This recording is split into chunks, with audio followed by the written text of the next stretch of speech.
Good evening, everybody. Welcome. Time for a stream. Is it good? Yeah, I think it's good.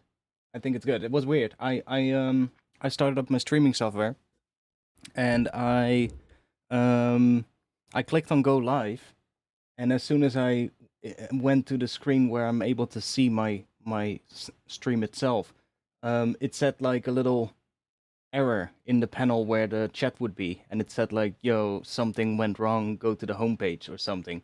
And I was like, "Okay," so I refreshed it, and then it was gone. So I think it works though, so it's good. So nothing wrong.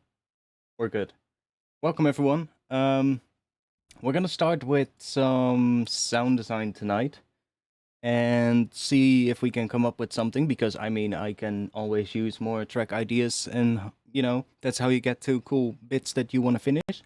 So let's just see if we can come up with something today.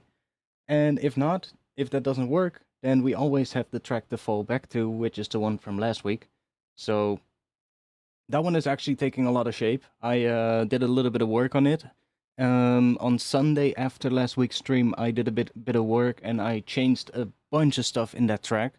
I completely changed the key. I completely changed, well, I added harmonies and shit, and it just sounds so much better now. So it's like, it's actually taking shape. But I might go back to that one if nothing cool happens today, in this blank project that I have open right now. So, how are you all doing? What's poppin'? That was a cool tune. Yeah, it is actually still. It still sounds like that tune. Don't get me wrong. It's like I changed a couple of things, and the thing was, I was playing that bass line, right? And that bass line was playing. What was it playing again? I think it was playing D sharp, F, and then F sharp, in sort of like a little dun dun dun. That's what it was playing, and I really liked that, and I was like, that is such a nice little thing, but I wanted to make it more interesting, and I was like, what if I add bass notes underneath that? But like, what if I, like, add a layer that plays those notes, but higher up, and then add a different bass note under it, so that those kind of become the middle notes of a triad chord, so like the minor or the major thirds, and I was like, that sounds really cool, but then the bass notes ended up being um something like B, C sharp, D sharp, or something like that, which made it really low pitched, and it just didn't work because it just had no weight, because that B note was just getting so low pitched. And I was like, and I think I pitched up 2 semitones, so it now became C sharp or something, and it just sounds so much more interesting, and it worked really well. So I might go back to that one, but I kind of wanna see if we can come up with something. So let's let's switch to, let's do that view for now. Holy shit, I guessed it right. Nice.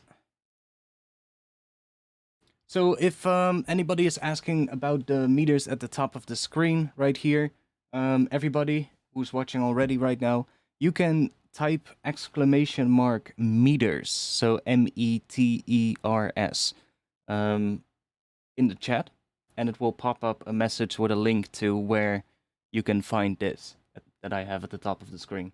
So if anybody wants to know it, no, meters with an S at the end, so multiple, because I guess it's multiple meters.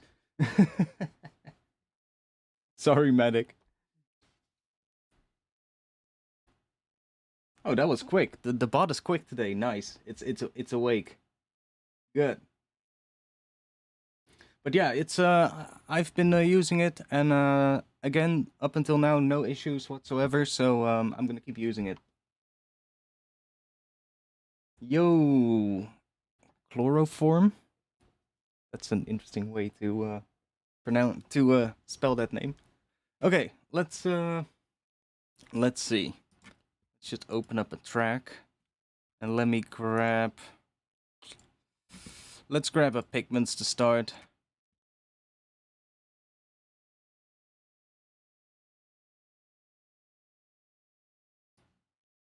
Oh, I also fixed the thing, by the way, with the taskbar popping up at the bottom. So thanks to the person who helped me. I forgot what your name was. I can see it on Discord, but thanks for your help, because now my taskbar does not pop up anymore on this screen, and it's only visible on my other screen. So that's really good. Don't have that issue anymore. Nice.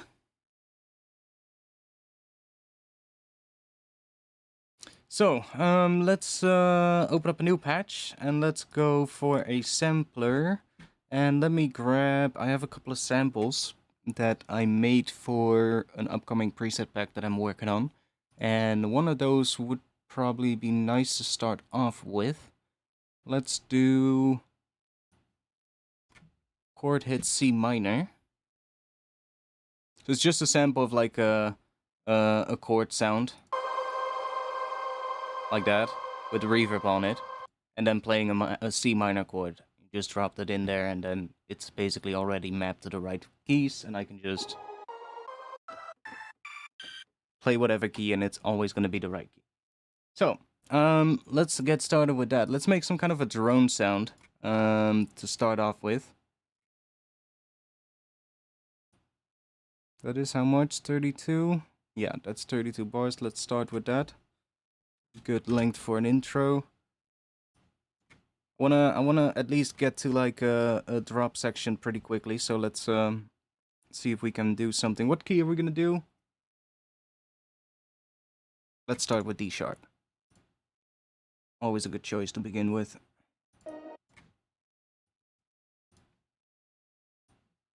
So we're just gonna get a D sharp minor chord if I play this. And let's turn this into a granular patch. Let's put this somewhere around here maybe. And then let's put a macro on the position so that we can do that.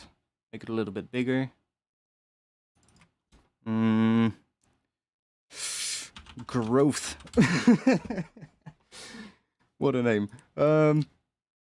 It doesn't matter because for some reason the name of the macro knobs doesn't show up in Ableton. So Arturia, if you're watching, might want to investigate why that is. There's probably something in the way Pigments is made why it doesn't take the name over. Because it happens with other synths as well, but not all synths. Some synths it works just fine, but for Pigments it doesn't. So if you're watching Arturia, I might just send you an email about it or something, but this, that would be nice if that could be fixed. Let's just do that, so it's just getting a little bit bigger over time.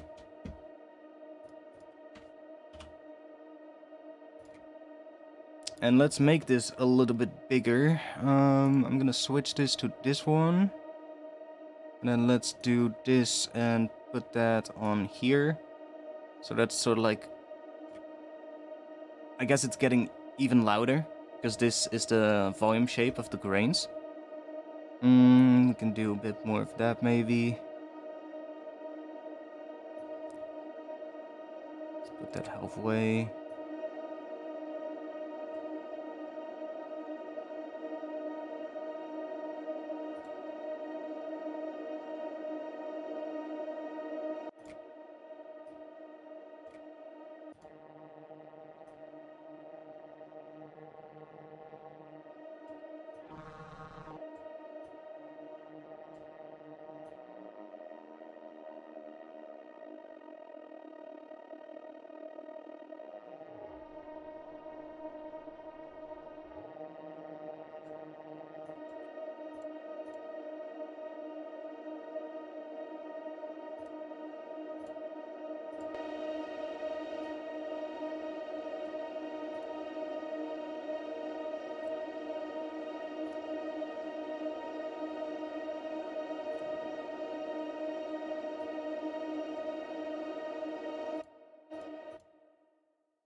Swap these around. Yeah, I know. You always lag when I do that. Oh. There we go. Now it should be a little bit louder on the reverb as well.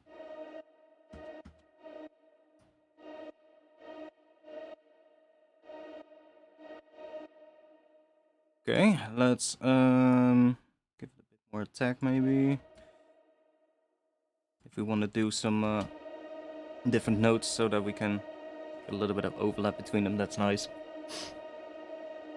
And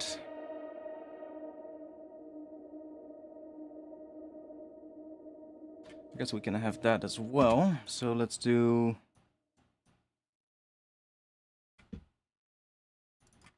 That's our low pass filter.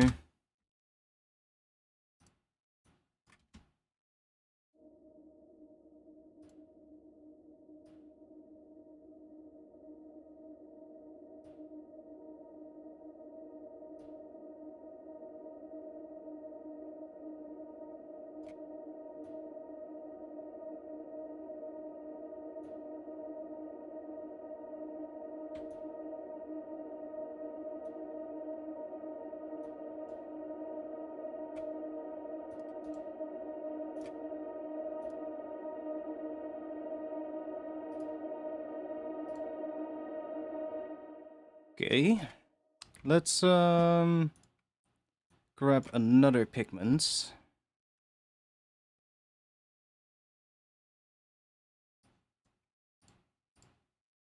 And let's try analog maybe.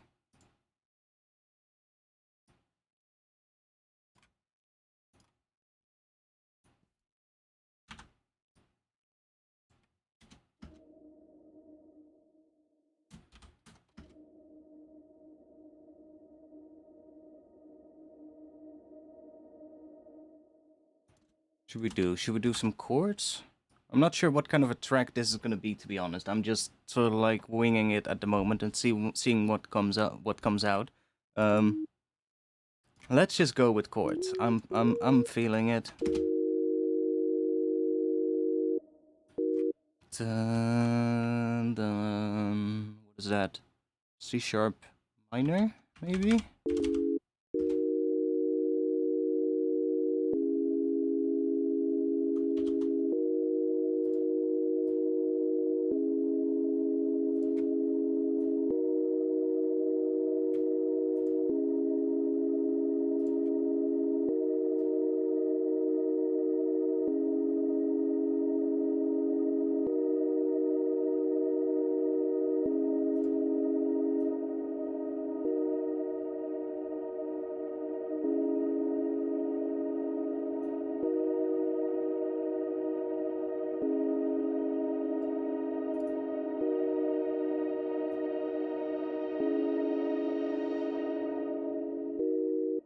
Okay. Go with those chords? Why not? Why not? I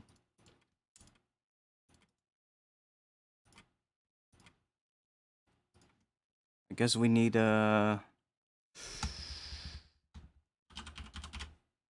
see if we can find a think break. I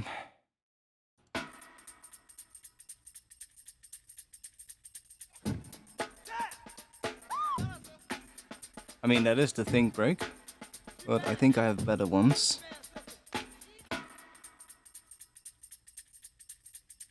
I mean, that is a Rex one. Let's see how well it's sliced. That might be a good thing to check.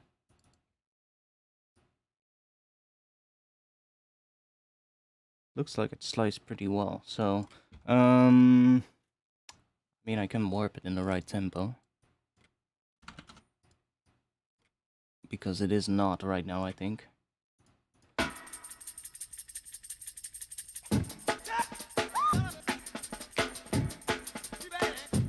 Oh, it's close. It's close. Let's check though. Maybe I have other ones. That's all vocals. Here, Lynn Collins. Yeah, see, that's more the one that we need. There we go. And then let's see. Wait, why is this one? The wave is much longer. Because yeah, there's another piece at the end there. Okay, well, let's just grab the wave then. Doesn't matter.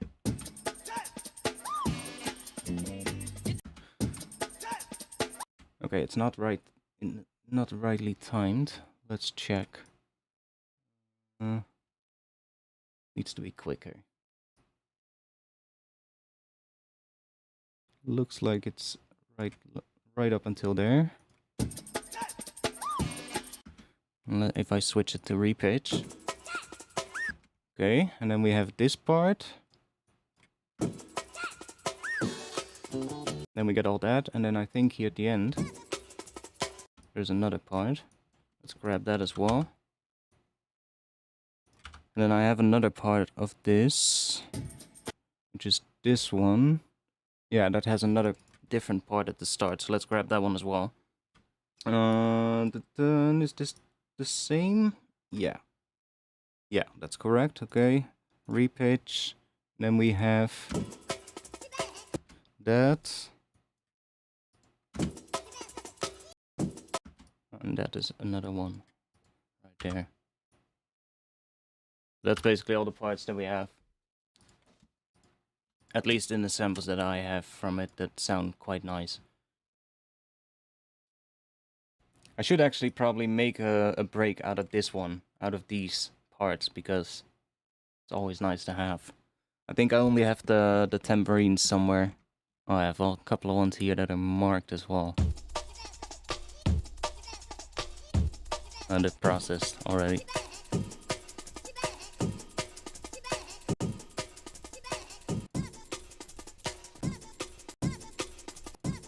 None of these have... Oh, that one has a kick without a vocal.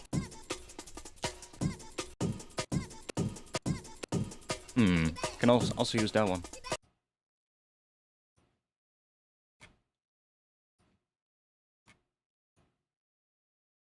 Because I kind of like that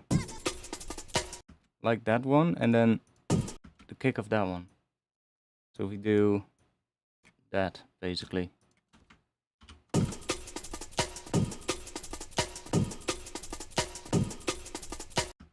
I mean that works. So let's do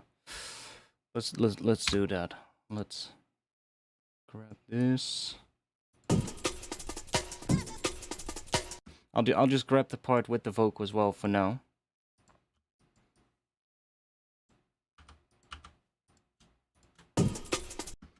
So is this sliced correctly?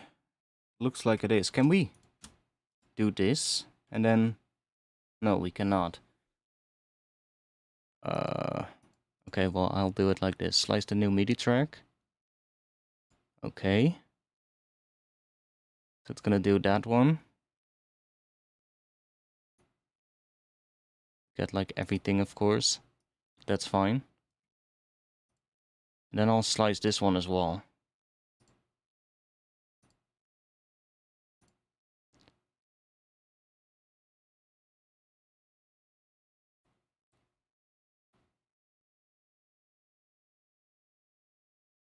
And...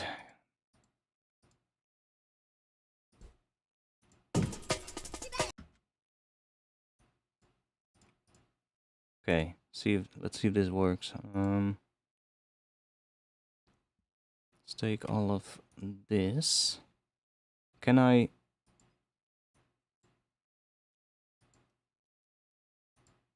Okay, can I do it here? Can I just copy all of these into that one? I can. Nice.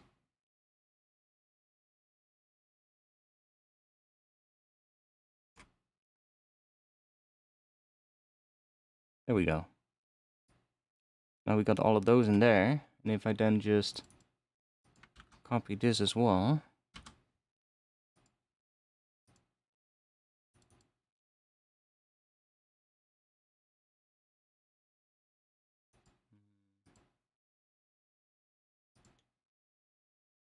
Why is it... Oh, it turned it into a multi. Ah, because it put it on the same one. Ah, that's annoying. That's annoying. Okay, I'll just take the kick drum from that one. So, where is it?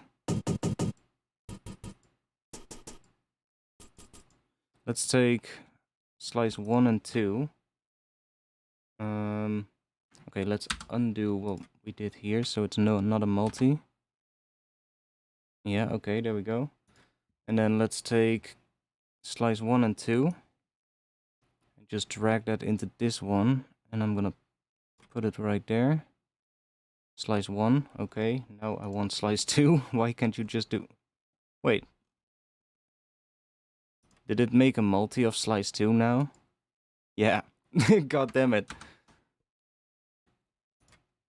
Okay, I'll do it separate then. Come on. How hard is it?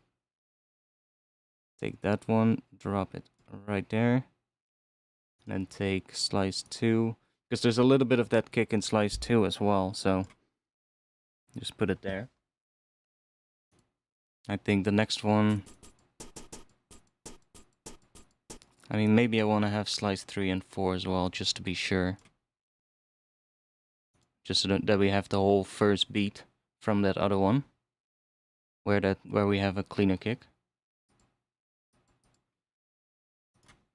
So if I now go into here and...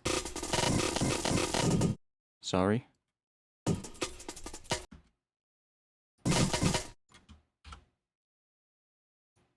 Really only need these, to be honest.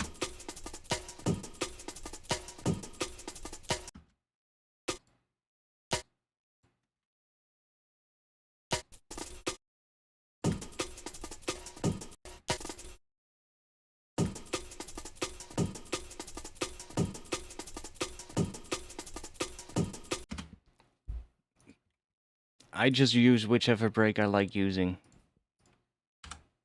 Most of the time I don't even use breaks, but right now I'm just like, maybe this could use a break.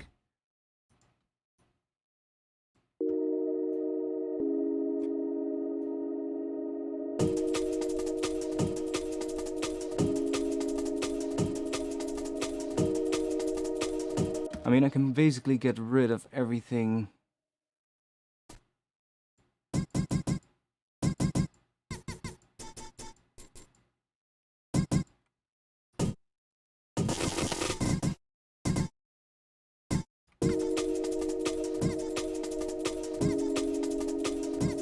I mean, it's also cool having that one in there.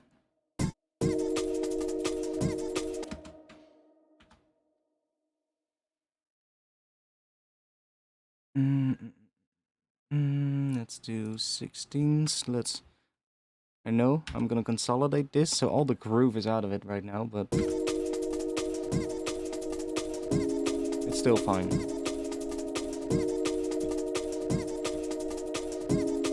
I can always add my own groove back later, which does roughly the same thing as what this had in terms of swing, so it's fine.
I guess we can go into something after that. Should we add some? Let's do.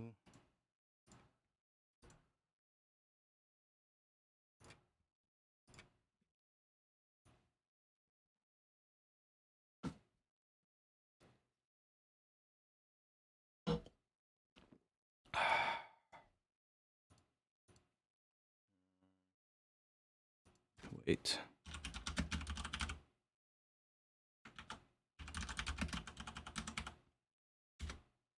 Didn't I have a?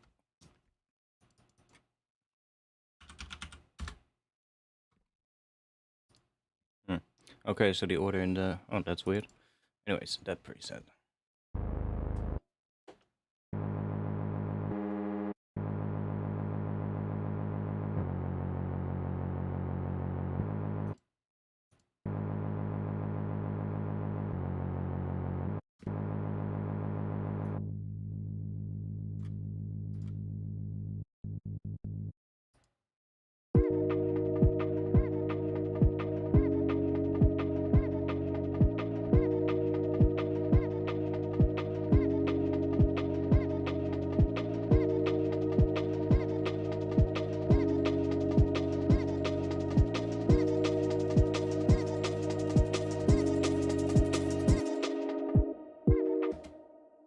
I mean, it kind of works in there, so let's...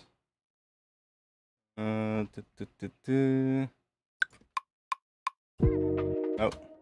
let me... Why did I change the metronome to that? Probably because I couldn't hear it in something that I was working on. Such an obnoxious metronome sound.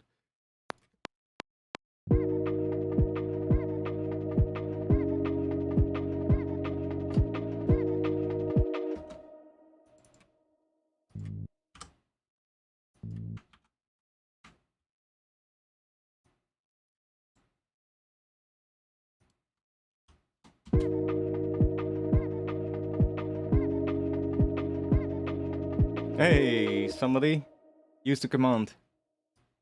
Because I need to switch to a different window to do it.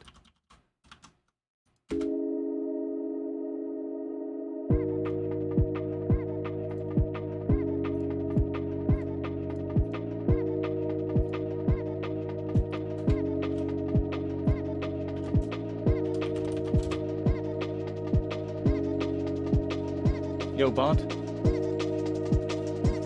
Come on. Seriously? Oh, there we go.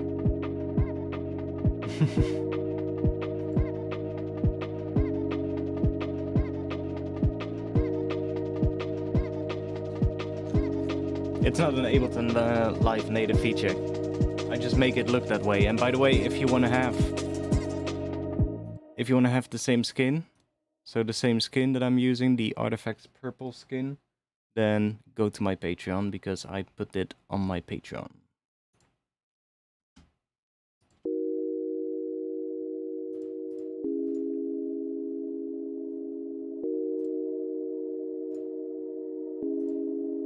What key are we in, by the way? I would say D sharp, but it's not. Because then we wouldn't get a C sharp minor chord, we would be getting a C sharp major chord. Which just doesn't have the sound that this has. So we're in a different key than D sharp. I already figured that out, so let's see what key this is in. I guess first ones to try is A sharp and G sharp, because that is a fifth up from D sharp and a fifth down. It's probably one of those two. Let's grab a piano.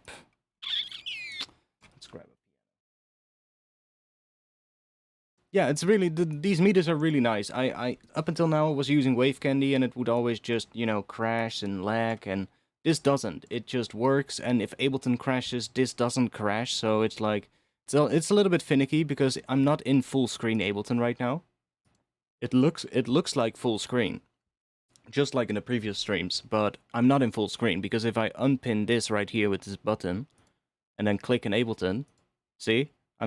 It's just an Ableton window that's just made a little bit smaller, But then I put this here and click the pin to top button, and it stays on top. So I can just use this.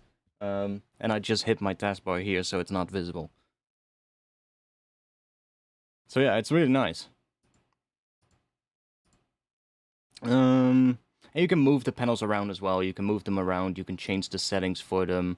Like you can use different meters. You can have them colored, and I don't know what else.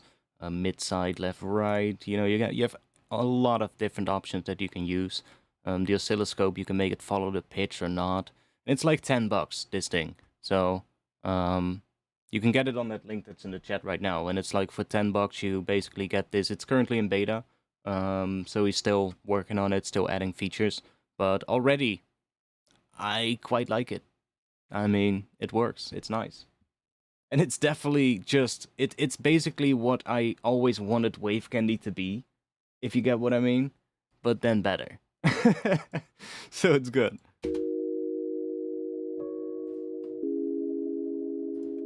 Okay, so let's see.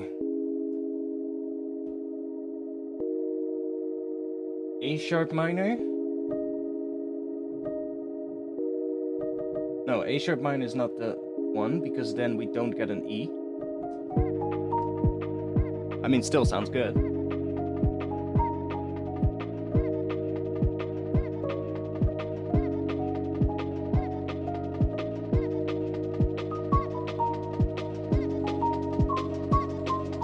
Oh no. That definitely sounds not right. So let's try G sharp. G sharp is a fifth down from D sharp. So let's see what that one would do. I think that one is gonna work because I already see an E note. And I don't see a C note, but I see a B note instead, so that might work.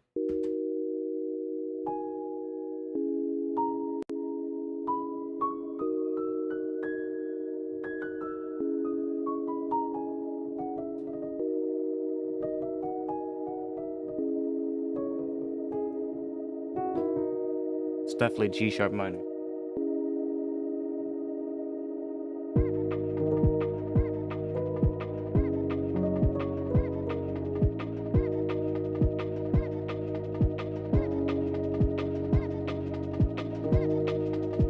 Okay, so G sharp minor. But we're playing no G sharp chord, so whatever. Let's see what happens. Oh wait, maybe I should take the piano. Let's drop that on here.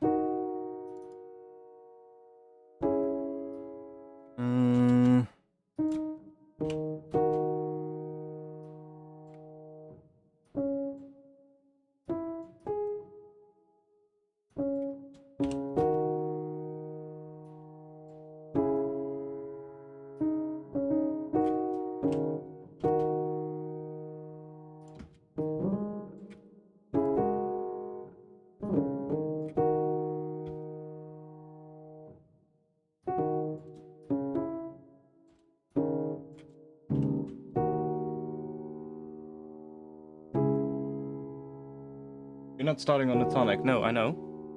That's fine. We don't have to.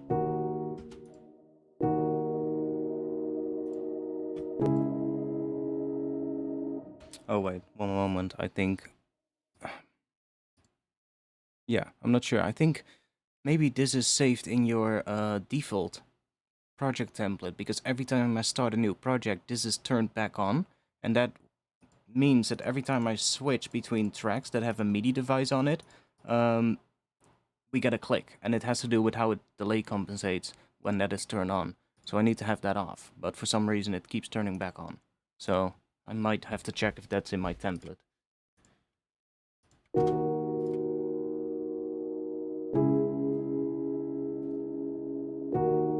Yeah, I know.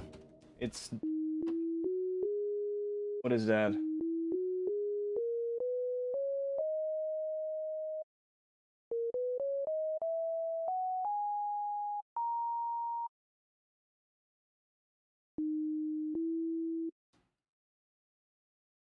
Are we in that D sharp Phrygian?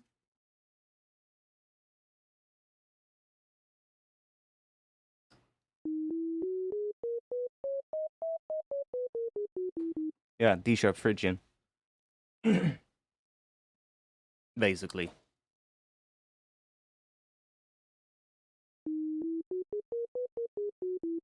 Same notes. So it doesn't matter. It's just like whatever you want to describe it.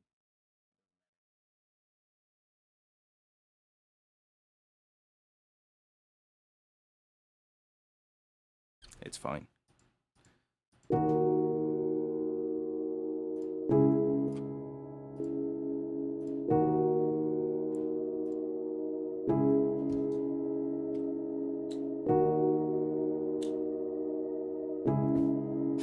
This is gonna be really boring for now, but it's fine. I just wanna work towards here. Wait, why the fuck does this sound completely off now? I think this is because this patch is weird. It has a weird...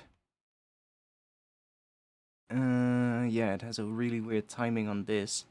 19 semitones down, and then that, which creates a weird wobble in the sound, but it's kind of cool. But it sounds off with that low note from the piano, so... we just do that.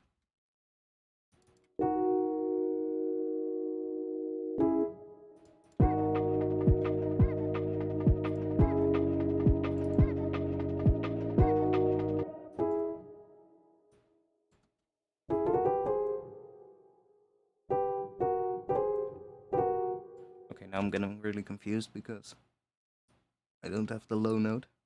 Let me do that.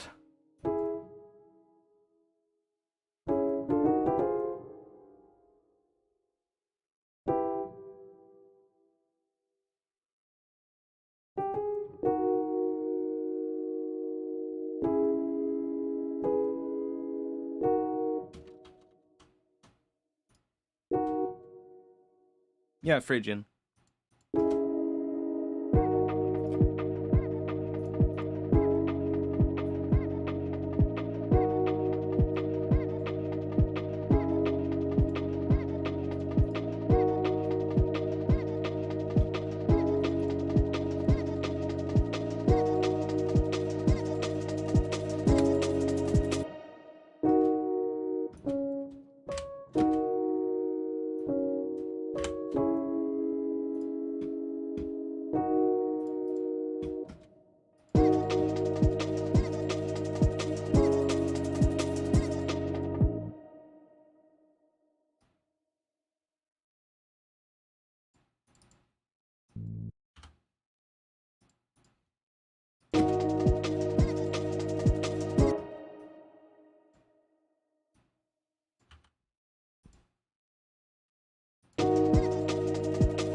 To hear it from the start of here.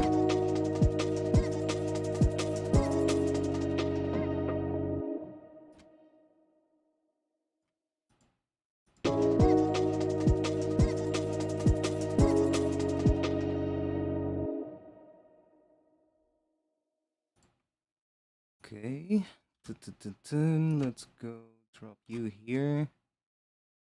I'm not sure if, I guess we're gonna have this break just continue as well in the drop.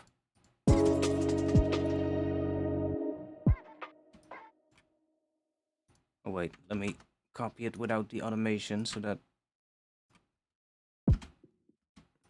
and then let's move this to right there.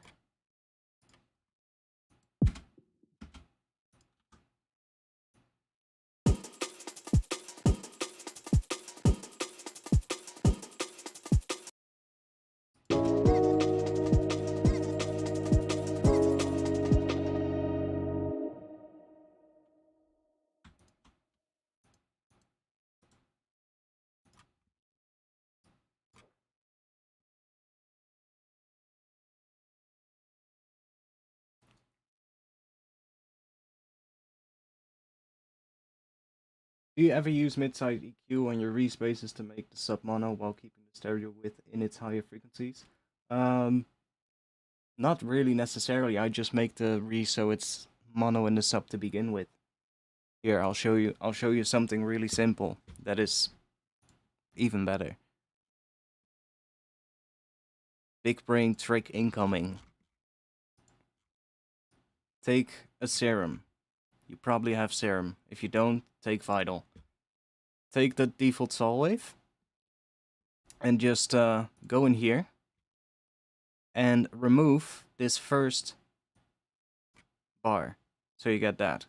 You've basically just removed the sub bass from that sol wave, so the first the fundamental. So if we now play a note, you can hear it's kind of thin, right? So that's like a low note. And this would be, is there an undo here? I don't know. Let's just add it back. See, so it loses that fundamental. But just take that out. Now, you can add unison to this. Make it wide. Go in here. Add back a sine wave.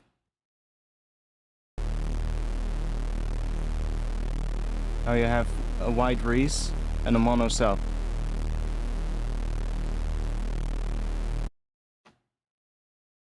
Much better.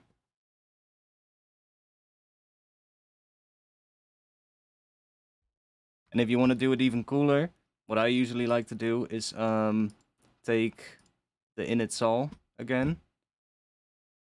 Take the init sol and like bring the first one that has the unison up an octave. So you get that. And then you have that sol as well. So it has that sol in the center as well, giving it quite a lot of width. Or quite a lot of consistency in the mono signal. And then you can have this one doing the width. It doesn't really matter how many voices. And then just use a little bit of AM on that low one from B. So from that one. And then it gets a really sort of like crunchy.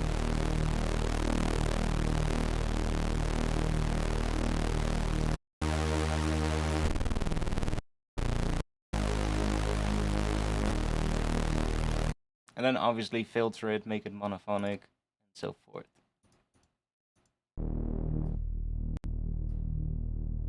But now, the low end is basically mono.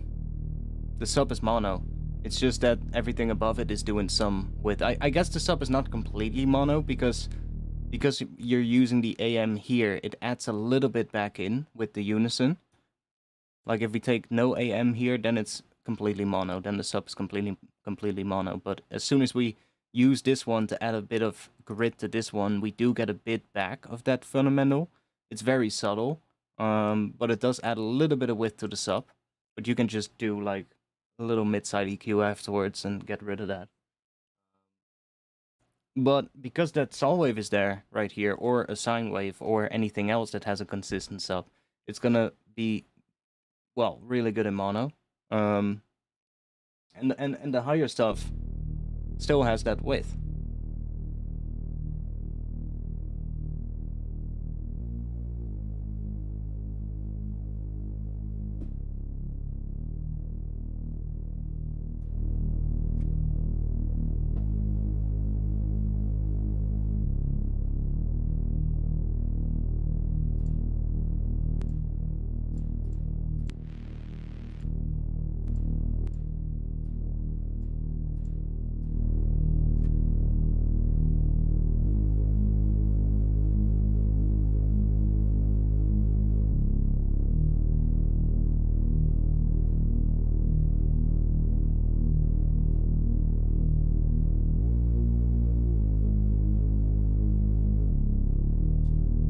And obviously, if you sum it to mono, you're gonna get some loss of frequencies, but it's only gonna happen above the sub. So if we listen to this mono, why are you not doing anything? See? It still sounds pretty good.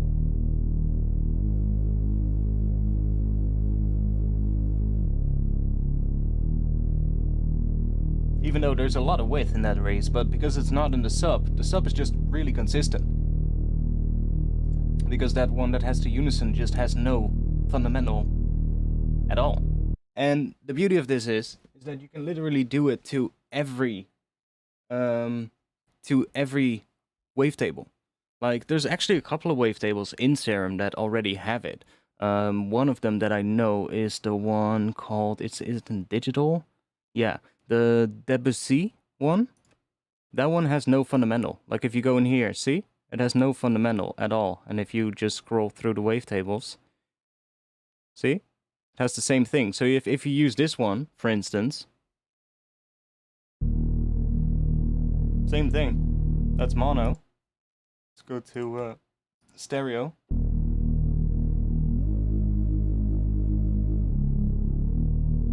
See, so you can use a completely different wavetable, remove the fundamental, and basically use it for a reese.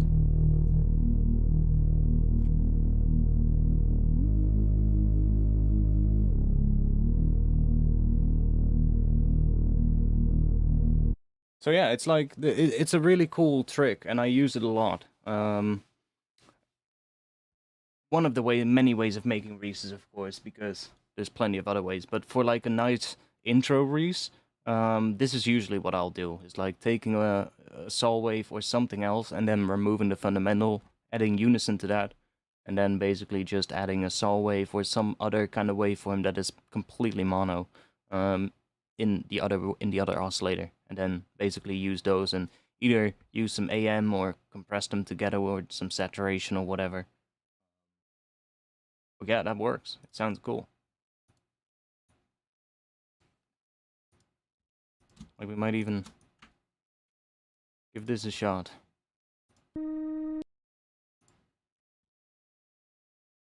Let's go to... Let's do just a sol wave again.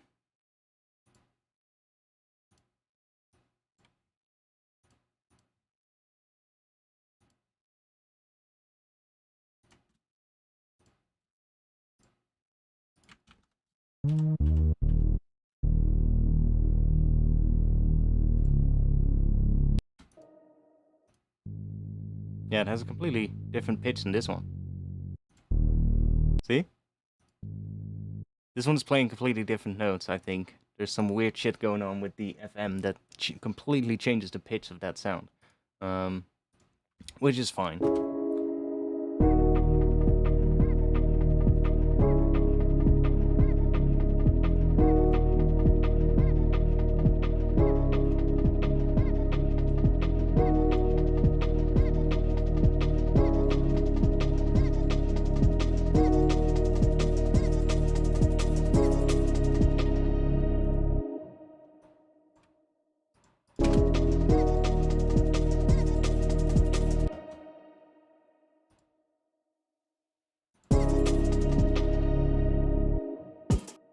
Ooh, I have an idea. What if I...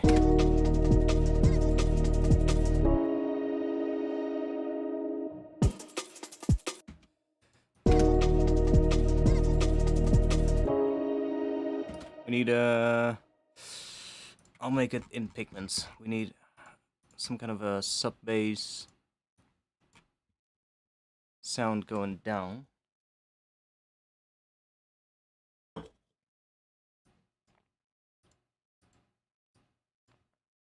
And it's going to be...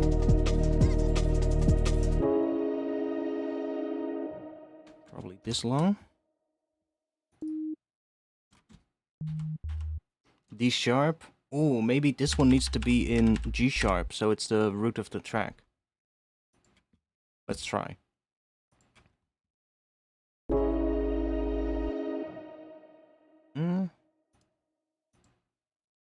Let's actually make it a little longer.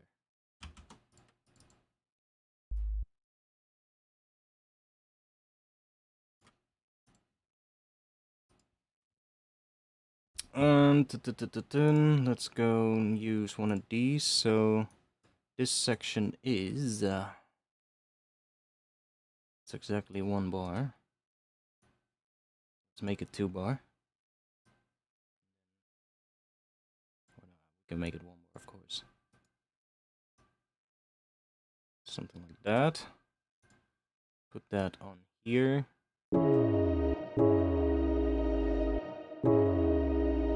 Needs to go down lower.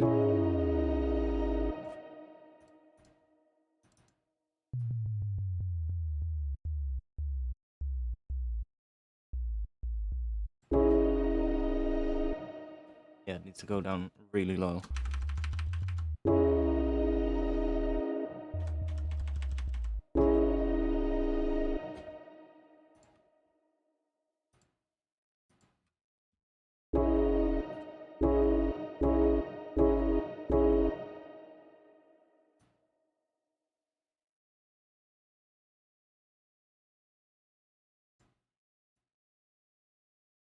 It's only in that last part it needs to go really low.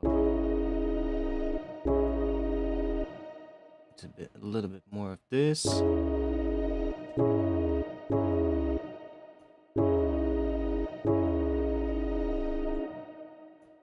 See, now I want this a little bit longer so that we can have that happening in that last section. Go.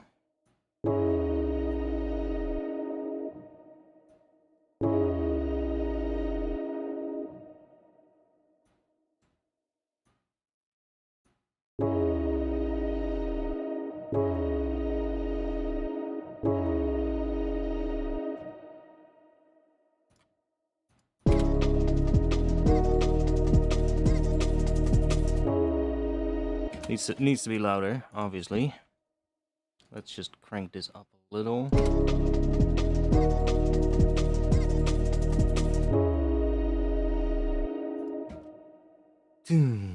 And we have this thing. We cut it out somewhere here.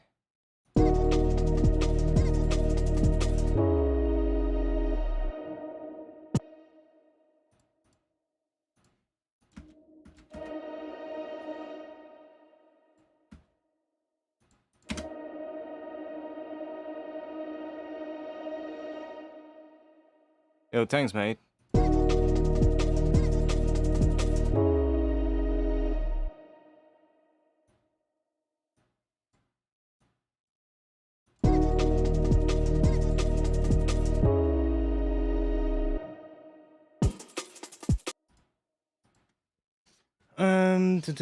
I think we're gonna have different drums in the drop, but I shouldn't take credit for it though, because I didn't make that spectral thing at the top.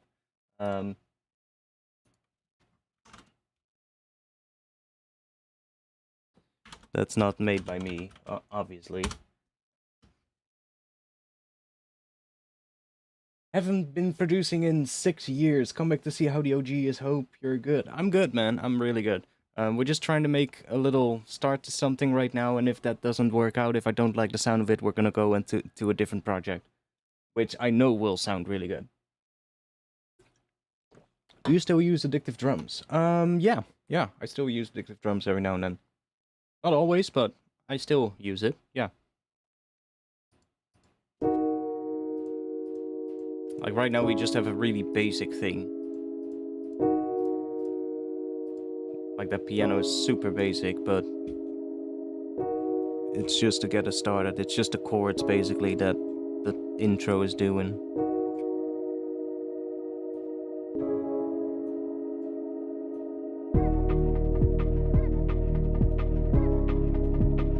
Intro needs a lot more work, but hey, we're good for now. Let's move towards a little bit of a drop kind of thingy.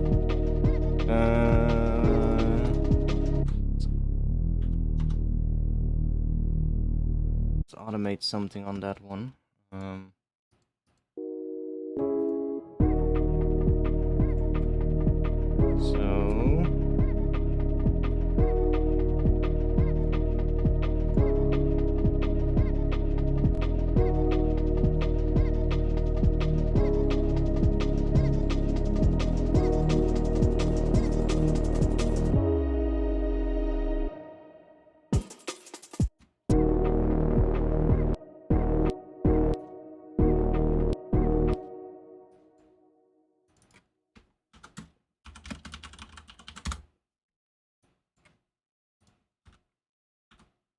However, if you want to obtain the same skin, you know, if you want to obtain the same skin for this one, and you are a subscriber on my Patreon, and you are by chance also a user of my Ableton skin, and you want to have a skin that makes this basically blend into Ableton perfectly, then go to my Patreon, because on there's now a link to this skin as well.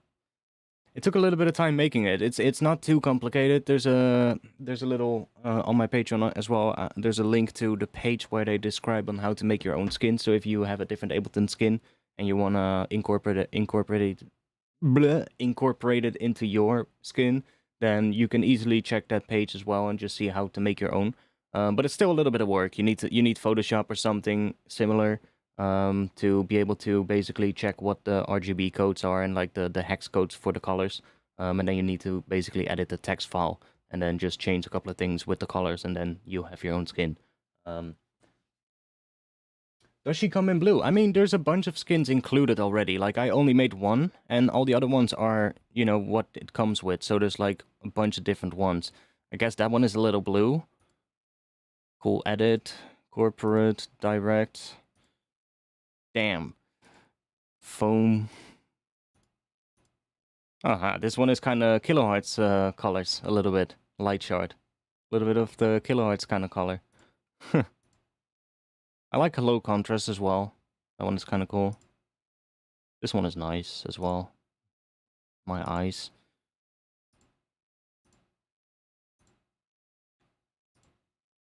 So yeah, I made my own because it just looks way better. But you can use this outside of Ableton. This is not inside Ableton. This is a separate program that runs on my computer, and it just runs outside of Ableton. So if like Ableton itself is not connected to that thing, see, it just went away. It's literally just a different program.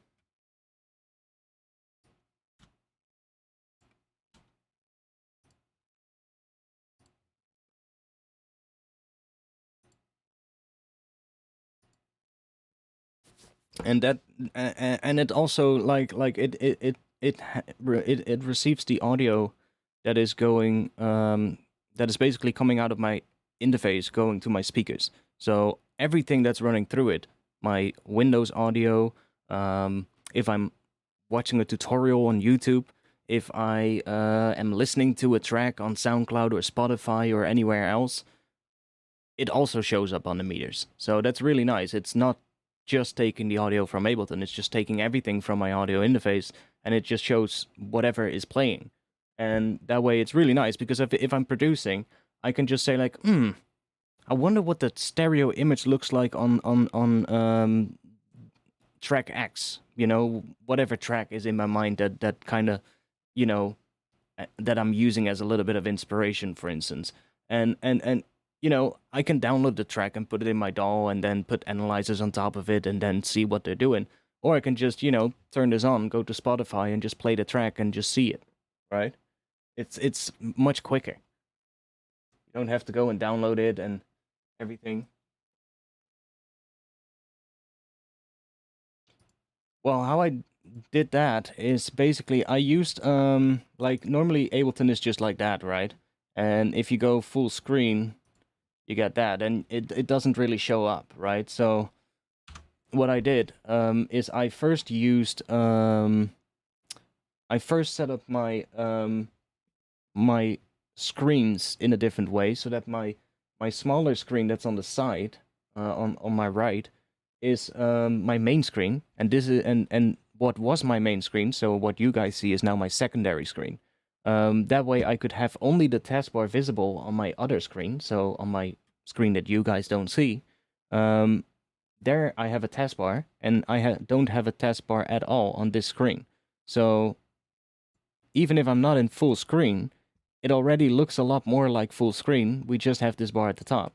Then I used Windows Power Toys, which is a little application for Windows that, you know, you can download from the Microsoft store. It's something. It's like a little tool by Microsoft that has like a bunch of cool little features that are handy. You know, stuff to highlight your screen or, you know, stuff like that. And one of the things is you can you can set up regions on your screen. So you can divide your screen into sections. And I just basically set up a section on my screen. So if I drag this around and then hold shift, you can see that I get two options. One down here, which is that really big one, and then one small one at the top, which is not even needed because it doesn't really work. It doesn't really work when I drag the meters into there. This doesn't work with those meters for some reason because it doesn't have a taskbar that I can drag around. But that aside, I still need to remove that second region. So I have that one region, which is just the whole screen, except that little bar at the top, which is not visible. And if I drop it in there, it puts this right here. And then if I put this on top of it, or the meters, let me bring those back to the front, like that, it's exactly on the taskbar, and I can resize this as I want. So I just resize it so it's just like that, and then I click this button that says pin to top, and now you can click in Ableton, and your whole taskbar and the menu is not visible, and it just looks like full screen.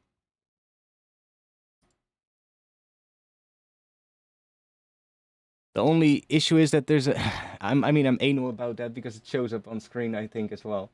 There's a little tiny white bar here at the side, which is annoying, but it's easily fixed. Just move this over ever so slightly, like that.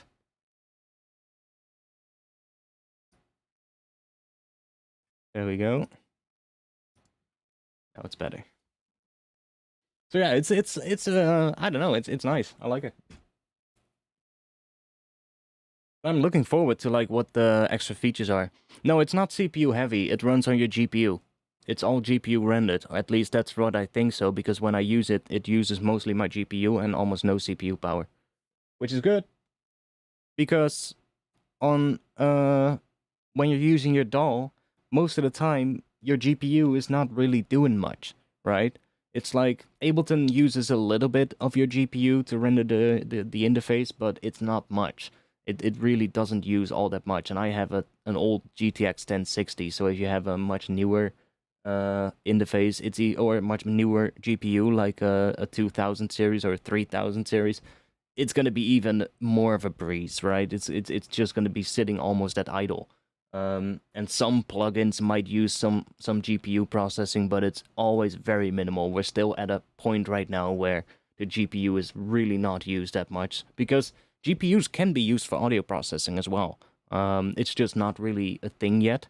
Like some plugin developers are kind of playing around with it at the moment, but it's not something that you see a lot yet. So it's good that he made it running on your GPU mostly.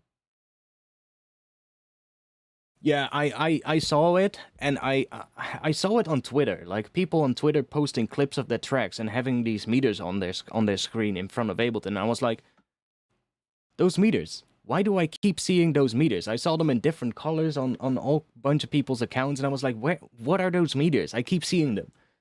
And then I saw one person on one of them ask like, yo, what are the meters?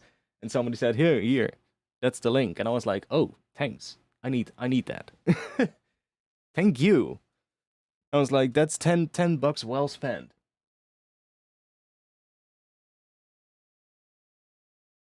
Minimeters should pay you referrals. Hey, Minimeters, if you're watching, hit me up. No, but I honestly would. I just like it's a really good thing. It works really well. So I'm like, I would more than likely tell you guys about it and where to find it. You know, we're all here to get better, and this is a nice tool. I like it. Cool. Where are we at? Shit sounding stuff. Let's see if we can get something.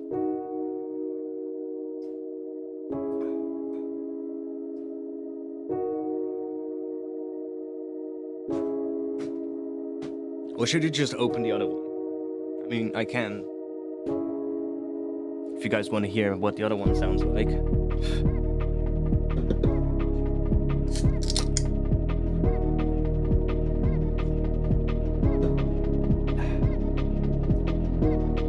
I kind of still want to work a little bit on this one for now.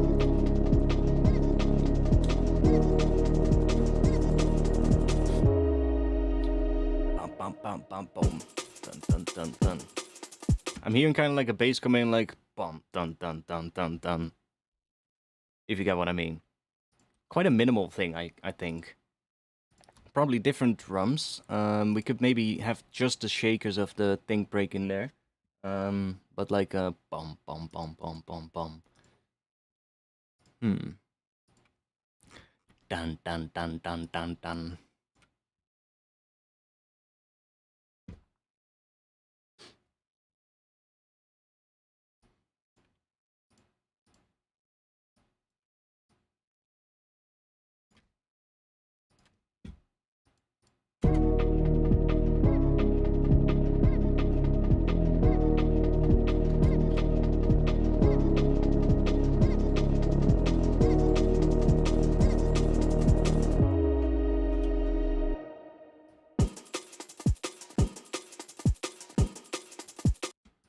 So, dun dun dun dun dun.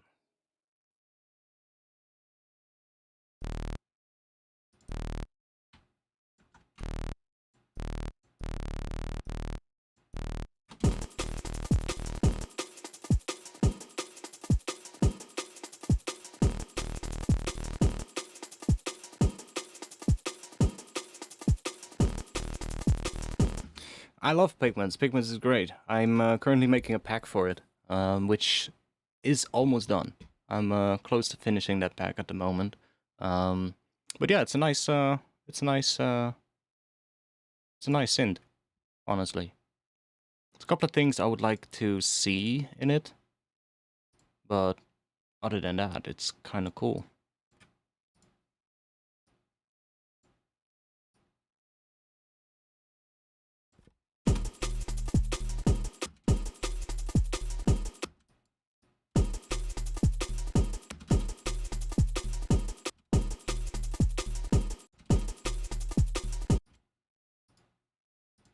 I love how it has a huge effects section where you basically have like, I guess 9 effect slots total if you count the aux channel, but like six effect slots, and like all these effects in here, so that's quite nice.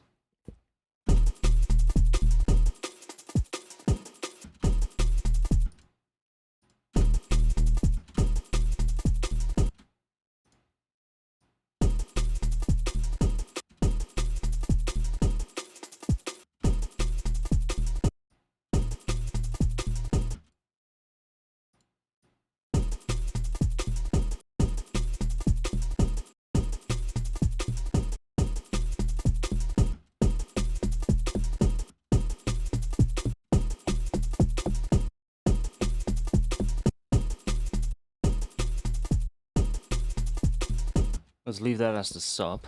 Let's see if we can add a little bit of a top thing to it. Also, I made a whole bunch of these wavetables here, so like I did a pack for Pigments 3.5 as well when it came out. And a bunch of these wavetables, like these ones right here, are all mine. A bunch more.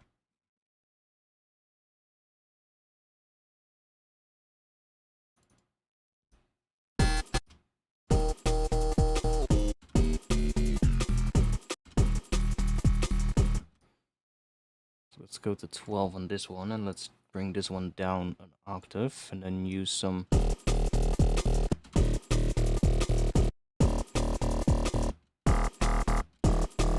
So it has a lot of... I don't know, you can do a lot with it. And the modulation system is quite nice.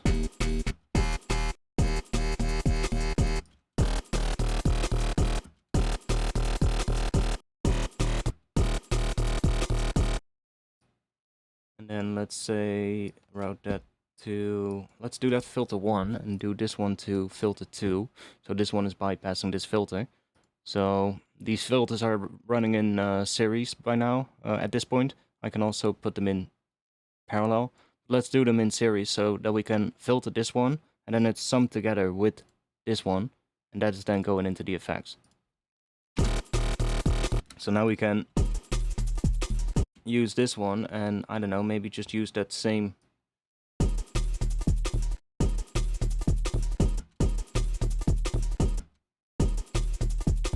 I can also use a different one, but let's try using the same one first, and then let's map a macro knob to the decay.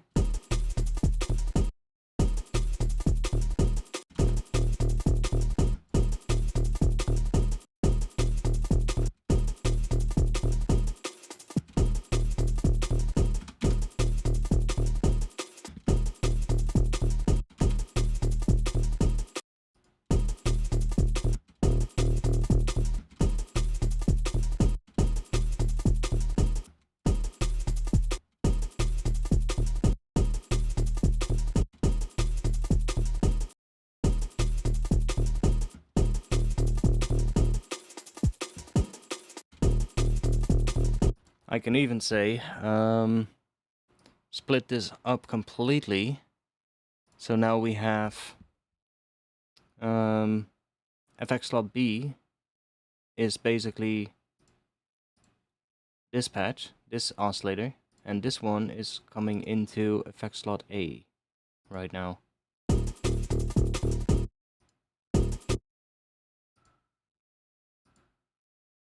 Process them different. That's also possible.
I don't like it yet.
Ooh.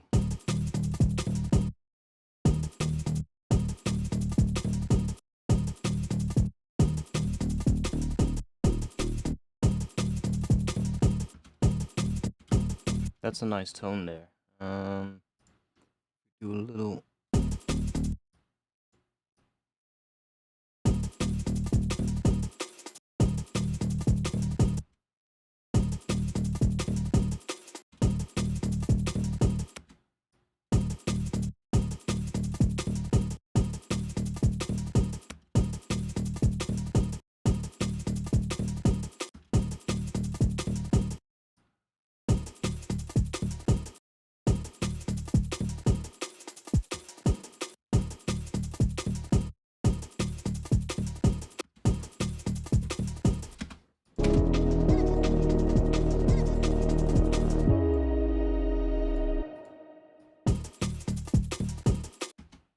Might not even need the first one, honestly.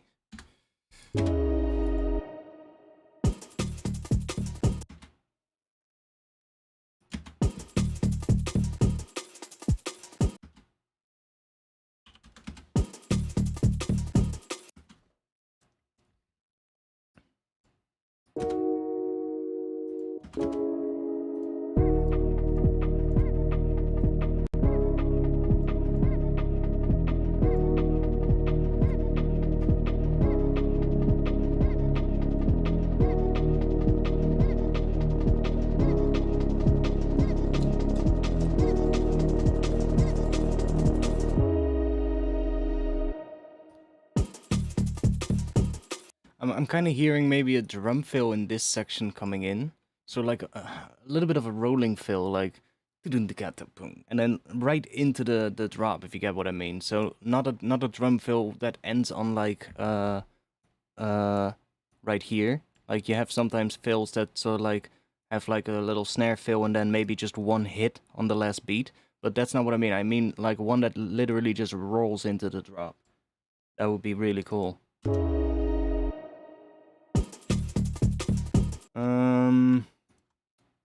We need good drums. We need good drums for the drop so that we can sort of like hear how much of the bass we need, if you get what I mean.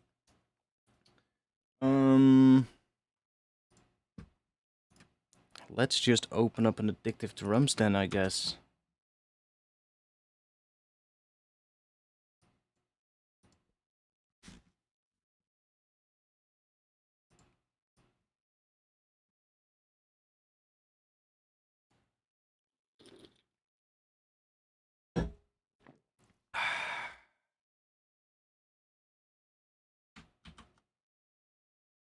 Okay, let's go to the funk kits.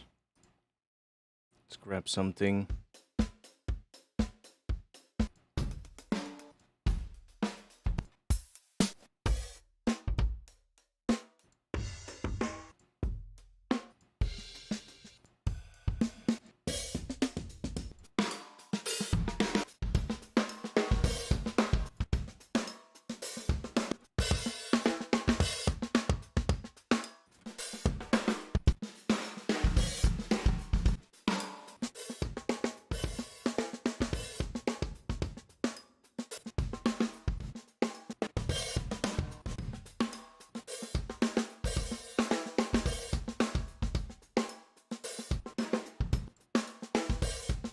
Let's just start with that one.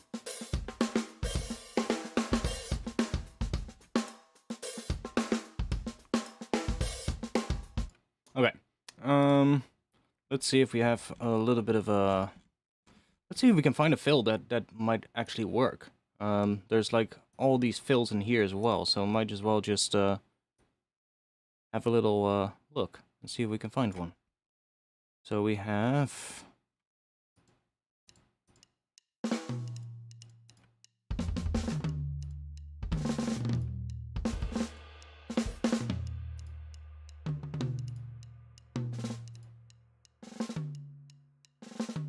Close.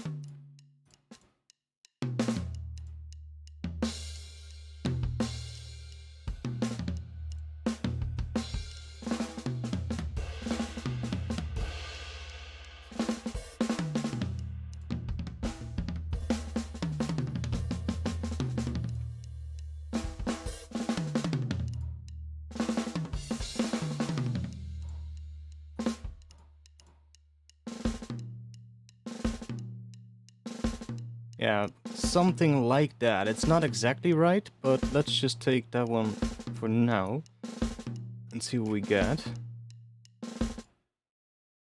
Then let's find just a quick little break as well to take in. Let's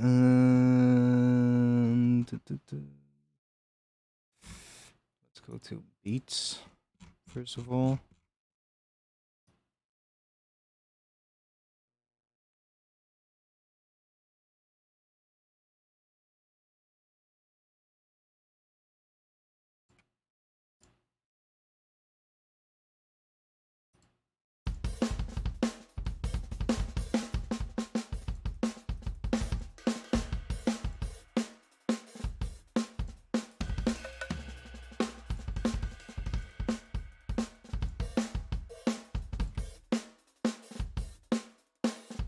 I'll make my own.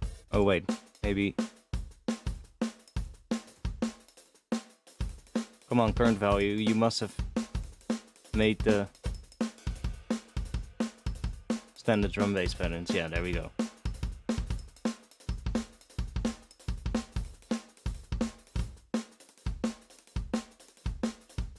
There we go. Let's just drop that one in there.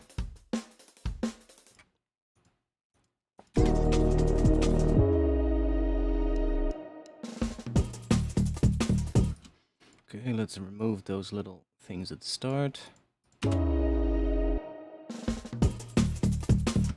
Yeah, it's not exactly right, that fill, but you get what I mean, right? We need sort of like a fill that comes in and then rolls right into the drop. And then we're gonna have a, yeah, I don't know, what kind of a drop? It's almost a little liquid.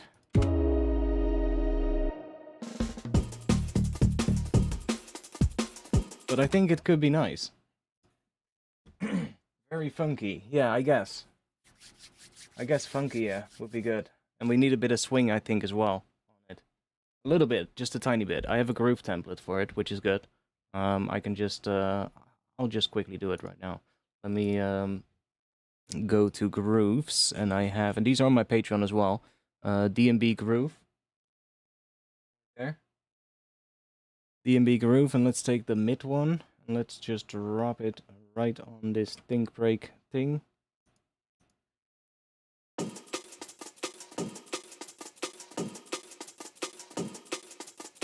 Sounds like ass, because this is... I think it's a bit much right now as well. Let's...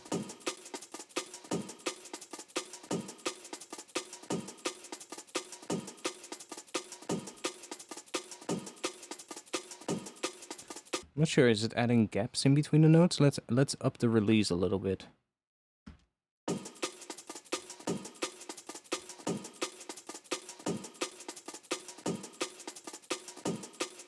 You can hear what it's doing. Why is it not? Oh, these are not mapped to the macros here. I'll probably do some, maybe I'll even just do the think break in audio, like with the natural shuffle, to be honest.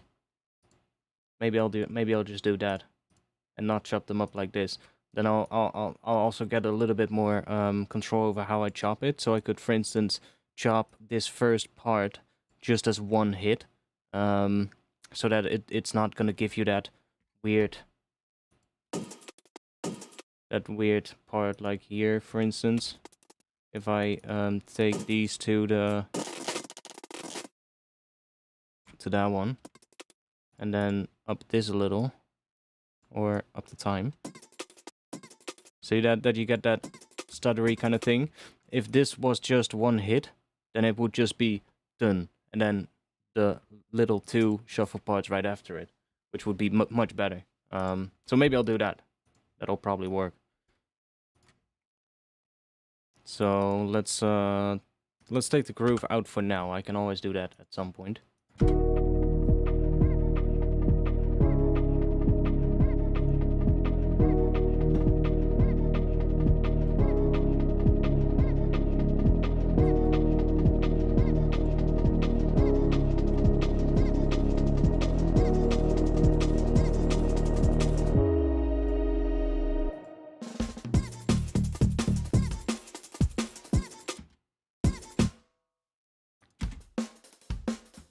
Okay, let me do that.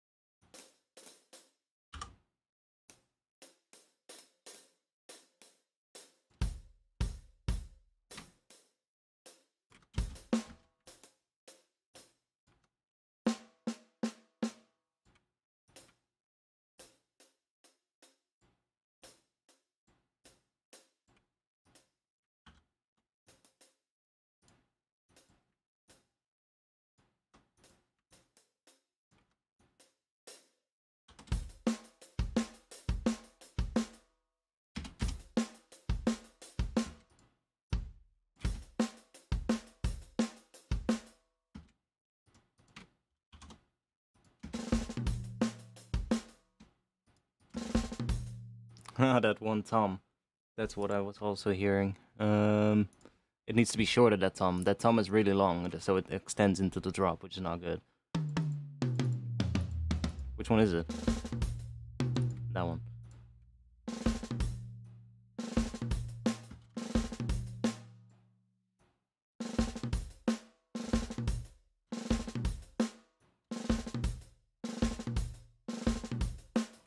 that's a little better.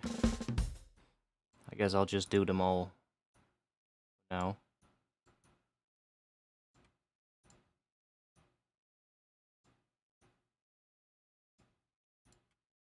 Because we don't need them that long. Your workflow is very linear. I thought you were past that by now. You obviously are able to. No, I like working linear. I like working linear. I do that because that's how I like to work. I need something as an intro to kind of get me started working towards the drop, because otherwise I just come up with a drop and then I get stuck thinking about what do I need in front of it. Whereas if I have something and then I can think about, okay, now I kind of feel like this needs to come after it, and then usually later I end up feeling like, okay, now I like what I have as a drop and the intro isn't good enough, and then I just need to go back to the intro and make it better, if you get what I mean. But that's easier for me than when I just get started with, let's say, making a drop, and then start thinking about, okay, what do I now put in front of it?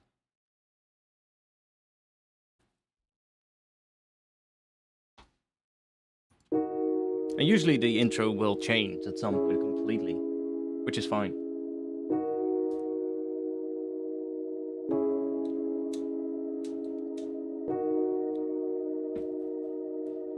I will still come back to a lot of sections and improve things, but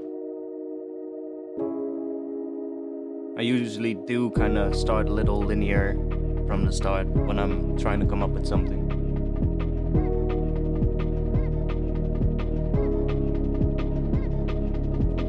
Yeah, well, it's just how you preference working, you know? Some people like to make a drop first. I need, I guess, a little bit of a vibe or something that makes me go, yeah, you know? And then I'll work towards something, and then at some point I'll be like, do I like this? And if the answer is yes, then, you know, I'll make it better.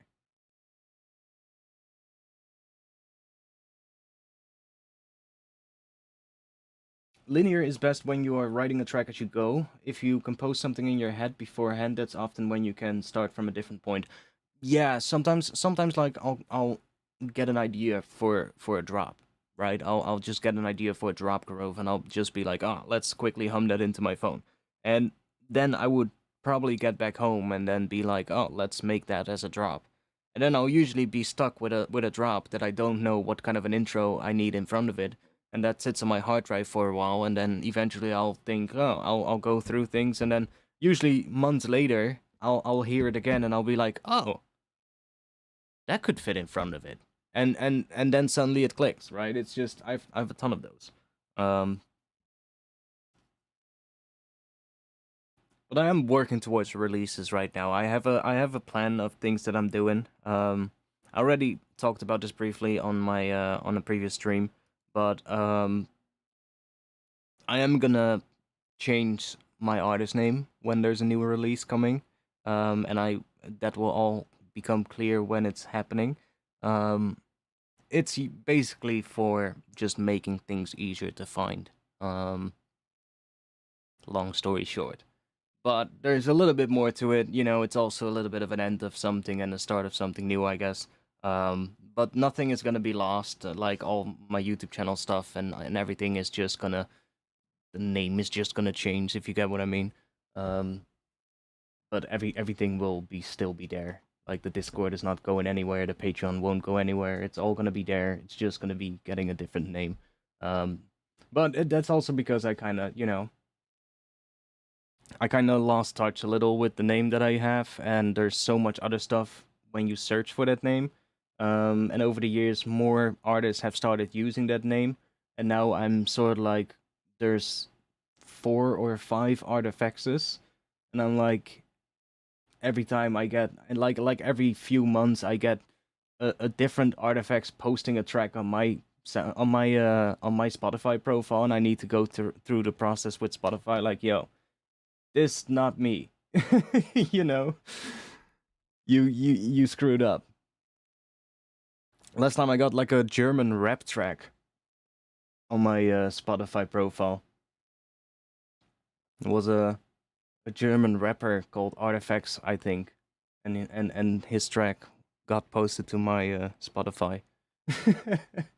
And I had I had a metal band as well one time, a track from a metal band coming on my Spotify profile. I was like, yo, what's this? How was the process of deciding a new alias? It's been a long time. I only talked about this really recently on one of the streams. But the first time I started thinking about this probably was around New Year's Eve last year. So around sort of like New Year's last year. So like I guess January, start of January a little bit is when I kind of started with thinking about like new names. I had the idea for a longer time. It's like it's been on on my mind for a couple of for like I would say like maybe 2 years or something. But for a long time I was not sure if I wanted to do it. Um, Now it's been a really long time since I've released music, right? And I know it's been a long time, but I'm getting really close to like finishing a bunch of tracks now, and I also really like where I'm at right now in terms of like what I produce. Um, like not everything is gonna be good, of course. Like this thing right now, I couldn't really care too much about. There is something I like though. I like the idea, so I definitely need to keep working on this one. But like I like where I'm at in terms of like what the tracks that I make right now sound like, and I can make them sound well as good as I wanted to have my tracks a couple of years ago. So that's good, right? It's now just getting them finished and getting the order right for the tracks and obviously there's a lot more work as well that needs to be done at the moment. I'm already doing stuff like working on designs and like logos and all that kind of stuff. Um, can you get some of the discarded name ideas? You won't think like I have a list of probably 500 names that are all available on Spotify, YouTube, Instagram, Twitter, SoundCloud, and they're all potential names. They're not all good. There's a lot of shit ones, and I think it took about a year until I found a name that I liked. So like the name the name that I liked, I found it really early on, and it had been sitting on that list for a really long time, and I completely forgot about it. But every time I came up, I was thinking about it. I just kept adding new ones to that list, um, and the name I had come up with really early on was almost the same as the one that I am probably gonna use now. I say probably, but it's like close to 100% sure.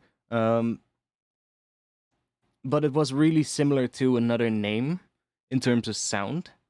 Not in terms of how you write it, but in terms of how it sounds when you say it. And it's a name of a drum and bass artist that is sort of like growing quite a bit.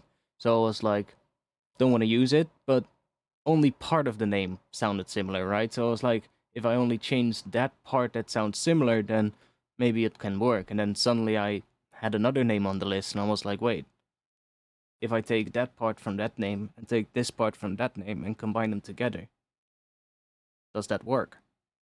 And the first thing I did is I went to Google because I really liked it. And I was like, okay, let's go to Google and let's search for it. So let's search artifacts and see how many search results do I get. And I got something like, I don't even know, but like a couple of million search results, I think, for artifacts. And that's because there's so much shit.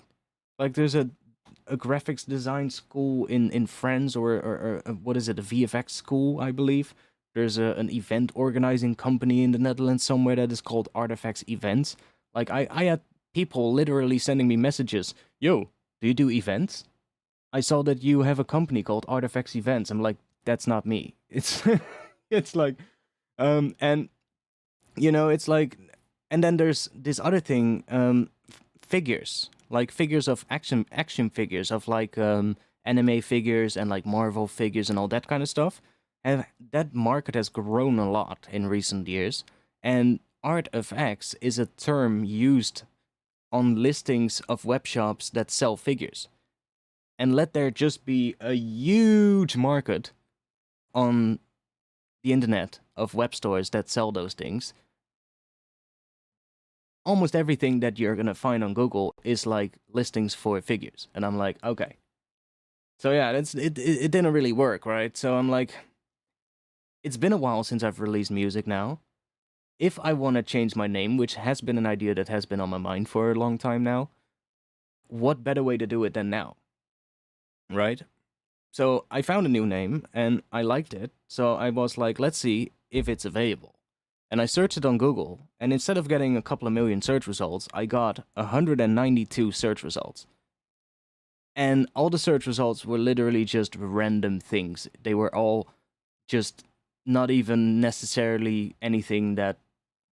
It weren't like things that all had something to do with each other. They were all just random things. And I was like, that could be the one. Found out that it was available on Spotify, available on all the other things, so I registered a whole bunch of URLs and like account names, just to have the names and the handles. If you get what I mean. But yeah, it's like it's a hard thing to do, especially today. There's so many names that are already used, and it's really hard to find a name that is, one, easy to pronounce, two, when you see it, like that there's only... Or that, I guess that's also point one. So that when you see the name, there's only one way to pronounce it, if you get what I mean. So that when you see it, it's not going to be like with artifacts. It's always people are going to be like, is it artfx? Is it artifacts? Or is it something else, right? And if there's only one possible way to pronounce it, much better. Are there other things that use that name? Well, this one, pretty much nothing. There's one pop-up startup company that was started somewhere in 2009 that was called that word that I now have in my mind as using as a new name. But the company completely failed, was labeled by... Well, it only was operational in a different country, not the country I live in. And it completely failed as a startup, didn't, work, and the website hasn't been updated for like years. And it really didn't do much because there's only 192 search results in total, and like most of those didn't have anything to do with that company. So I was like, okay, that's good enough. So yeah, it's and it's the name that I now, came up with. There's only one way to pronounce it. When you see it, it's like, yeah, there's only one way to pronounce that. It's kind of two words that together form a new word that doesn't necessarily mean something, but it sounds cool together. And yeah, I like it. So, but it's gonna be good, for like if I want to do it, then this is gonna be the right moment to do it.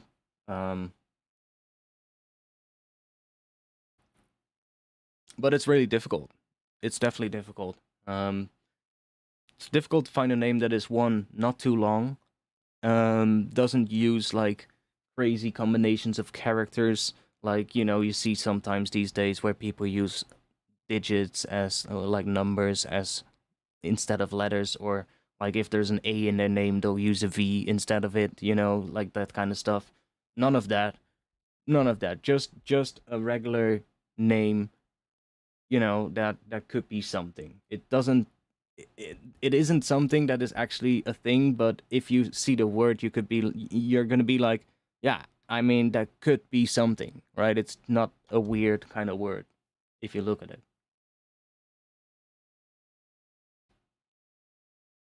Do you intend to keep it separated from musical releases or a full brand switch? I guess just full brand switch.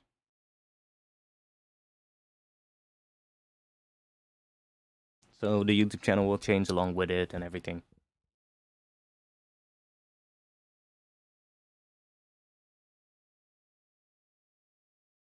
But yeah, it's it's been on my mind for a long time, and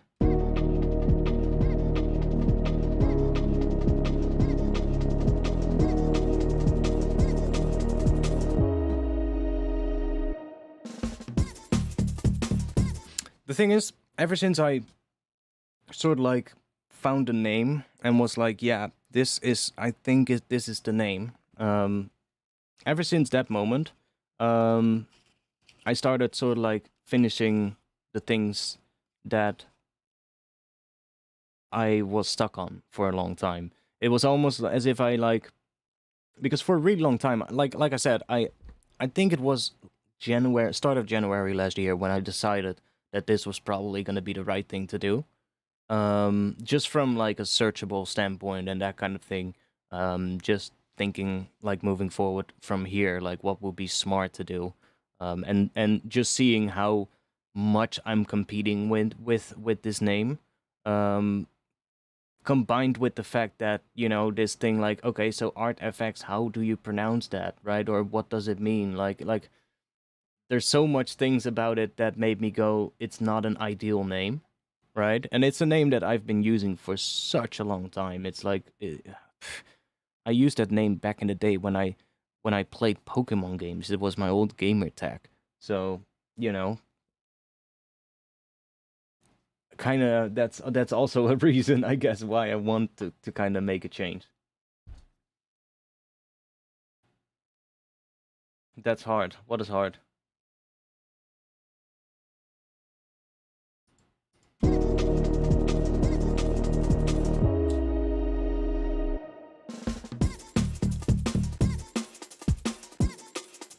Okay, let's see if we can make these drums nice.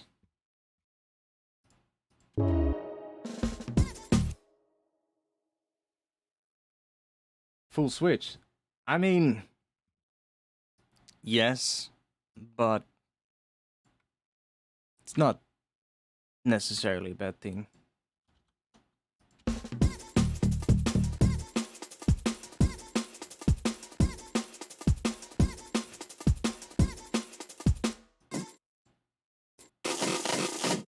Let's move those to here for now.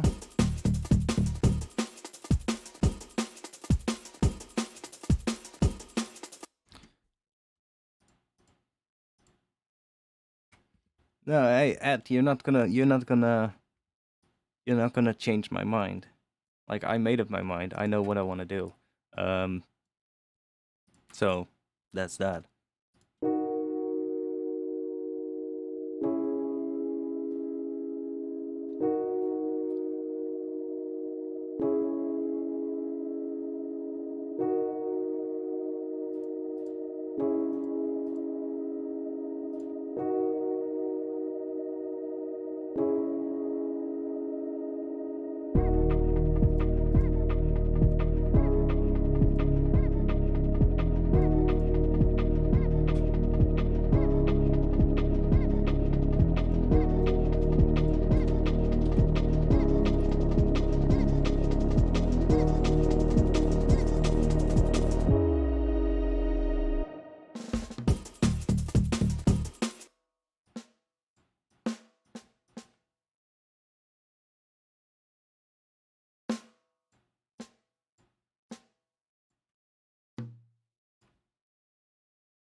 No, I think it works just fine. Like, this is still, I haven't worked on this at all. And it already doesn't clash too much with that other one. I mean, so it's just, it depends on which kit you use, which sounds that you use to begin with. Like, I find some of the funk kits work really well if you want to combine them with breaks. Because, you know, those funk kits kind of have a little bit of a, I don't know, a bit more of a, I guess a lot of breaks that we use are also because they're also coming from funk records, right? A lot of those breaks have a similar kind of sound. It might sound a little bit more degraded than the ones coming from Addictive Drums, but like you can always process the ones coming from Addictive Drums so that they sound more like what the break sounds like.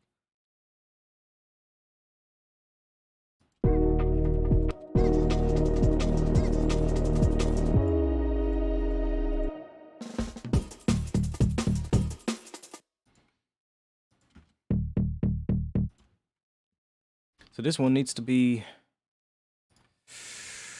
Needs to be... lower.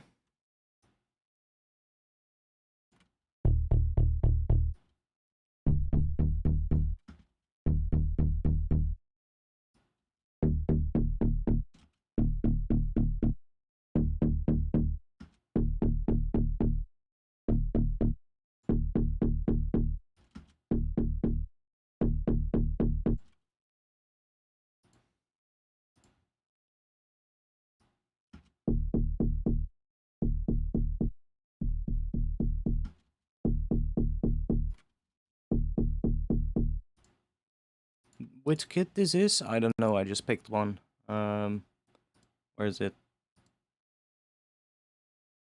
Which one is this? Naturally Funky from the Funk kit.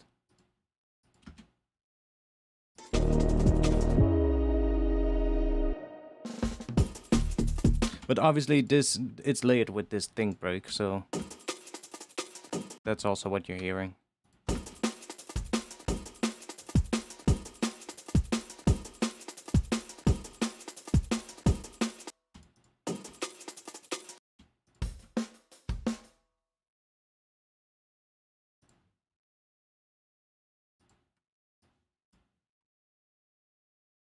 Oh yeah, I keep forgetting that I don't have to do this. I can just play. That's an A sharp. Oh, nice. Because we're in D sharp. Perfect.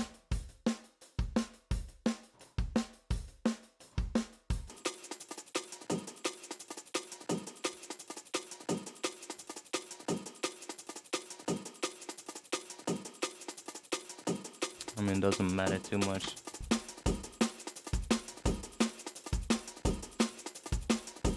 But I kind of want to see what it sounds like if we bring that to F sharp as well, which is the same key as what the think break snare is.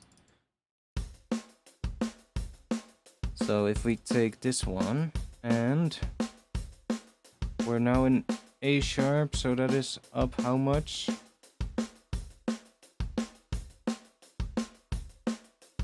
It's 8 semitones. Oh, that's the tom.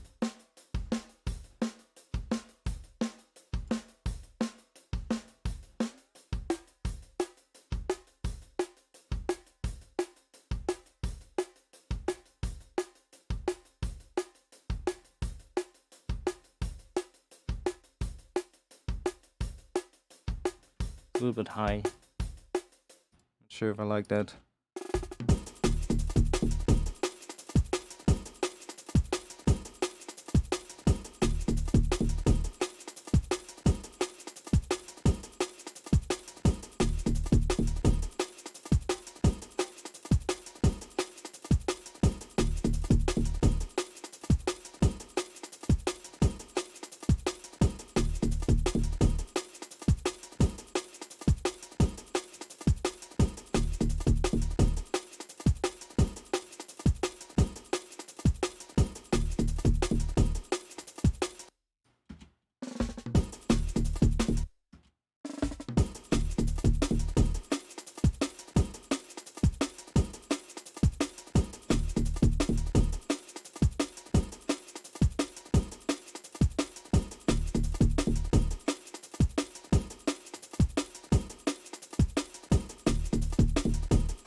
Might use a completely different kick, honestly.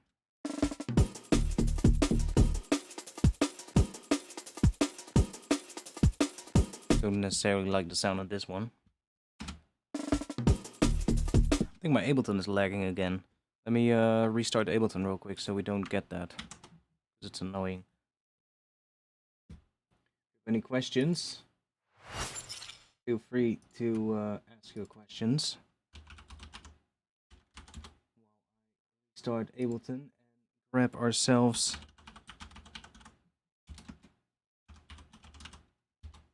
a little piece of music. Let me restart Ableton real quick. Save. Let's restart.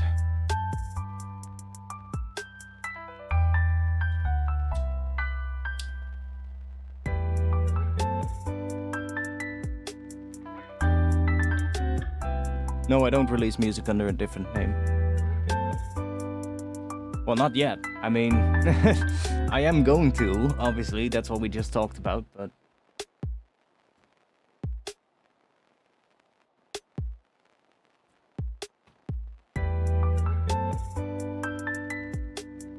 And you know what? I'm going to open up the other track. Because I'm feeling like it. See if we can make that one better. Last time I worked on it was in the middle of the night, and I remember I did some crazy distortion shit that sounded good to my ears, but then the day afterwards I was like, okay, no, it doesn't sound as good as I remember it sounding the day before. But the first part of the track is really good, or I like it a lot, where it's going, so let me open it up. We can always go back to the one that we were just with.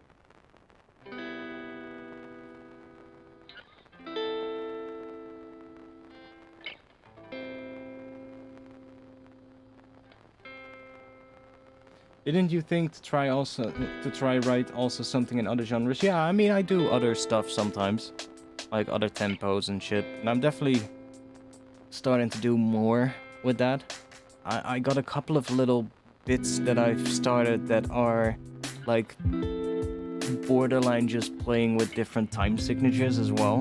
And there's a couple of interesting bits, but it's like nothing too crazy, nothing too spectacular yet.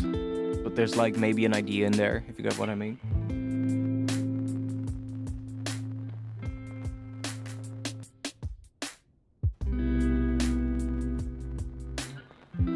I hope this project loads quick, because it's quite a big project file. So it better not take ages.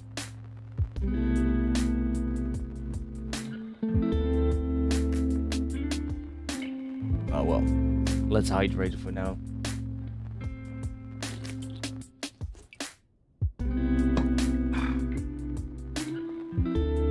Oh, it's loading.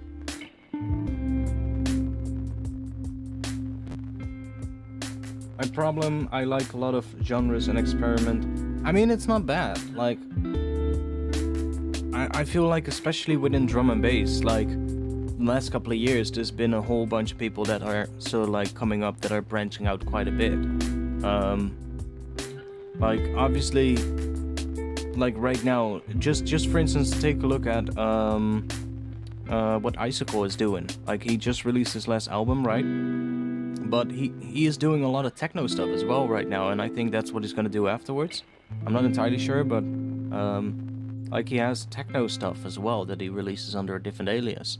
Like Imanu, what he's doing, he's doing all kinds of stuff. Like, technically, what people see him as is a drum and bass guy, but like he makes whatever, you know.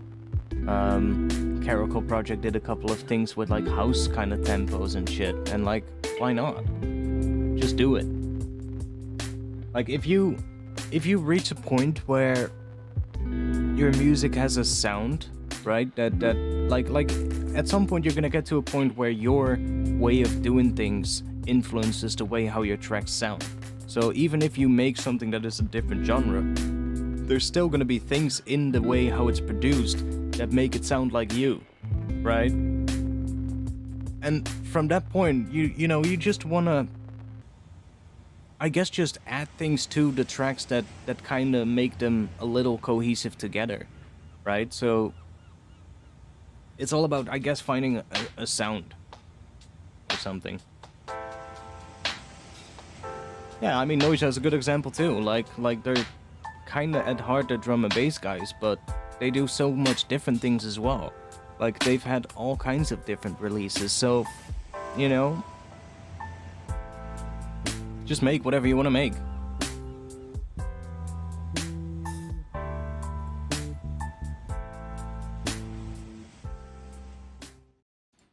Okay.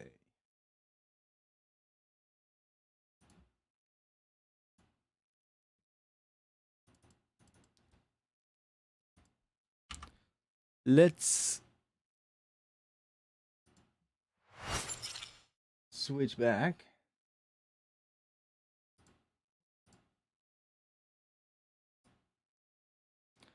So this thing has changed quite a bit since the last stream. Last stream I did, it sounded completely different. Since then the key has changed, and I've added harmonies to this thing. So I'm just gonna play the entire thing and see what it sounds like. Everything from where this marker 2 is probably sounds a little bit over the top and crazy, and that's what probably needs to be redone. That's what I did at about 4 or 5 a.m. when I wasn't... Well, I was completely in the zone at 5 a.m. and I just did this section, and there is a bit of an idea in it, but it's a bit much. But let me just play what I have so far. The intro is... I mean, it's not bad. Could maybe... this part could probably improve a little. But it's starting to sound pretty interesting.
I want a different clap here, but for now this one will do.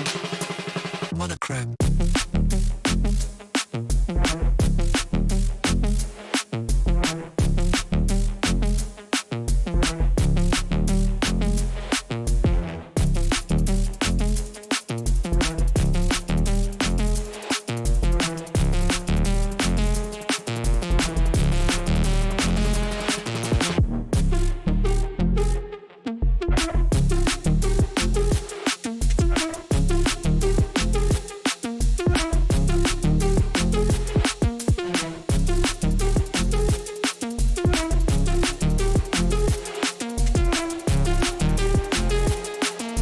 Okay, now we're gonna get the weird section.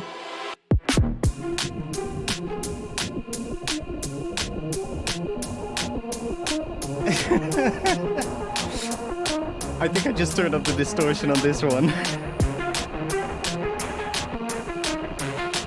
I mean, it gets pretty crazy.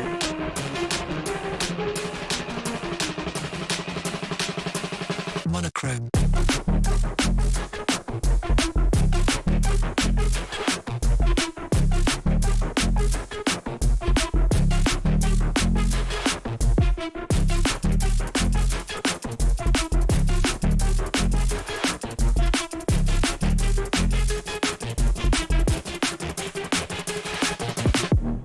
Yeah, I think I just took the ARP and I just I had this weird section here in the ARP. Like there's a bit of automation. Well, there's quite a bit of automation actually, but these ones right here, these little bits right there, they're automation on this one, on this plugin, and they basically just bring the blend in, so which is kind of like the mix. So here it's not doing anything, and that's where that weird sort of like effect comes from. That.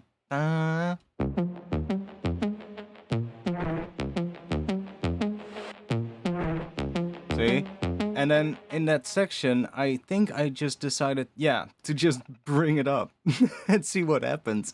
And it made that really crazy.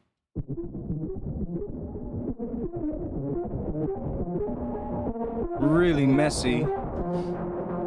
So I might want to see if I can make, I don't know, maybe do a distortion that sounds a little bit cleaner than that, but... Or maybe I just need to, I don't know, do some volume movement on it so that it gets cleaner again. And then I added that LFO tool, which comes in.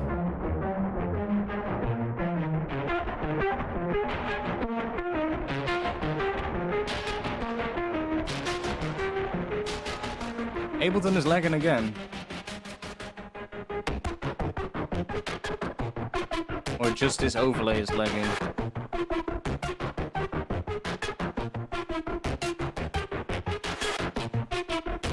And see, when this one is playing, it sounds kind of usable.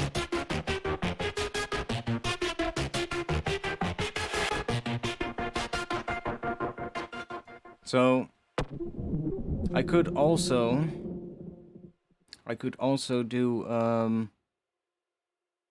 I could also re-trigger this one with like an envelope. So I set it to envelope mode, re-trigger it so it doesn't do it on it doesn't do it on 16ths, but like it does it in terms of what the notes are playing, or I can feed notes into it to kind of re-trigger it. I like the previous switch better. I don't even think we had a switch previously. We didn't even have a switch, I think.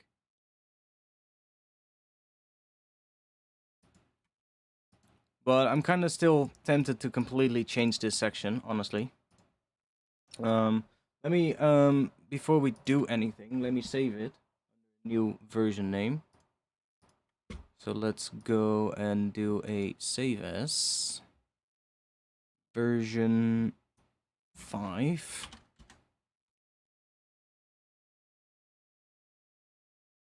Well, I can show you what I did since last stream, because something has changed. We're in a different key, and that has a particular reason. So let me just grab this one right here with the automation. That, and then I'll grab the bass from here, put that here as well. So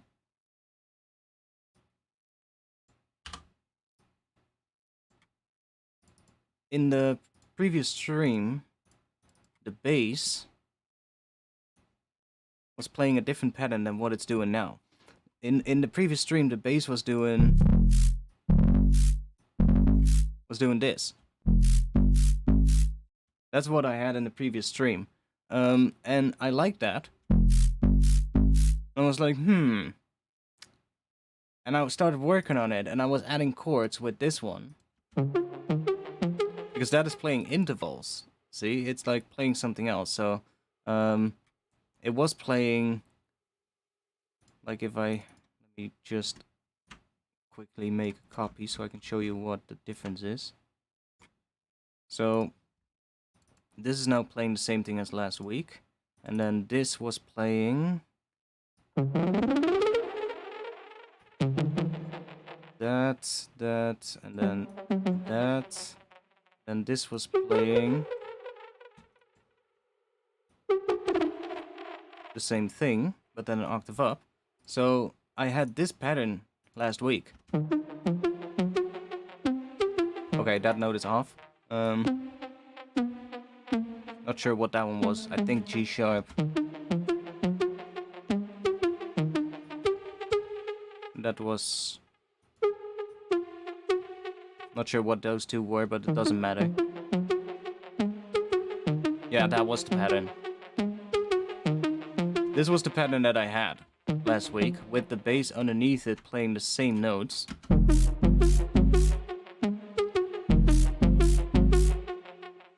Right? Yeah.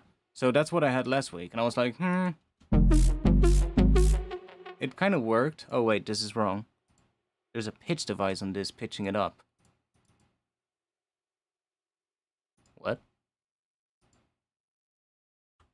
Let's take that off. Or let's just turn it off for now. Because it... What is this then?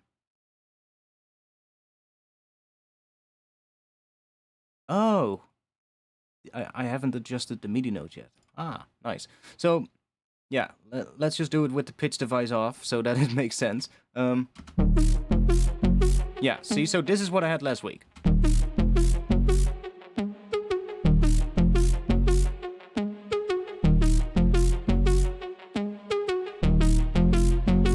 And I was like, yeah, I like it, but I was playing with it, and I was like, what happens if I, you know, change this up a bit? So I was like, right here, well, with these, I was like, what if I change these bottom notes so that, you know, these are playing the top notes and then these are playing something else. So I was like, what do we get if, like, D sharp, what would the bass note underneath that be if this would be the third of the chord? So let's say the minor or major third. I was like, we would get a B underneath that. So what if I change that D sharp for a B? So now this is a B major with this one, right? So it's B and D sharp, creating the B major interval. I was like, okay, what would this one then be? That would be a C sharp, creating a C sharp major interval. So I was like, okay, let's try that. And then what would this be? That would end on D sharp. So I was like, okay, that's a D sharp minor interval. Let's try that. And I played this, and I was like, without the bass notes for now. And then suddenly I had that sound. And I was like, wait a second. That sounds interesting. I was like, okay. So I started putting bass notes under that. And I was like, it's cool, but now the bass is hitting a B. And that's really fucking low. And it was too low. So I was like, it's just not gonna work. So I would have to put this now on B, and this is then gonna go up, so it's doing just whole note steps. And then it kind of works together. But that is really low, right? So...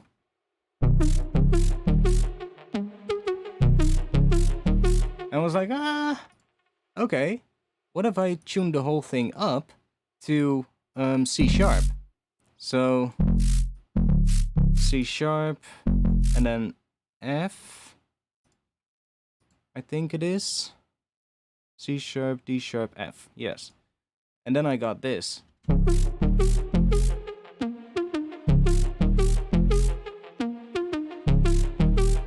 And I was like, that's gonna work a lot better for bass. C sharp is still low, but it's just about on the border of too low. So it'll work better.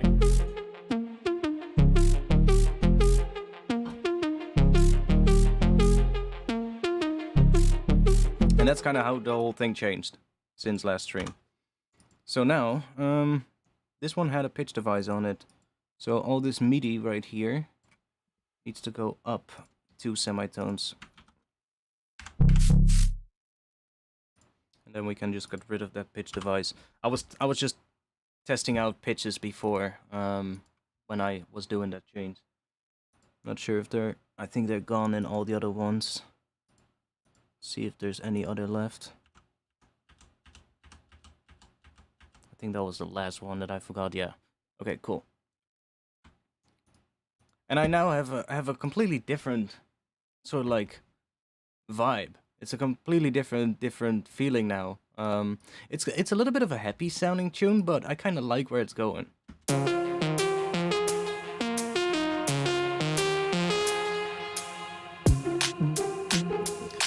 And then I started adding those harmonies with the pizzicato string here. And that just started, yeah, really making the vibe come together. That's playing the same intervals here as what that pluck is doing. So like reinforcing that. And then later in the tune, this one comes in as well. Which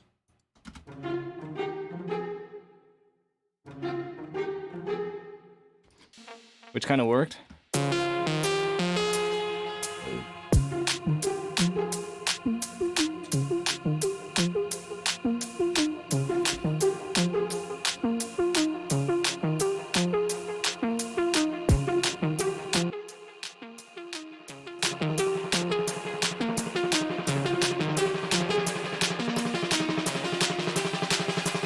Monochrome.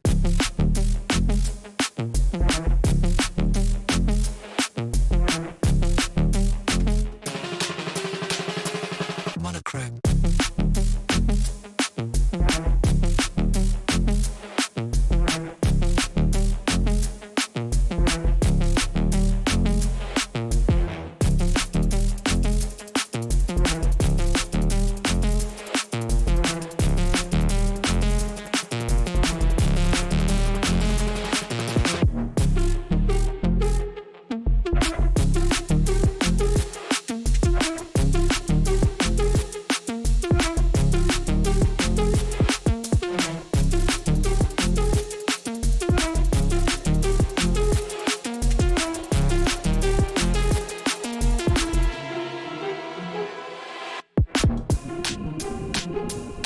Yeah, so what I'm gonna do is I'm gonna grab everything here and just cut that away. I'm gonna drop that somewhere over here. What the fuck are you doing? Why are you...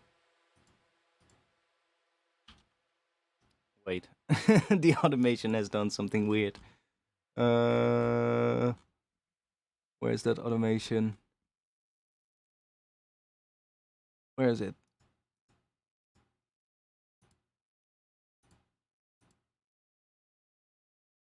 LFO2 volume. That one.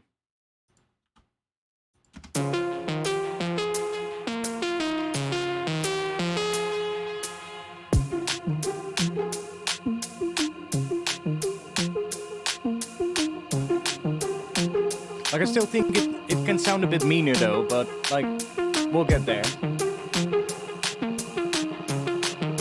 And I think this really needs a vocal of some kind. Like, I have that monochrome vocal right here, which is kind of just a temporary vocal. I have been playing around a little bit with some vocals just to see what it would sound like.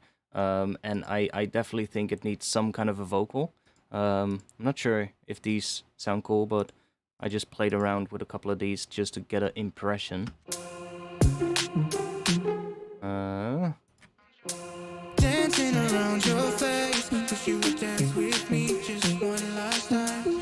Obviously, the vocals are shit. They're sample pack vocals, right? So Dancing in outer space. I'll just find something that I like a little phrase, and then just make something out of that. You know, just repeat the phrase a couple of times with some processing on it, with some delays and shit like that to make it interesting. But for now, I was just playing around, so like kind of seeing what it would sound like with a vocal.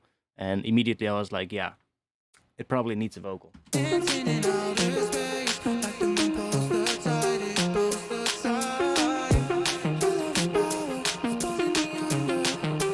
Wish I could save my breath. The fire in my head.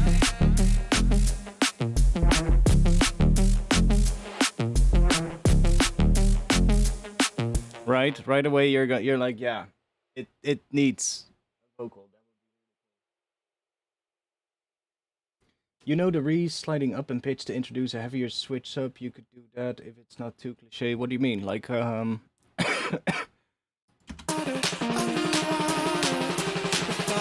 in my head. what do the other vocals sound like? What is this?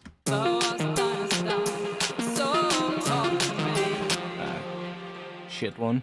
Just let me down. The door is open. So let me out. Yeah, this one worked the best in terms of the timing of how it ended before the drop. But the vocals, yeah, the vocals kind of fit, but the lyrics are just kind of shit, you know? Set me on fire, you set me on fire. With the love in your eyes, I can see the sunrise coming alive. Dancing around your face, wish you would dance with me just one last time. But I do agree, they kind of fit. Like the moon pulls the tide, it pulls the tide. Your love is power, it's pulling me under. Wish I could save my breath from you. I do have an idea. I do have an idea of what could maybe be cool for the switch up right around here. What if I do a polyphonic bass? I have a couple of patches in the upcoming pack, or at least one patch in the upcoming pack which is a patch like that. But we can make one really easily. And I think it could be pretty cool because this tune lends itself for that.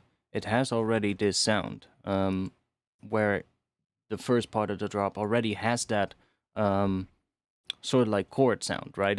All the parts of the bass line are creating a chord with the layer on top. So it's like, even though they're not playing at once, they're sort of like, it's like dun dun dun dun dun dun, right? It's like you get the low note first, and then on the second 8th note you get the sort of like the major third, and then on the last note it's a minor third.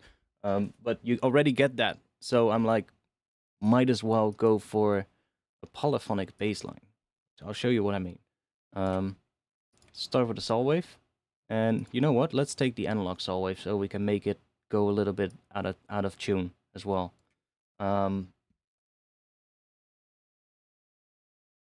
And what we can do then is we can take that same pattern, so C sharp,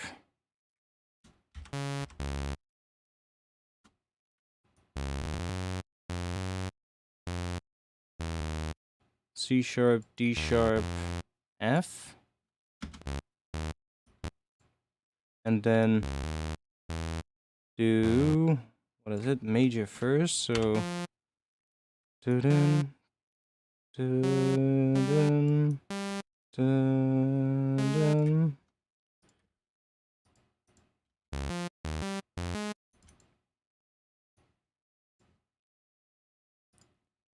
Then I'm gonna go into pigments, and let's set this to polyphonic, but 2. So we only have 2 voices, and then I'm gonna give this a shit ton of release.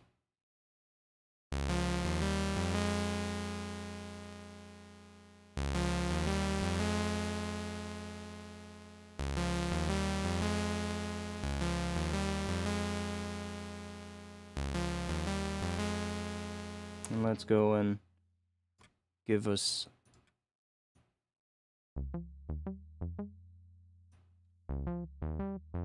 Let's give that one a ton of release as well.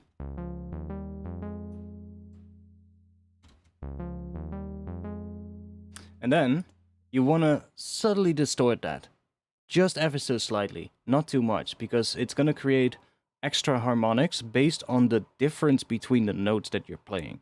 So you want to also have the notes be spaced quite far apart. So right now they might even not be too far apart yet, because like that is playing an octave too high, first of all. That's the bass octave. That's the sub bass octave that we need. And these ones might even go an octave higher still. I'll try it on this octave, but it's gonna make more sense once they start overlapping more and the patch is better. But let's add a little bit of distortion. So distortion, and I want to use a bit of tape distortion. let's do that so it gets a bit louder as well.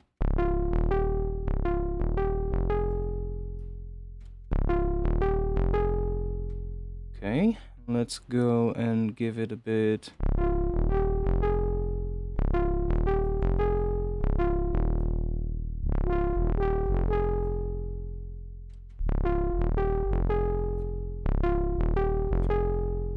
Probably want to do the filtering afterwards, to be honest.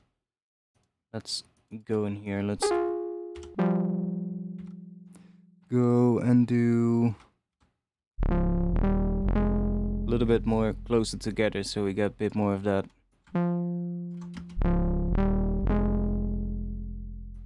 So that they overlap a little bit more.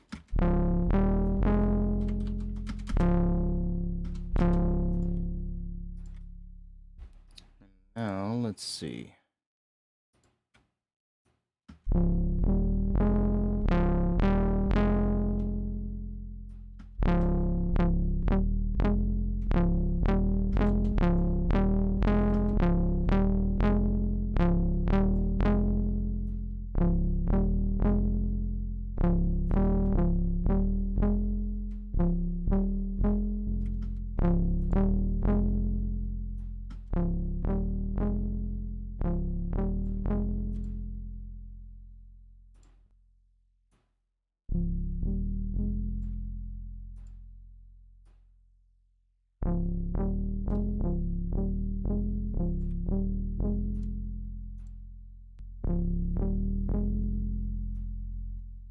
Ableton is lagging again. Fucking hell. Why is it doing that?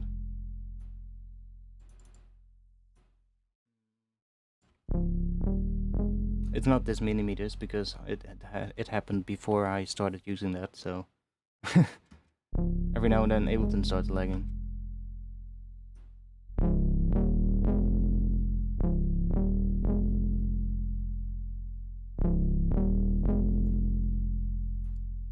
No, it happens on everything. It's not just pigments. It happens on everything.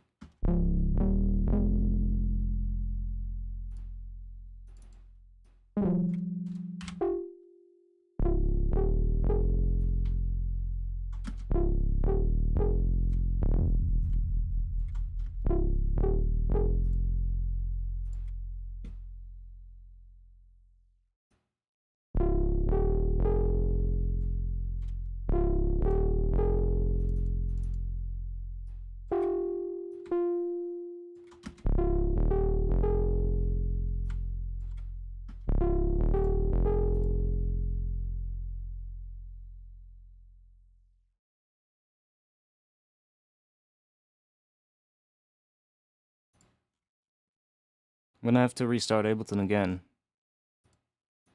which is annoying, but I'm gonna have to do that because otherwise it's gonna keep doing this.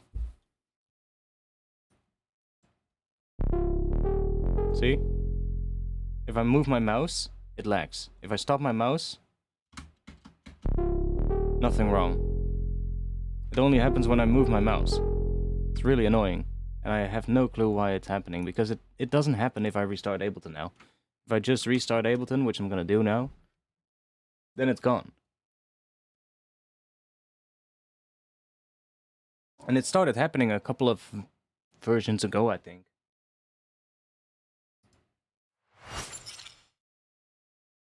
Anyways, we'll be back in just a bit. I need to go take a piss as well, by the way, so good moment to start doing that. Yeah, quickly make Ableton restart and reload the project, and then I'll go take a piss. You guys listen to some music. Oh, I should have kept that tab open.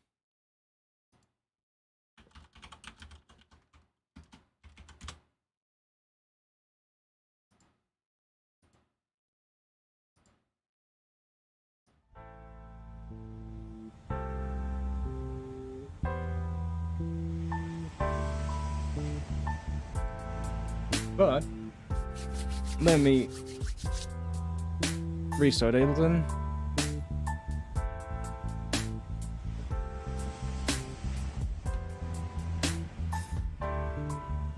And let's reload the project.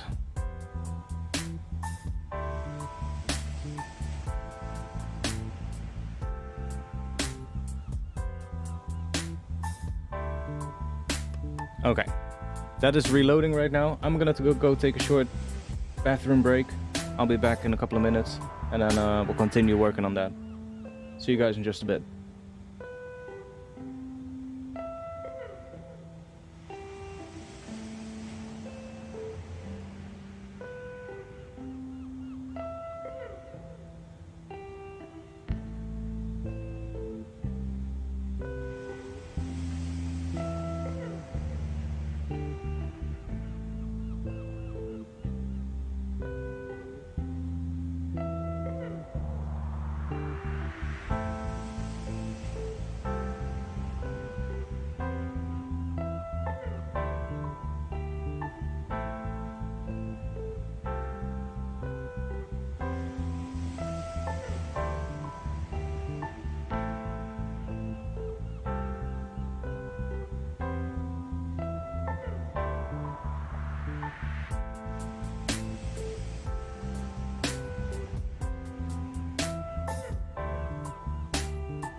Okay, we're back.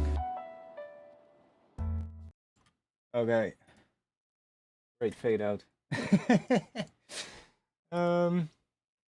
Ableton is almost done, I think. Oh, it's scanning plugins. And it's done. Okay.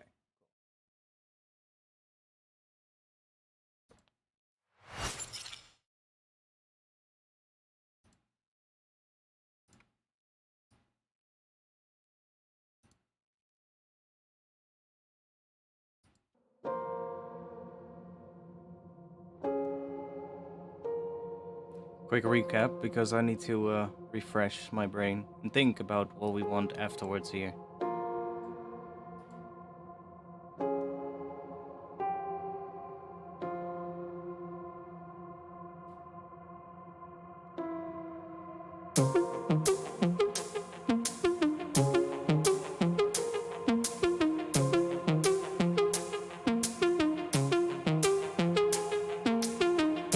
Set me on fire, you set me Oh on yeah, fire. vocal. We have a vocal now. In your eyes, I can see the sunrise coming alive. Dancing Cheesy around your vocal. face, wish you would dance with me just one last time. Dancing Maybe in outer space. Maybe I can make a part of it work. Wish you would dance with me just one last time. Dancing in outer space. I'll see. Like the moon pulls the tide, it pulls the tide. Your love's power is pulling me under. Wish I could save my breath. I'm in the water, under the water. The fire in my head.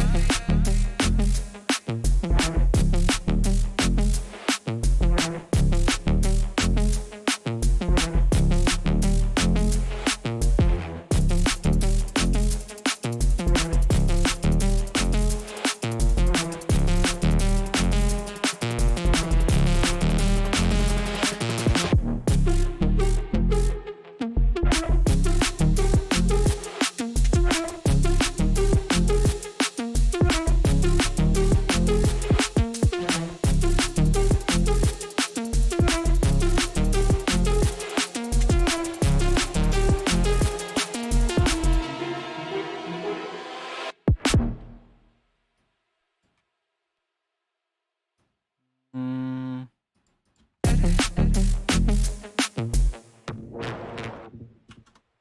Let's take this, drop it there.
It's just a little bit laggy in general. I don't know what it is today.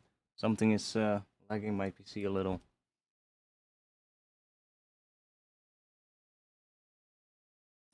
Sure, if I can see. Oh, my CPU is 50% being used. Mostly by Ableton. Oh, it's dropping down to like 7. It's fine. GPU is fine. Sure. Doesn't matter.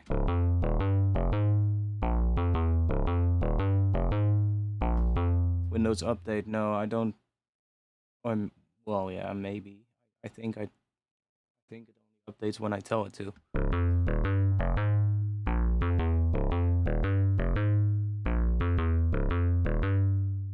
Let's test it out. Let's quit mini meters. Let's go full screen on here. See what happens.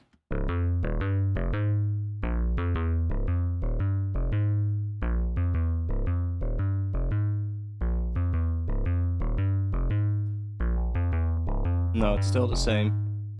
See, so mini meters is not doing anything. It's literally just doing the same here. It's not the same thing as I had just now. It's not that the same thing that when I move my mouse everything lags. It's just when I move this around it also lags a little.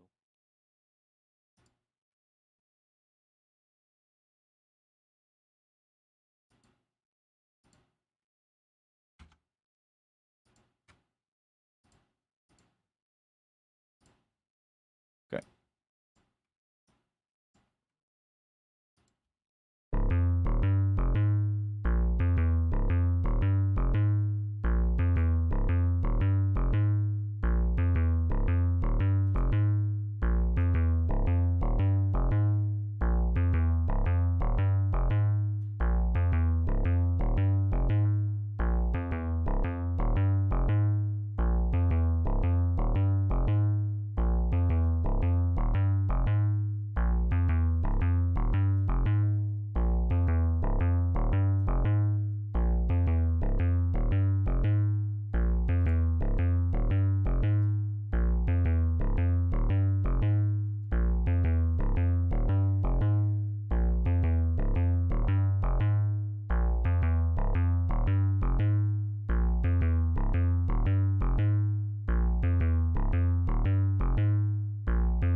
I mean, it just has a bunch of good distortion types, in my opinion. Like...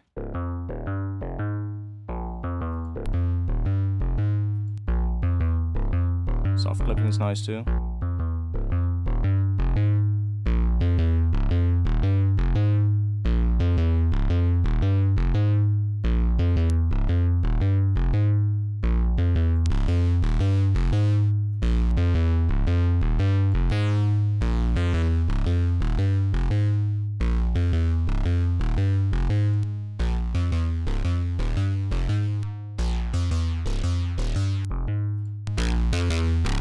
Ooh, Jesus.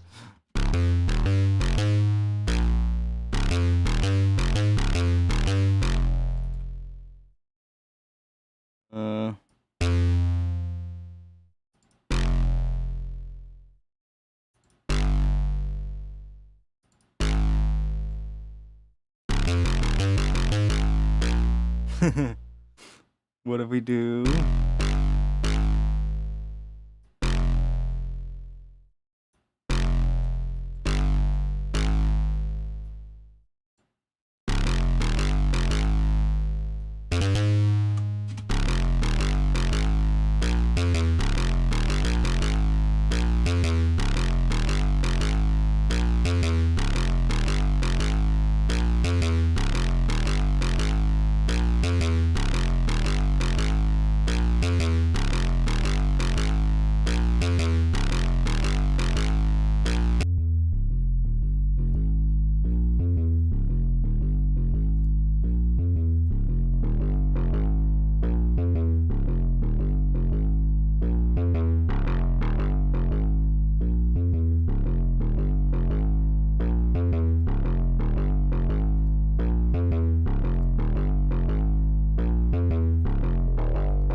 What?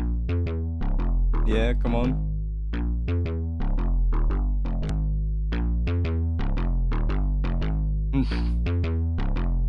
It's a little bit tends to do that.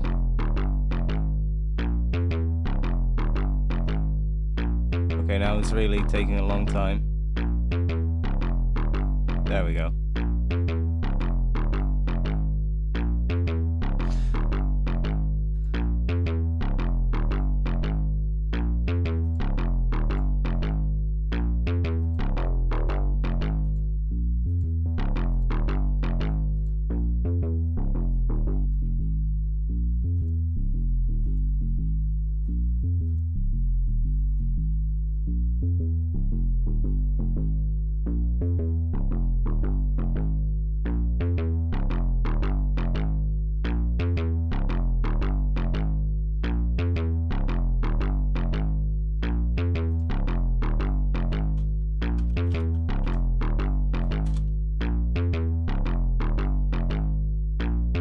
There you go.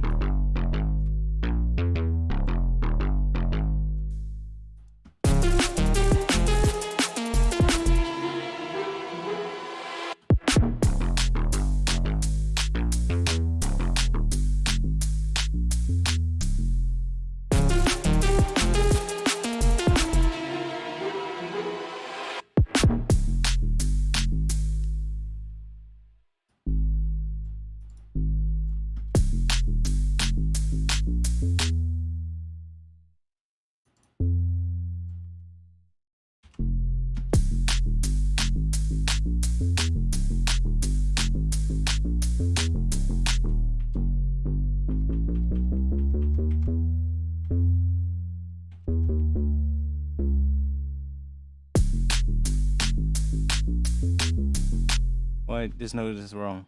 This note is wrong.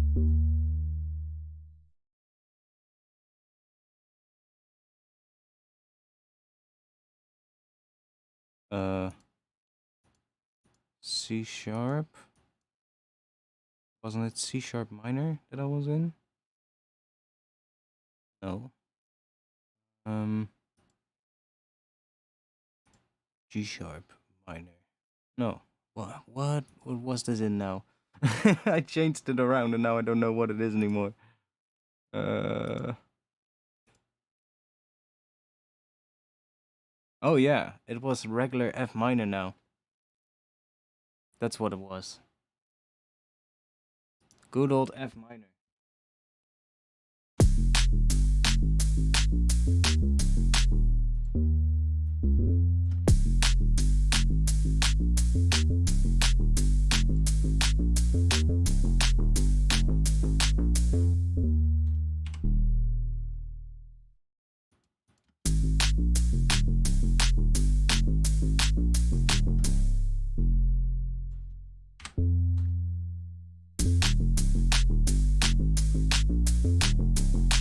Now it's kind of the pattern that what that distorted thing was playing that I had earlier. That was kind of playing that pattern after the processing. I think there was a delay happening in that as well, which made that pattern. But it was much higher pitched, of course, and it was really screechy and shit. Which I kind of like.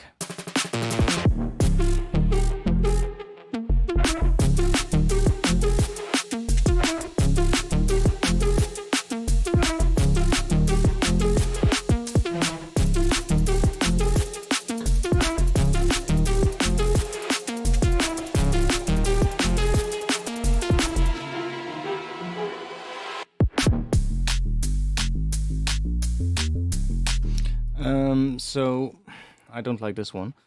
So what I want to try is let me make a copy of the harp.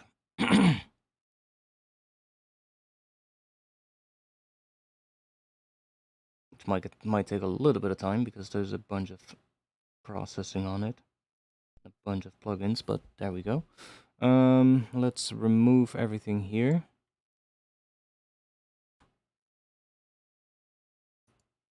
And then I'm just gonna take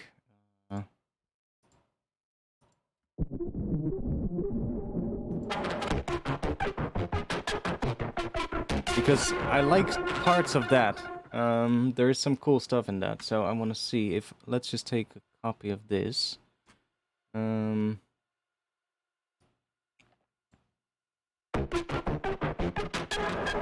So I'm gonna open up this LFO tool and let's.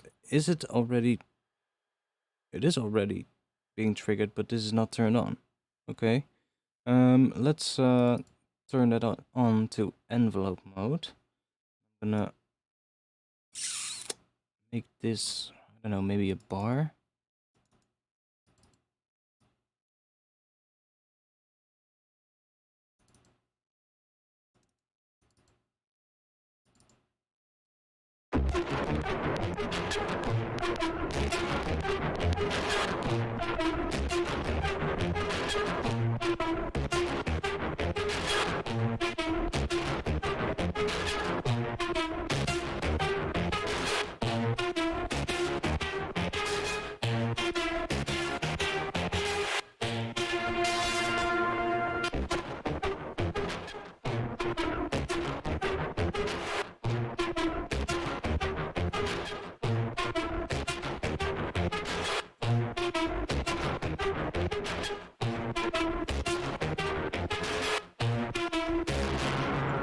And we can start playing with this one to see if we can make it less crazy. So I think most of it is coming from this octavize. That's why it gets this really screechy sound.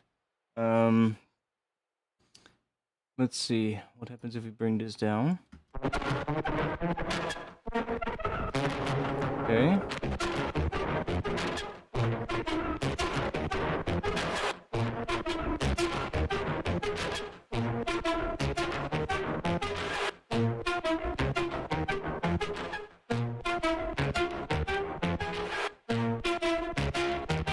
Oh.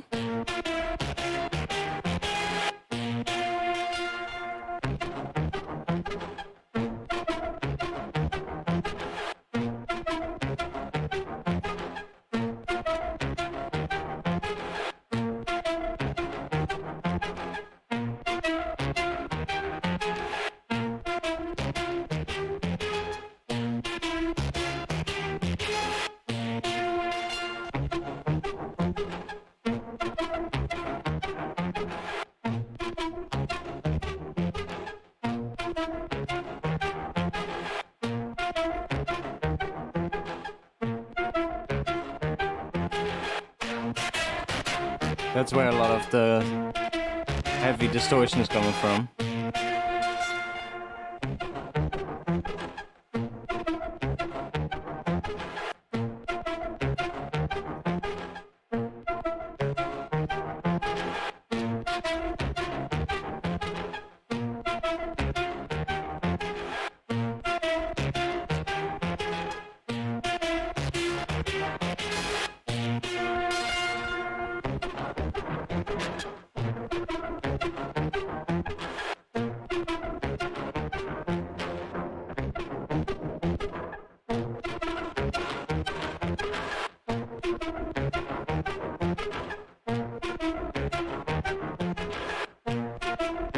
Ableton is lagging again, whatever.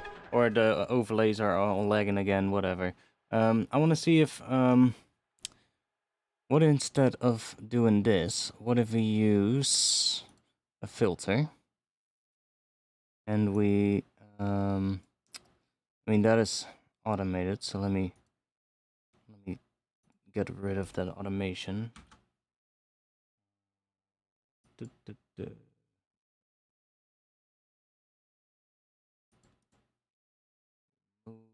Clear envelope. And then we can just set that to 50. Well, we can't type it for some reason. Then we just do it ourselves. Now it's not doing anything. And we're going to use a filter instead. Now if we add the cutoff here.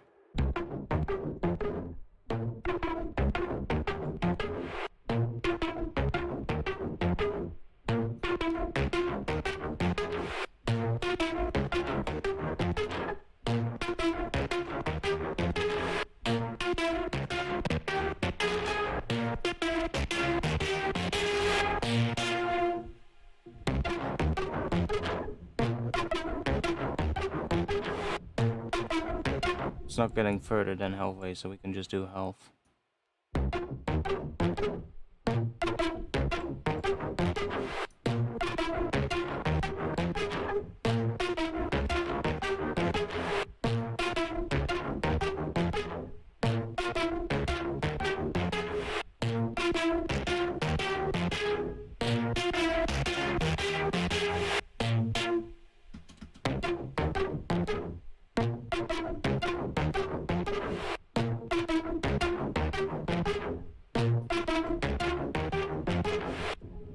Like, can we make that work?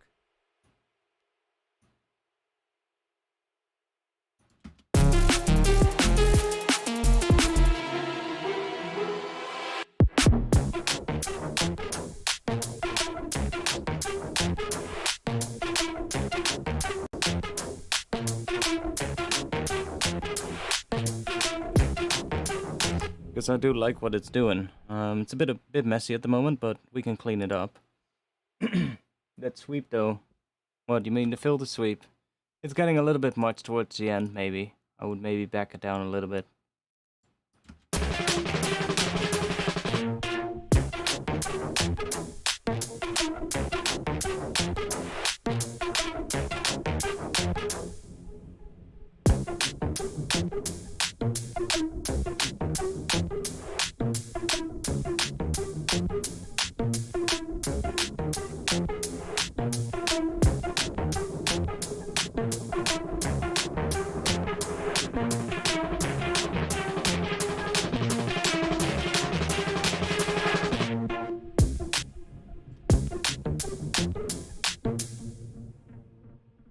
I do intend to release this one, yeah.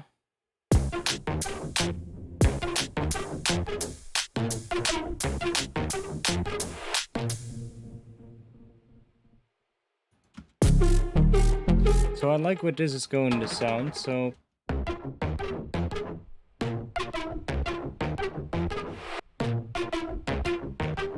I like how screechy it is. It's pretty cool. Needs a bit of reverb. Parallel probably. So let's use Valhalla Vintage Verb because then I can plug my my pack on Patreon.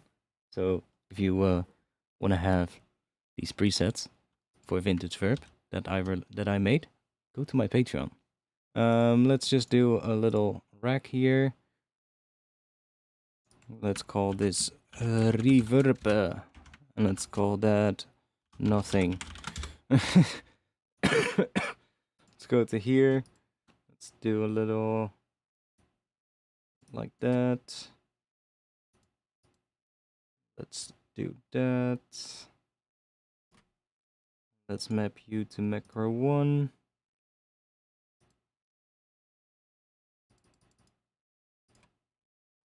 So now we can just blend it in.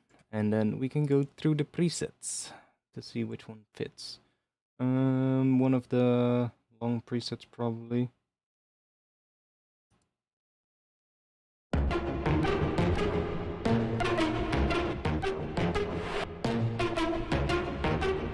And probably with some EQ on it as well, because I know there's an EQ built in here, but I'll just do it like this so we don't have to worry about that setting changing.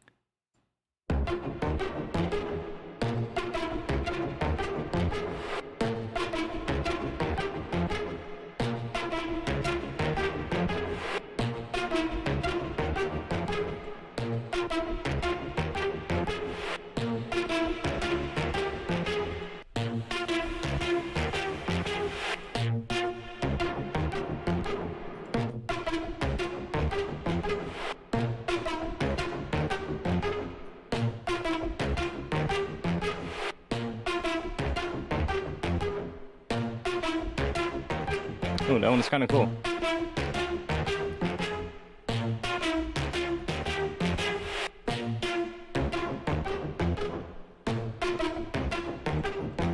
Because I want to have a, I kind of want to have a heavier second drop, if you get what I mean. I was thinking about this tune, and I was like, I think I just want to do, because right now the drop hits here. Yeah, the drop hits right here, the first one, and it's only 32 bars. So after 32 bars, the drop is over, and I could do like a switch into a heavier right away, but what I think this tune is not going to be that long. I think what I'm going to do is I'm going to just have a break here, where this thing will be either coming in or it will be some instruments from here, sort of like making a breakdown, and then this thing comes in, and then it's just going to drop probably right here again into a slightly heavier drop, or maybe even here. And that is going to be another drop of probably 32. Then we got an outro with like maybe a little hint of what this thing was in the first drop, going back to that for just a little bit, maybe during the outro, and then it's over. So that would be up until there roughly. That would be 3 minutes and 20 seconds. But I mean, I don't think this track needs to be that long. Yo, what are the plugins used for the analyze at the top? It's not a plugin. Well, it comes with a plugin, but type in the chat !meters if you want to know. I can do it for you right now, but anybody else, if you want to know next time, just type this in the chat !meters, and you get the link. It's already in the chat, but if you scroll up a little bit, it should be there. But maybe if you just joined, YouTube doesn't show you the previous chat messages. But it's not necessarily a plugin. It's a separate piece of software. It does come with a plugin though. It comes with a VST plugin that you can put on your master channel in case your audio interface does not have a loopback feature. Like mine has a loopback feature, which means it shows up right here.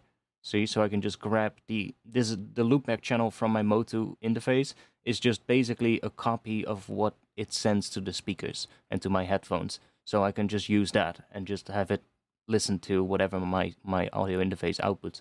But if your interface, or if you don't have an interface, or if your interface doesn't have a loopback feature, or you just for some reason cannot make it work, then there's also a VST plugin that you can put on your master track, and that sends the audio to here. So you just need to select Millimeters plugin here, and it will send the audio from your master track to the other piece of software.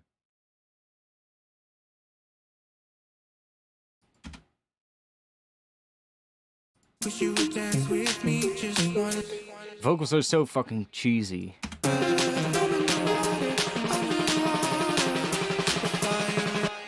But they sit the best from all the ones that I had until now, so yeah.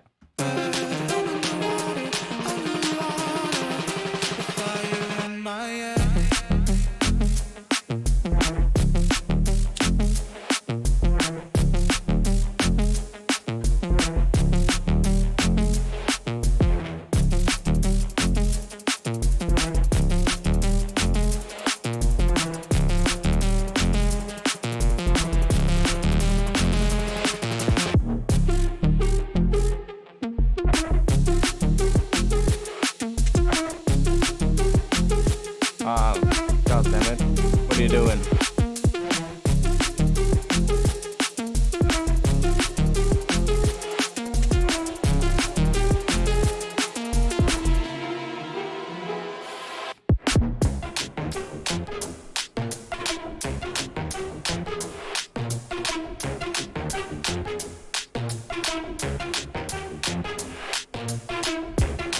Okay, there we go. So I like where that is going. I want to see though. I want to take a lot out when that hits first. So we got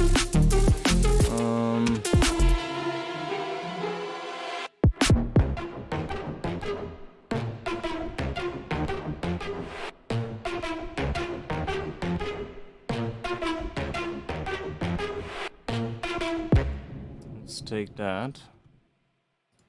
Let's give that a little cheeky automation.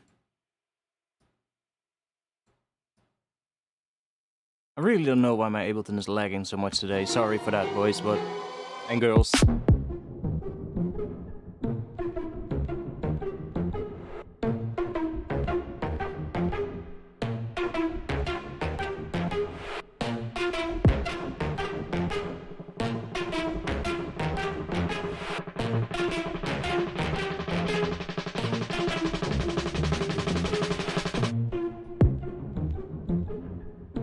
Okay, and then let's take the filter here as well.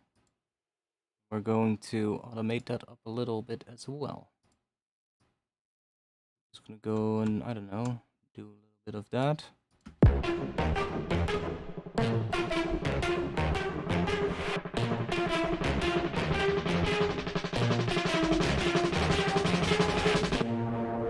And then let's cut it short there.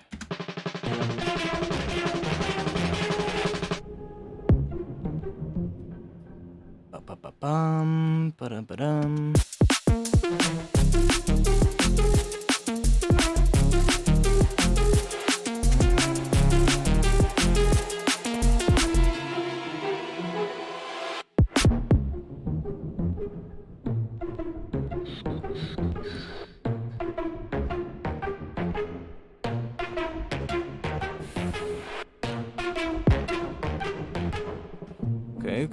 Okay.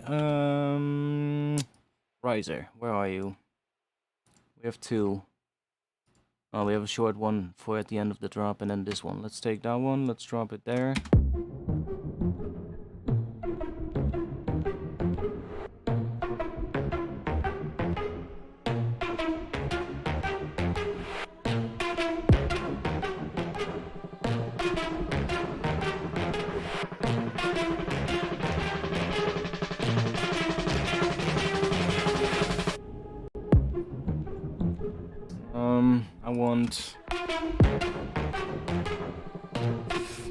Don't think I'm gonna use that kick right away again here, or I am gonna use that kick, but I wanna do basically just that.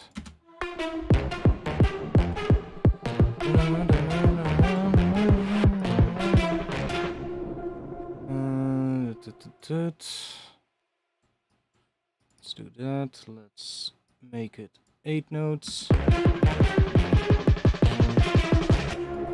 And make this one 16ths.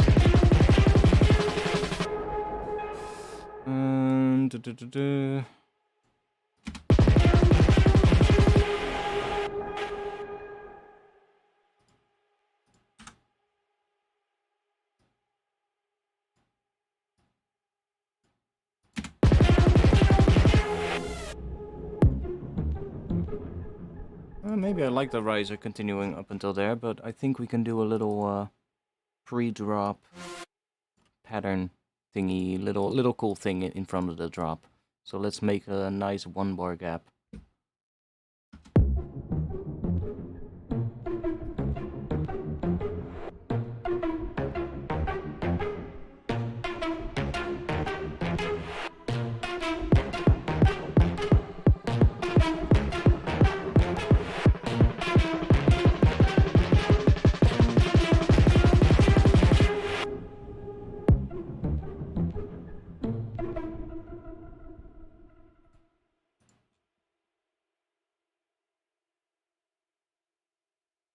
There's some...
see what I might want to do some other reverb thing.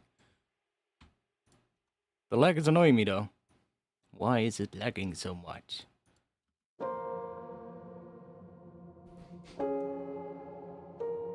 Like, it's not the same thing as what I had earlier, because Ableton itself is not lagging. It's only the plugins, and when I open the plugin windows.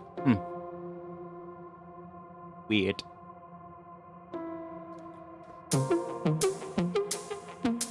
I'm also aware that right here in the intro, the piano is playing an out-of-tune note, actually.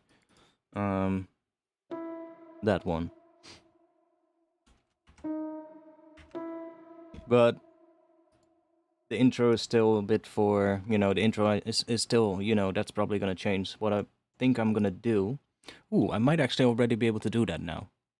We have quite a bit of the track, and that is bouncing everything except the... Probably everything without the drums. And then putting that into pigments. And then do some granular resampling to get some ear candy bits to use, and that might actually give us some extra bits for in the second drop as well. Give us some weird shit.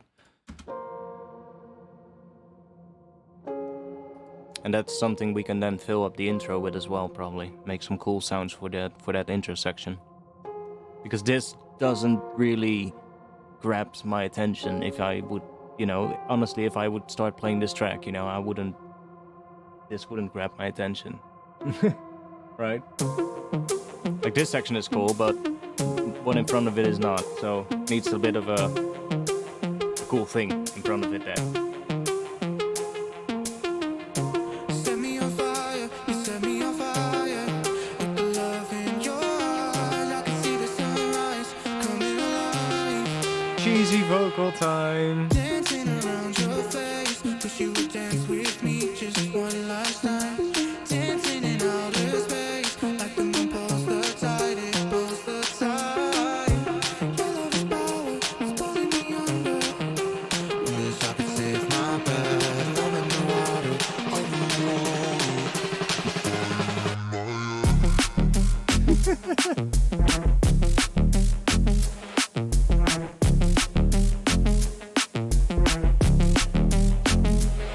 Vocal's temporary anyway. It's just placeholder, just to give me an idea. I was like, what does it sound like with a vocal? And I was like, yeah, it sounds way better if it has a vocal on top, so it just needs a good vocal. And I'll just have to come up with something, but it's not... That's such a long process that I don't like doing that on stream, because it's just, you know, you're gonna be sitting there going through hundreds of vocal samples until you might find something that has a little bit of potential. The best way is just get somebody to record vocals for it. You know, that's the easiest way, because then you can just make whatever sounds right. And just maybe even have the vocalist come up with something, you know, have their expertise. But if it's going to be something that you're going to make from sample pack vocals, then I don't like doing that on stream. It's just, it's so boring. It's you're just going to go through all these shitty samples one by one until you might find something that makes you go, ah, maybe if I chop it up a lot, and maybe if I just put a shitload of processing on it, it might work. But finding a good sample pack vocal is so rare. And then usually when you find one, it's already being used like 25 times or more. dancing around your face. I'm in the water, I'm in the water. The fire in my head.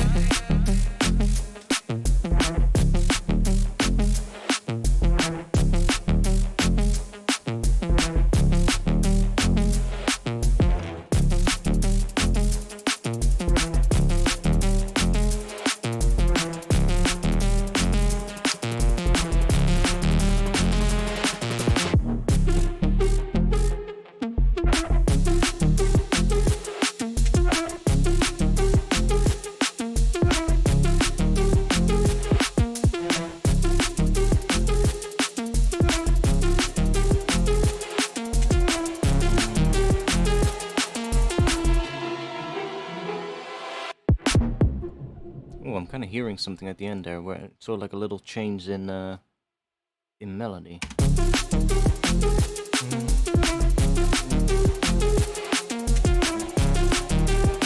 Ooh. Ooh. Let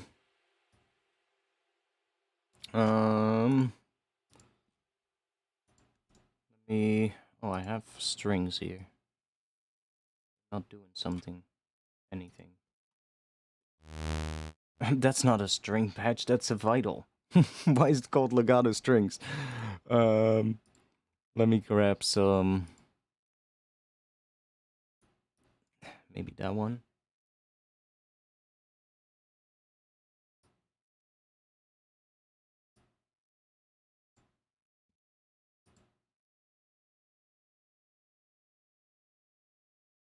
Mm.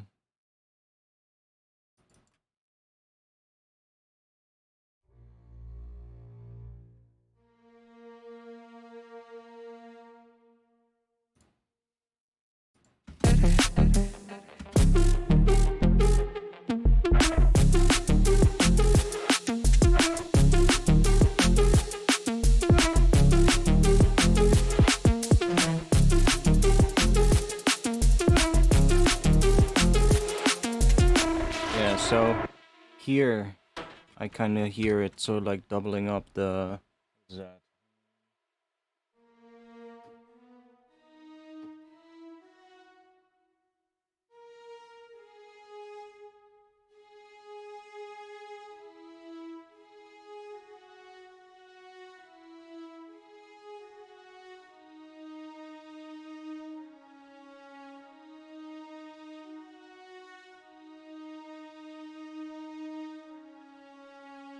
And then after that it needs to do something else. So starts on G sharp.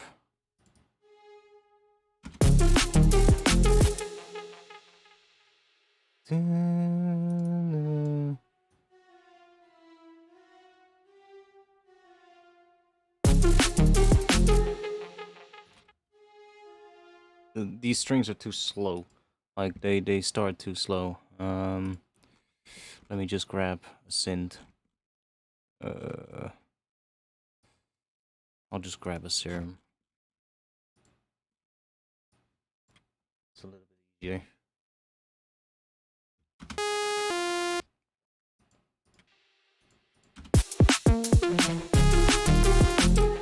So let me check. Part is it that is doing it? I think it's here. I think it's this one. Yeah, so it's F, D sharp to C.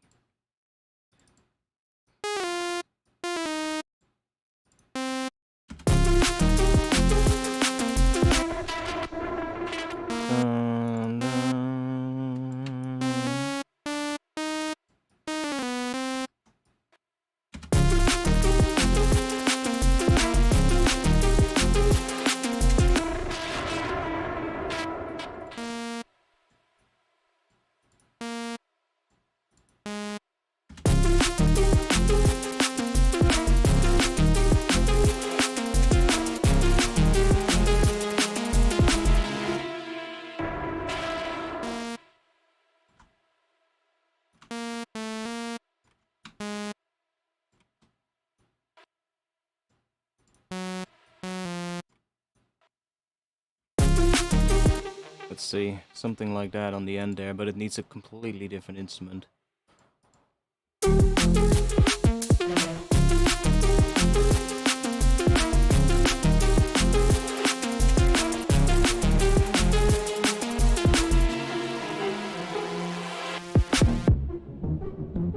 But kind of sort of like changing it there, and might even change the other things here as well to kind of change along with it.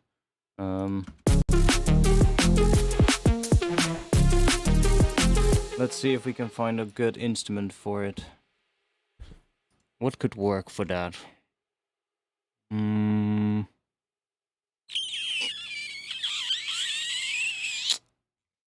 What could work?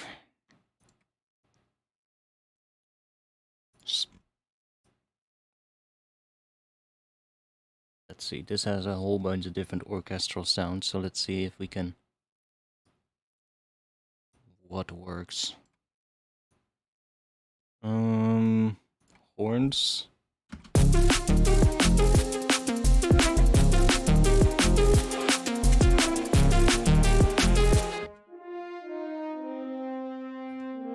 Like obviously I'm gonna have to adjust the notes a little bit because this doesn't sound nice at the moment how it plays. Like I would have to do some mod with automation and probably like even if I just make these start a little bit earlier, like just give it a negative delay, it's probably gonna work better because the attack of these sounds of those libraries are usually a little bit slow for drum and bass. So just delaying it, or like I guess pre-delaying it so that it's a little bit earlier, usually works well.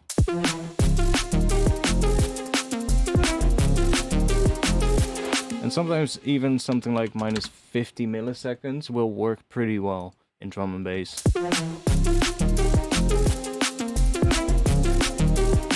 That's a little bit much, but let's go 35.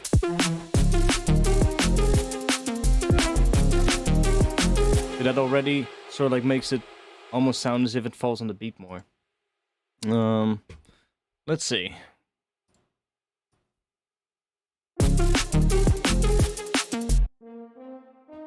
What should we try?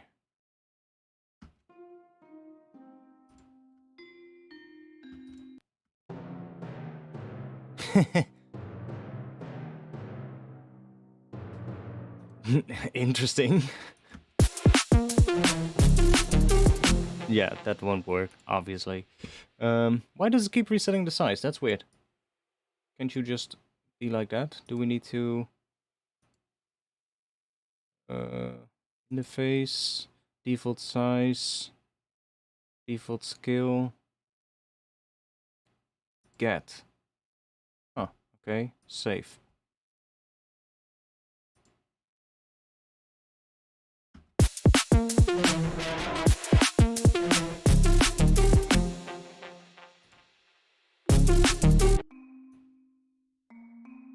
Okay, what else do we have?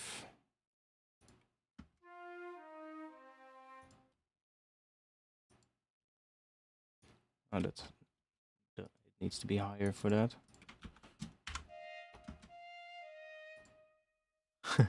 Even higher.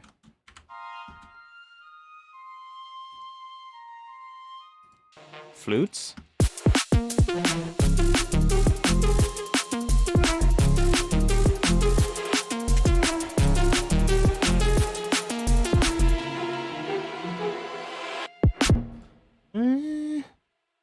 Ah, it keeps resetting. That's weird.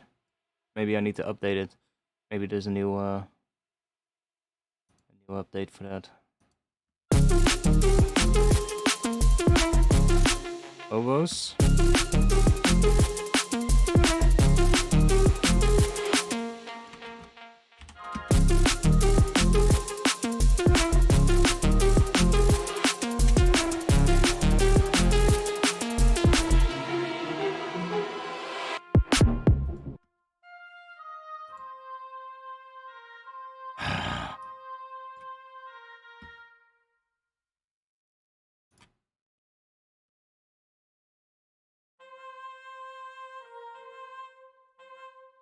Okay, we also have brass here.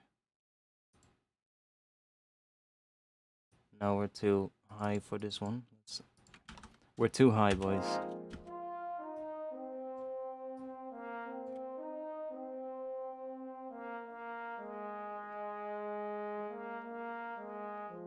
Trumpets, yeah, I have those as well.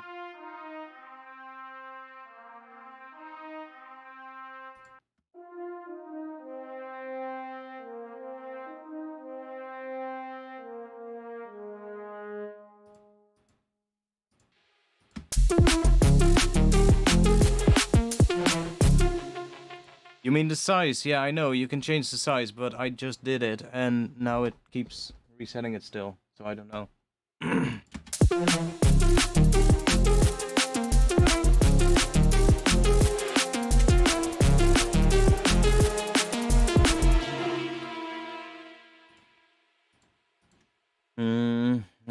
Okay, I don't think this is the right sound, but I'll figure something out for it. I'll leave the MIDI there so I don't lose that idea that I had there.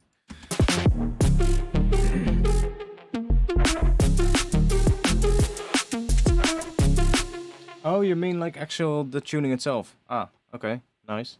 I didn't know that. Can you do that in the free version as well, or only in the core version? Core professional? Because I have the free version. I don't have the core version. Or is it right there? I don't know, that doesn't do much from the looks of it.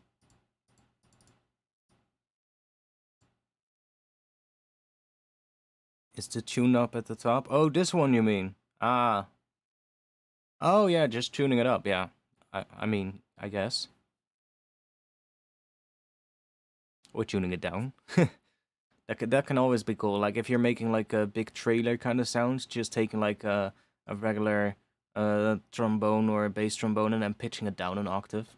You get some pretty nasty sounds sometimes. Got some distortion.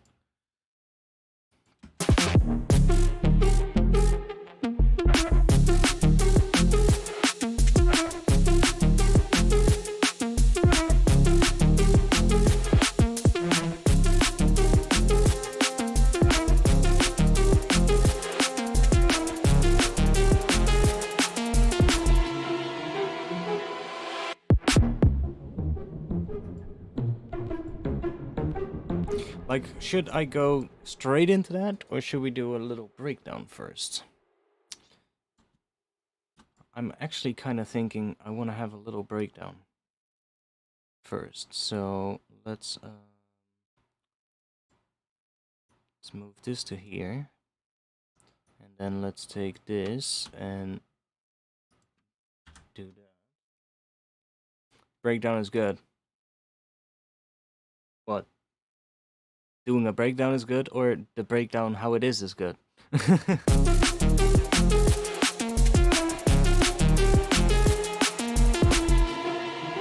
Doing it, okay.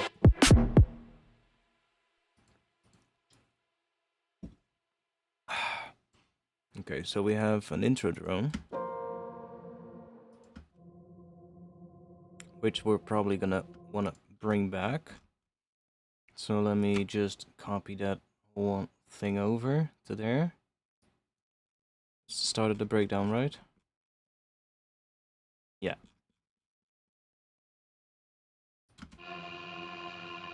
It's pulling me under.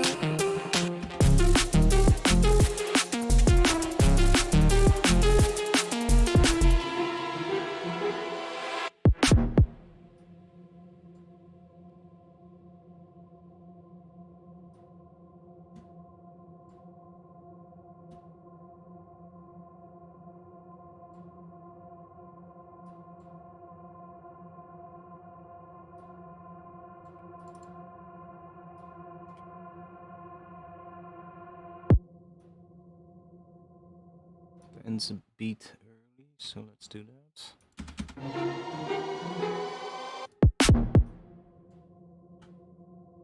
It's kind of like a rising, but it's sort of like growing throughout, so let's just have that on there as well. Then let's see what other things do we have here.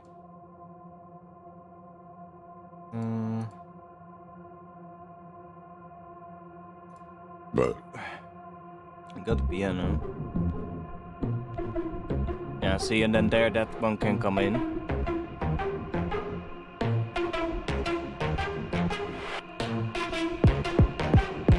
And that kick needs... Damn, I'm burping, one moment. And then the kick needs a bit of movement on the volume, so it doesn't need to come in like that. It just needs a bit of...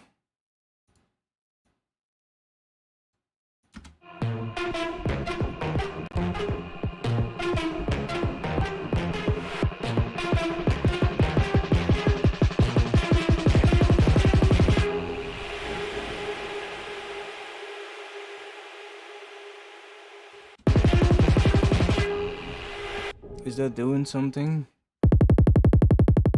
Oh yeah, it's doing something, but very little.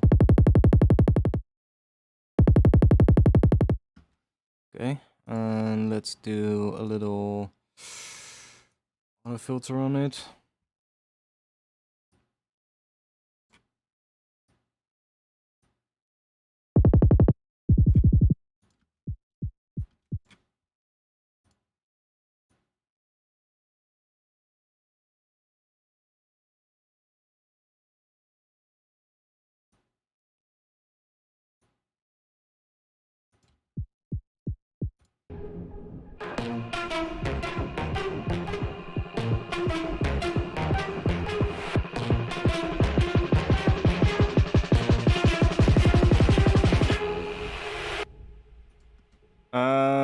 I guess Coca-Cola. I mean, I can drink both. Not really that big of a deal. But if I would have to choose one, I would choose Coca-Cola. But I would rather have Dr. Pepper, you know?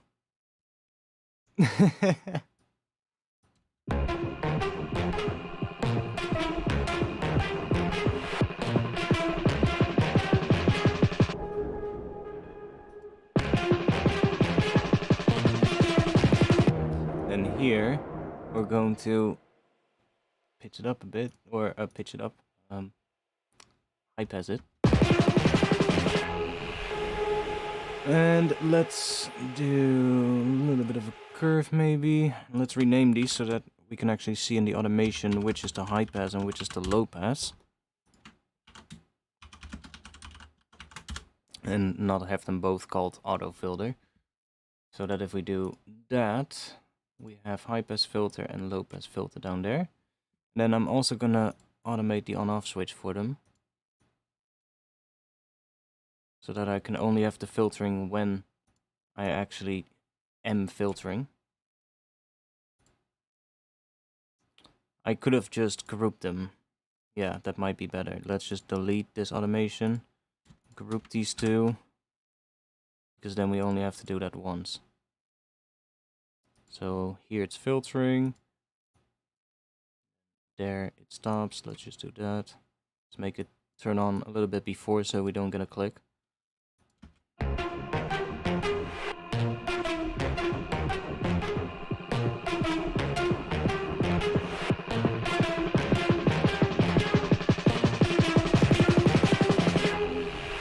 Okay, so it goes up a little bit too much because I can hear the click of the transient of the kick, which I don't want to hear in the build. So I can take it out with pigments. But if we just not make this one go up as much, we shouldn't get the click. There we go. Fixed it. Fixed it.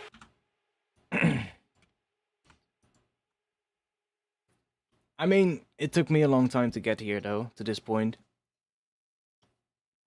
I'm only now sort of like happy with what I produce and how it sounds, and like I'm not always sort of like capable of making what I have in my head.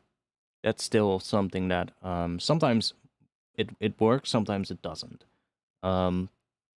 But at least the things that I make that I like in terms of the groove and like, okay, this is like this is a good cool idea. I can make them sound good, and I can at least get them to the point where I like the sound of them. So that's and that took a long time to get there, honestly.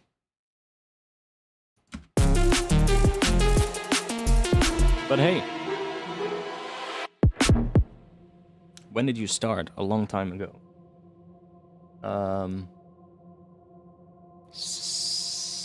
17 years ago was the first time I opened up a DAW and made some shitty house beats, and then started making hip-hop beats and all that stuff.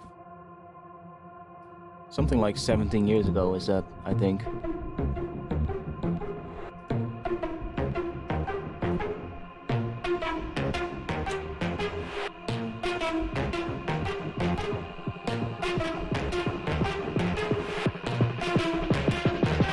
But that's the thing, like, a lot of the people that you look up to, like, of course not all of them, there's gonna be ones that are just like a 16-year-old kid and that are already really nice in terms of what they make. But most of the guys that you look up to probably aren't the youngest. Like they're probably at least in their like mid-20s to like late 20s, and some of them probably even older than that. Um, and most of them have a long time before what they do now, right? A lot of them have like different artist names that they did before that and that they used when they were getting better. And a lot of that you just don't know about, because it never really, got made public. So, like, when I started making hip hop beats, a lot of that stuff is not connected to what I do now and with the name that I use now. So you can't find it when you search for my name. But like I had a whole bunch of stuff before I started doing drum and bass because I produced hip hop beats for rappers basically. That's what I did.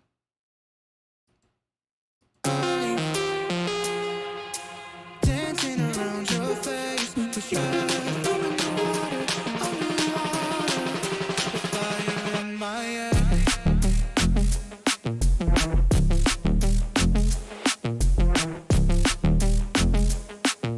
Okay. Let's do a little bounce quickly. So let's mute the drums and let's mute the sidechain. There's no sidechain on the theme group. That's good. And I'm also gonna take the vocal off for now. And do I want to have it with the bass?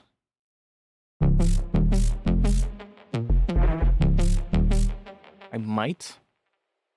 Maybe I just bounce it twice, one time with the bass and one time without, but let's just do a bounce here, so...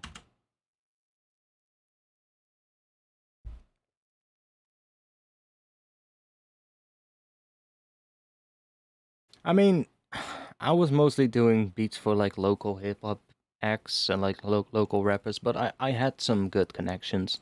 Like the people I used to hang out with back then were from a pretty well-known sort of like hip-hop group in the area here. And they also were really good friends. They collabed a lot with like, I would say definitely one of the more well-known groups from this area. And so I definitely got to meet a lot of like pretty well-known rappers for like Dutch rappers. So and yeah, and through that I had quite a few connections. So definitely did like a bunch of stuff with that. Was capable of like one of them was also a teacher at SAE in Rotterdam, and he was one of the instructors there. So he had like the keys from the building. So in the weekends when the school was closed, we would always go there, or we would go there sometimes if he would have to like record stuff. And he didn't want to do it at home, and I would then just go along and just take one of the studios and start working on some stuff there. And I slowly got into electronic music more. I started kind of wanting to do drum and bass, made a couple of little bits that sounded absolutely crap, started doing other things. That's when I kind of started doing the artifact stuff with like the YouTube channel. Started doing what was it? First it was a little bit of electro stuff, and then we went into glitch hop, and then eventually dubstep. Well, I was doing dubstep already before I started the YouTube channel, I think. Was really into like the old school UK dubstep, so did that for a while. Never really released much with that because I wasn't really good at production at that point. I was still, I was good at making hip hop beats, like taking a few samples and mangling them together. But other than that, I had no knowledge about synthesis or all that kind of stuff. So when I started doing electronic music, it was like, oh wait, there's a whole nother thing that I'm not doing, because I mostly was sample based when I did the hip hop stuff. Like, was just mostly samples or like instruments that are sample based, I guess, like bass instruments, like a bass guitar and stuff like that. I wasn't really into synthesis at that point yet. That all came later. That came when I started. Yeah, other than maybe making an 808, but even then, like we're talking. This is a while ago. Like back then, nobody made their own 808s. Everybody just used 808 samples and just started processing them. That's how everybody worked. Like actually synthesizing your 808s is something that only started happening like later. That wasn't necessarily much of a thing at that point. Like that's before electronic music and hip hop started, influencing each other a lot more. Um, I mean, I guess electronic music was already inspired quite a bit by hip hop, but the other way around wasn't the case. And then when the whole trap thing started getting huge, and then that started taking so much inspiration from electronic music, and that's, now it's sort of like making your own 808. Yeah, sure. But back then, that wasn't much of a thing. Um, like, even like most of the beats that I made were like, I would say probably 90, 90 to like 99% samples. And there might be a sub bass in there that's just a sine wave patch. That's just giving it the weight. But most of it was just all sample based. Let's see, the master. Yeah, we want the master, but let me not do it with the limiting. So let's turn the limiter off. And then let's normalize. Let's not normalize so that it's just the same level as whatever it is without the limiting. And let's do a bounce in the... Where is it? That one? Yeah. And then we want that, so we want bass and synths. Let's bounce that. Yeah, especially in hip hop, a lot of people work with samples. Sampling is a huge part of hip hop, and even to today, like, things have changed a little bit. Yo.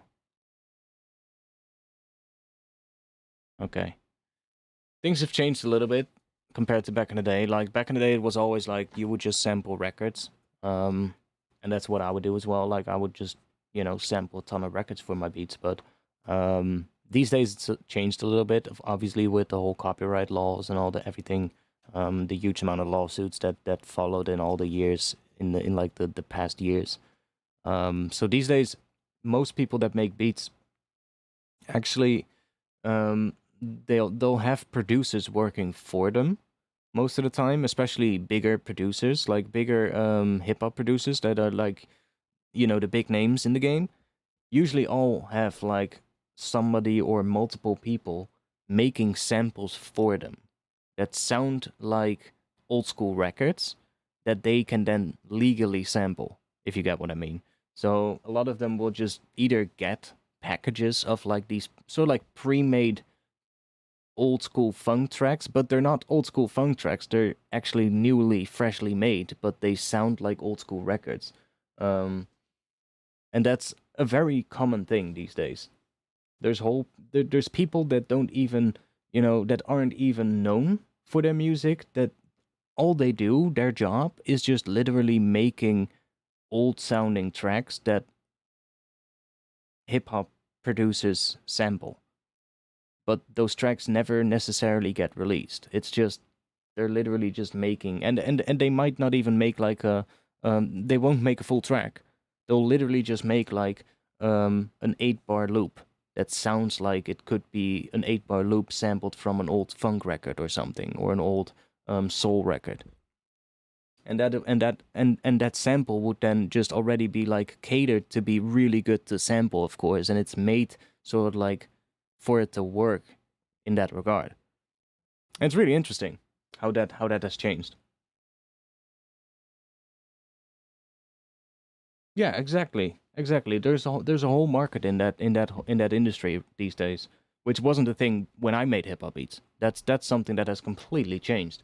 But it's a really interesting change. It's quite interesting to see, because I kind of like it, because it opens up a lot of possibilities for maybe people that aren't the biggest producers to still, make money doing music, because you'll be paid by the people, right? You can just make those packs and sell them to them.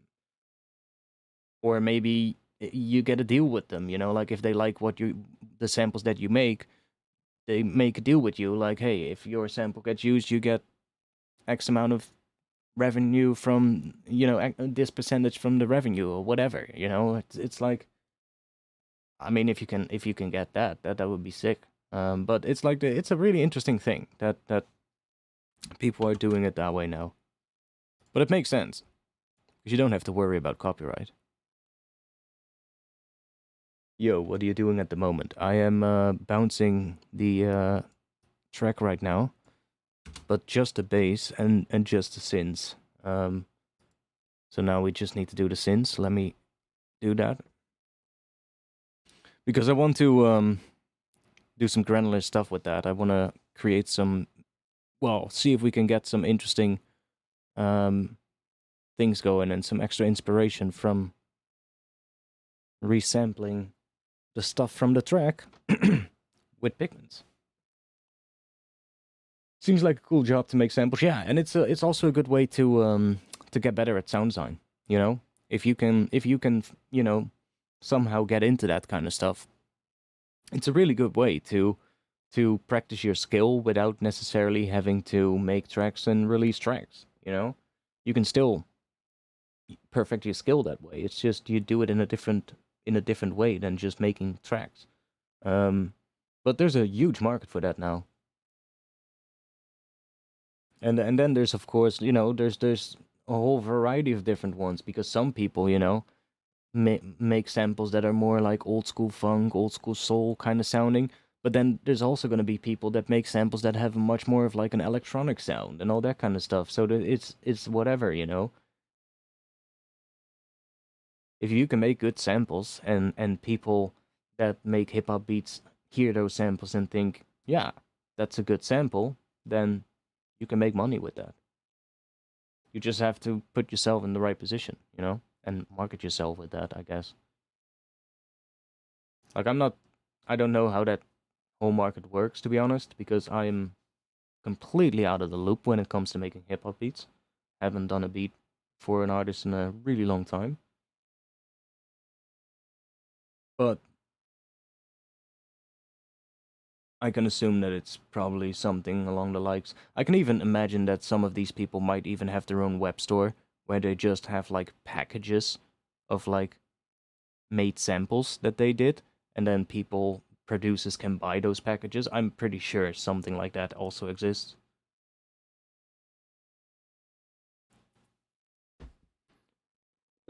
Yeah, try Vital, mate. Vital's pretty good.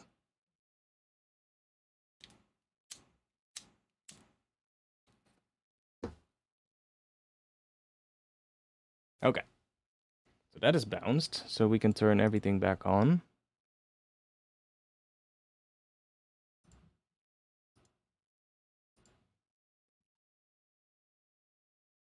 Yeah, there might also be a lot happening through Discord. Yeah, probably. Discord is, of course, has also changed a lot of things. Like back when I was doing a lot of stuff, people were still, you know, using like what is it? Skype group chats. Oh my god. Please.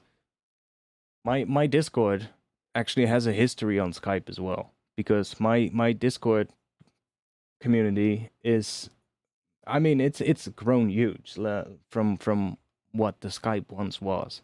But before I had a Discord, before Discord even was a thing, I was already sort of like ahead of the whole game with it, and I had a Skype group with music producers, and it was literally the biggest clusterfuck that existed. One room with like, I don't even know how many people were in it. It can't be more than a couple of hundred. What was the maximum amount? It was big for the time, because it was crazy. It was absolutely impossible to keep track of conversations. Everybody was just talking in one room, and there were like 3 conversations going on at once between multiple different people. It was such a mess. And then don't even get me started about moderating. That was completely impossible. No moderators. I was the one that had to do everything. If somebody came in and started putting in some weird shit, I would have to be awake to delete it, I believe. Maybe we did have moderators at some point. I'm not sure, but it was such a pain because there were no moderation tools. Like there was nothing like a moderation dashboard or anything like that. Nothing to sort of like split up the conversation. It was just a mess. And when Discord came around, that was so much better. that really made everything so much better. We're actually there's a new feature on Discord, and I'm I really like it. We're currently we have a little test panel that you guys can see, that where we are testing it out with the mods, so like seeing what it can do. But Discord introduced a forum feature, which is really cool.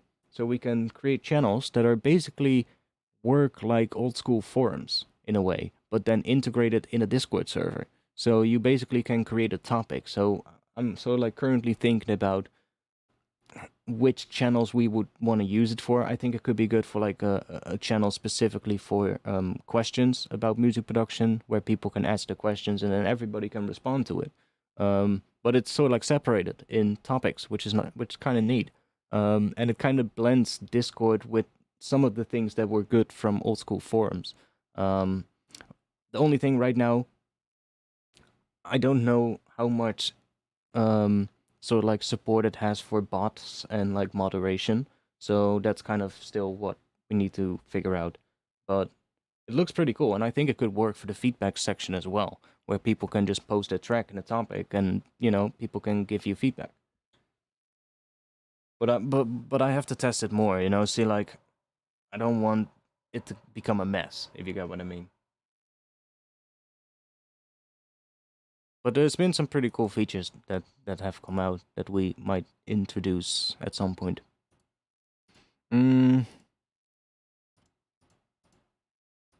What were we doing? Oh yeah, Granular. Let's see if we can get something weird for this breakdown, and then that might inspire the intro as well. Is it like Reddit? Well, I mean, if you're old school like me, then you know what a forum is. Old school DMB forum, Docs on Acid, Dubstep forum. Like, those were the fucking places to be back in the day when I started doing electronic music.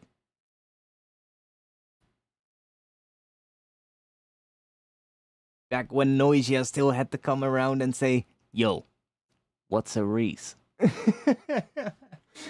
I still remember that fucking post to this day. That post aged so goddamn well.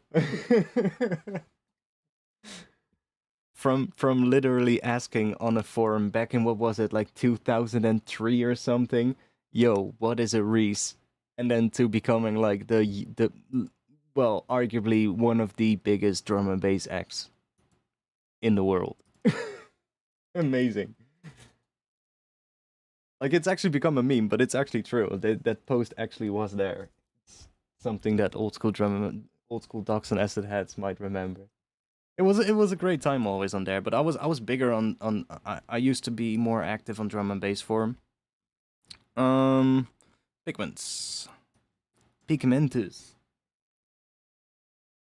But yeah, there was lots of good information. Like back in the day, before Discord and all that kind of stuff. Like, I had a Skype group, but that wasn't really common, for people to have a Skype group. That wasn't really a thing. Most people were just on forums. That was the whole thing. You had forums, and then you had message boards, which is kind of what forums also are, in a way. That's just the old school word for a forum, I guess. And then you had other things like MSN and all those kind of things. What did you have? MSN, IRC, and then there was, what other thing there was? Were a couple ones. AOL, I believe. Were a couple of those messaging kind of apps that everybody used. But like more like community based, were all like on like forums and message boards kind of things. But it was so much good information, and everybody was sharing samples, and like it was pretty cool. It was kind of nice. That's kind of what all evolved into things like Discord and what we have now. But I spent so much time on forums.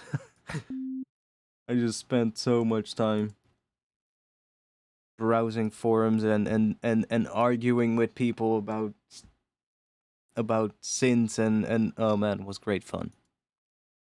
Arguing about Skrillex growl basses and shit like that. Oh, I still remember that what was it? The Scary Monsters Nice Sprite EP came out, and everybody was trying to make the growl basses. The good old days.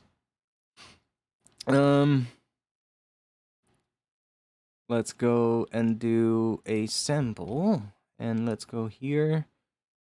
So I have the bass and the synths. Let's just do the bass and synths first.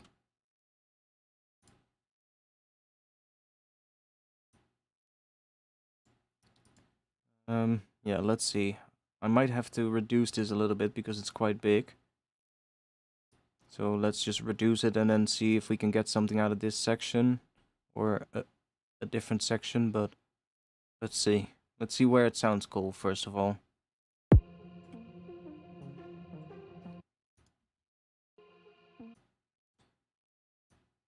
Let's switch this into a granular patch.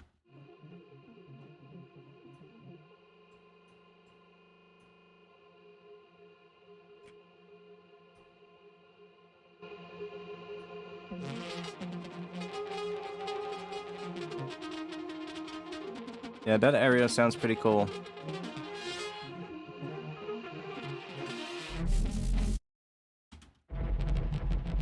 See, that's a bit much where the bass comes in.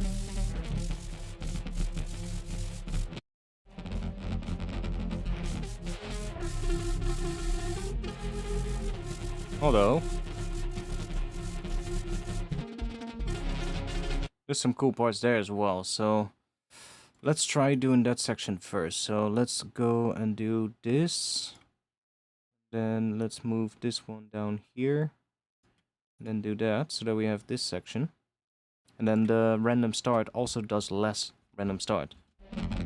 See?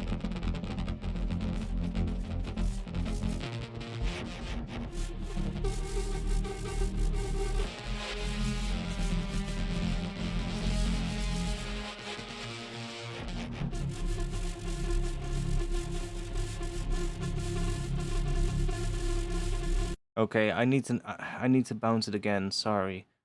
But I need to bounce it without that noise layer. Sorry, but we have to do this one more time. I'm just gonna bounce this section, by the way, because that's the section that I want. Let's do this, and then here I'm gonna turn off that second layer. Turn off the sidechain, turn off the drums. And then let's bounce this section.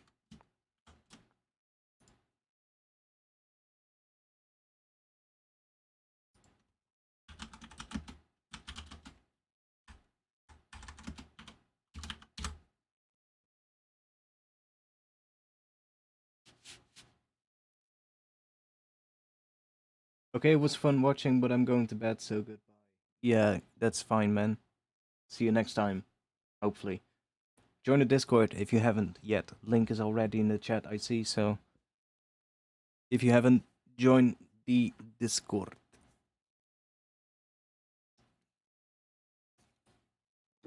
Yeah, I think we can get some cool bits out of this. It'll definitely inspire some probably some make the intro and the breakdown a lot more interesting.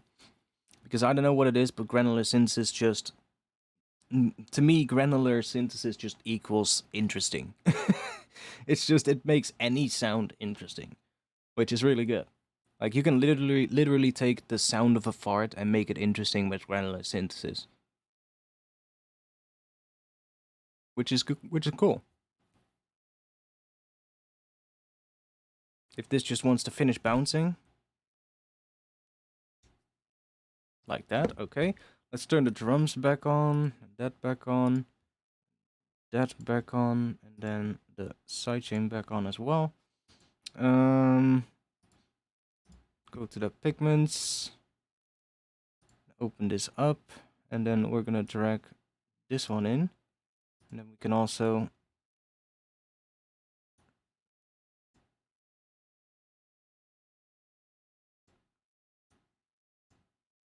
do that.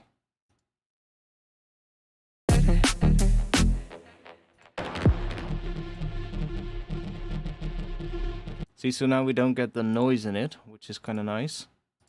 You can always add noise to it. But removing the noise is a little bit annoying because then you're also going to get rid of some of the high frequencies in this, which is probably not what you want. So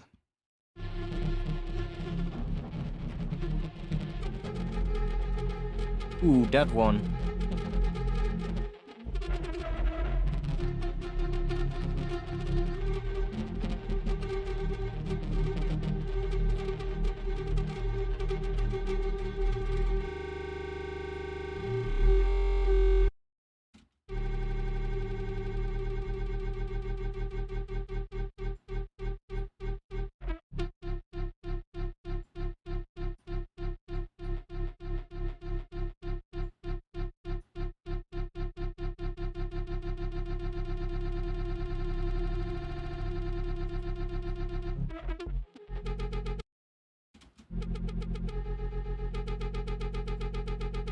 There's a couple of really cool things happening around that area. So what I'm going to do is I'm going to zoom in on this area.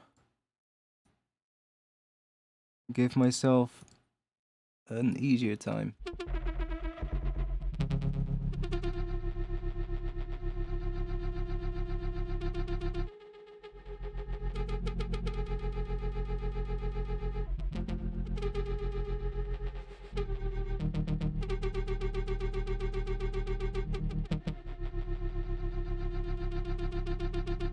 And there's some really cool parts happening in this area. So let's do backwards maybe.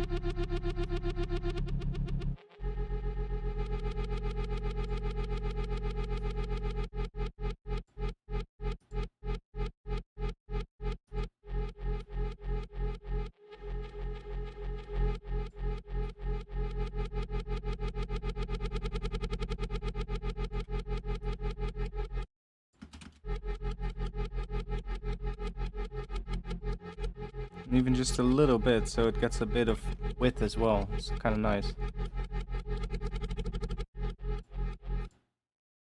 Let's go back to time.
This is so annoying when with that lag that we've been having during the stream.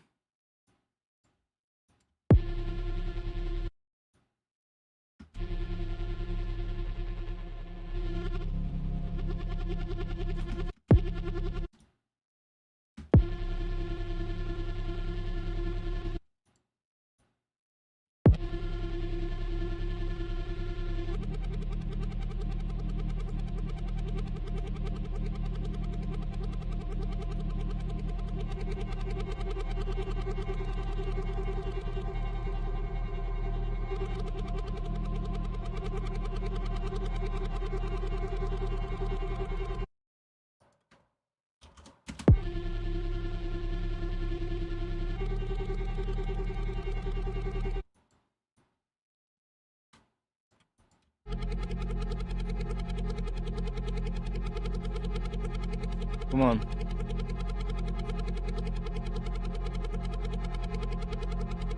No, I want to move it up.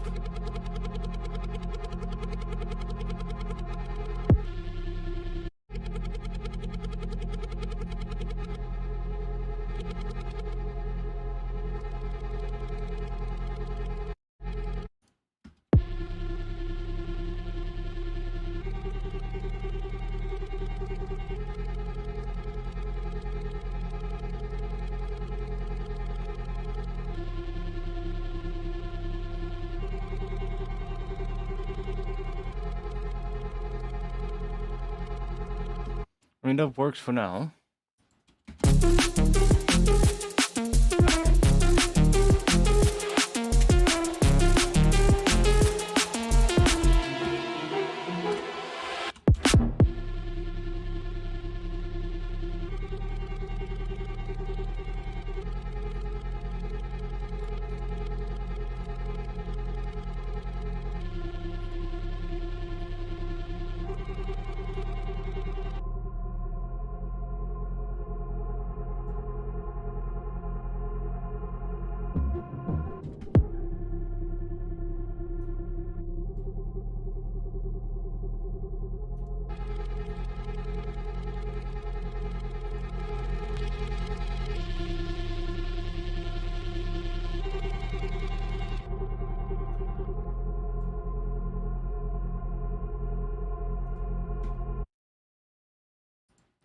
Let's give this a shot.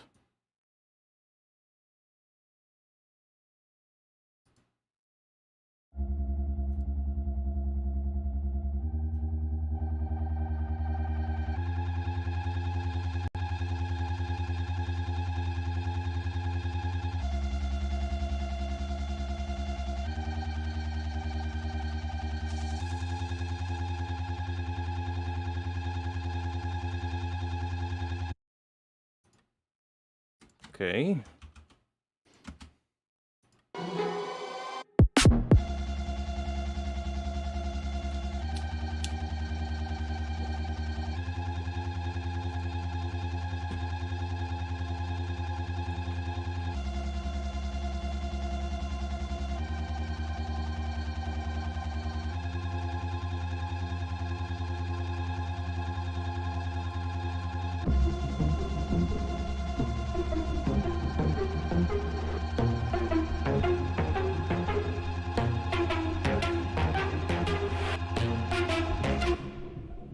What version of Pigment you running? 3.5. Why? I think 3.5.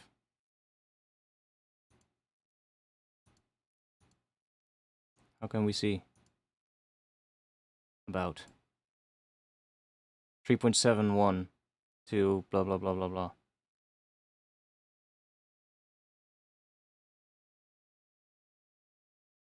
What did I say? 2? 3. 3.7. Yeah.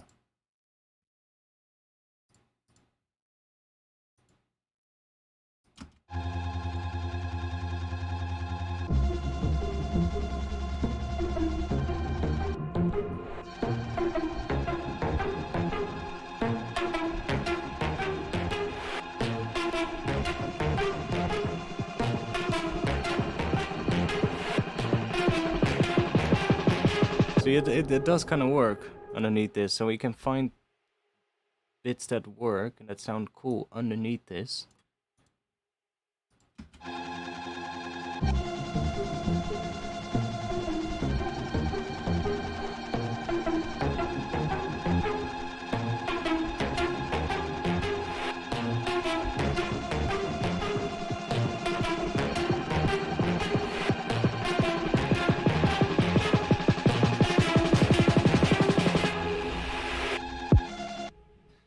Okay. Let's redo these. Let's go do this. Dun-dun-dun-dun. Let's see what we get. So let's make it a little quieter.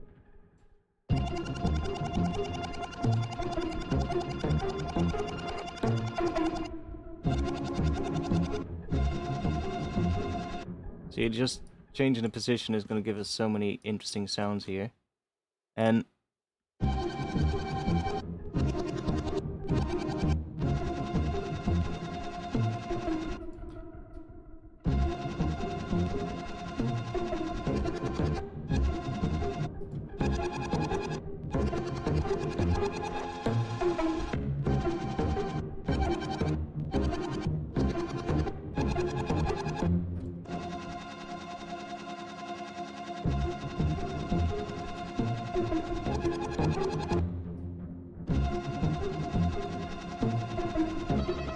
Whoa, that's out of tune. Let's see if we can find a better one for this first one.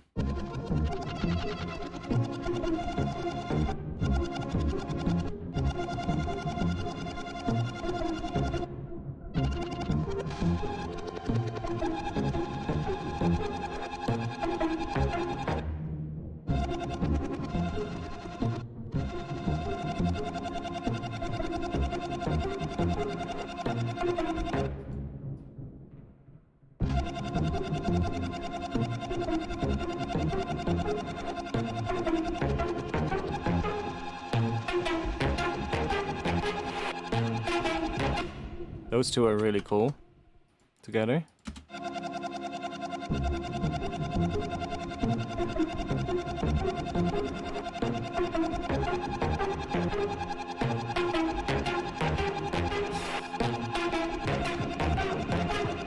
And then we just need to find a good one here. Like that one does kind of work.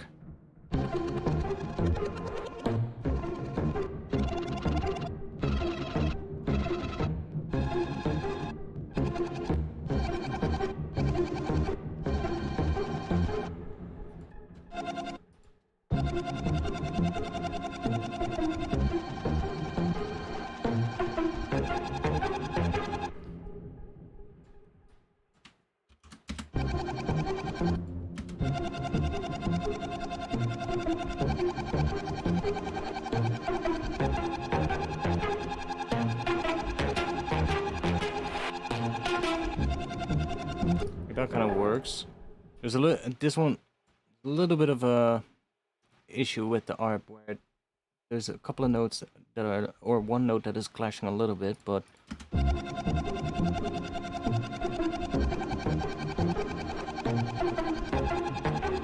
it doesn't sound too bad.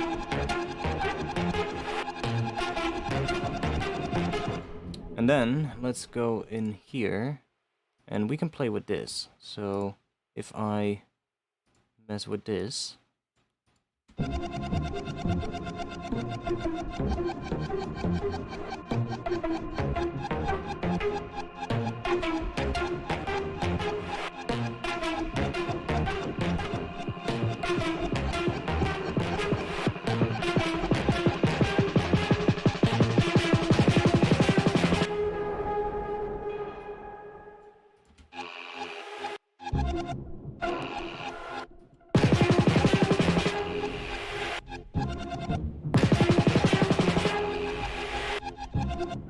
then we'll figure out something. But that's pretty cool, having that sort of like move around. And I kind of want to see what happens if the position of these is moving slightly. So I'm going to, without having to finick with the automation, let's just grab ourselves a function. Do that, and let's set that to 2 bars. Is that 2 bars? Yeah, that's 2 bars.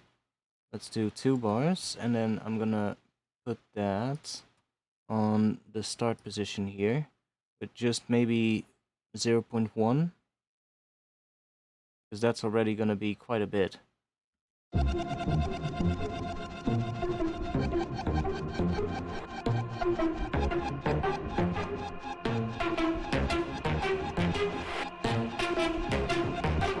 So now it's sort of like moving a little bit as well. So it's not creating a really static.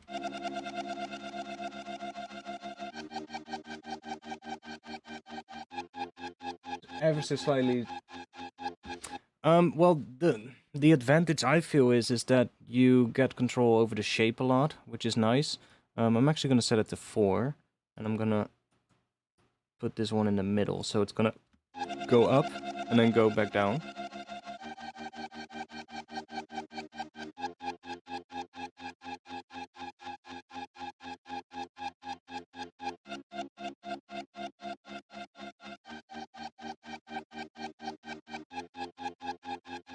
Actually,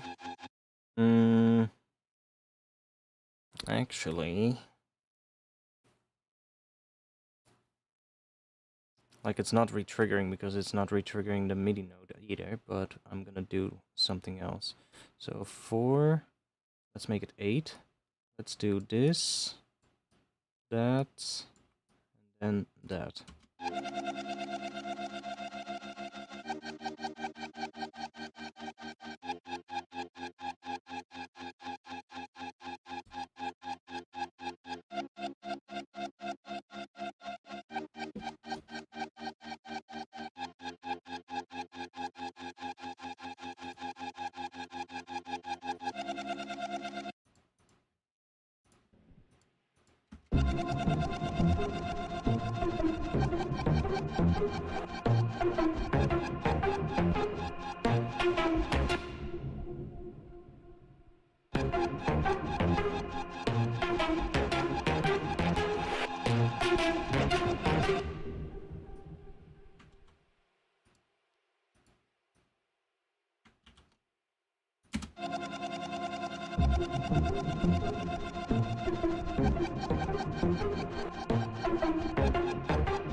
I have to adjust this if I pitch it down an octave. Because it's not getting to the position where it sounds cool.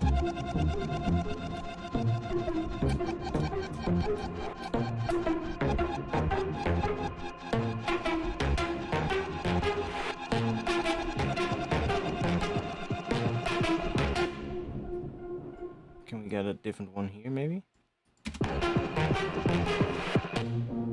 Let's solo that one so we can...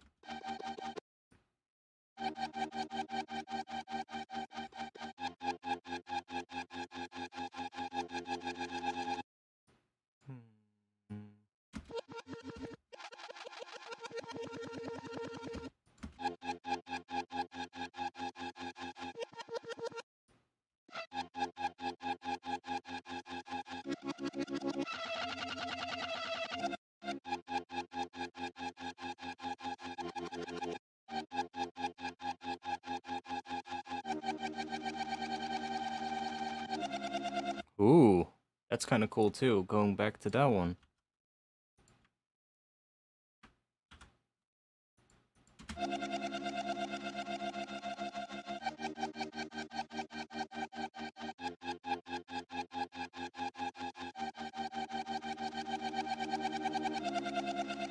That's pretty nice, actually.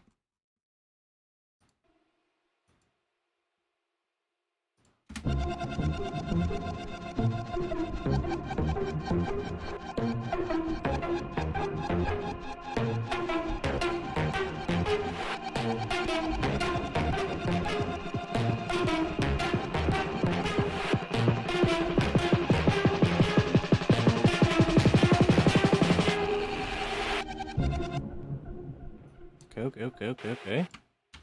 Let's copy that to here. Let's copy this one as well.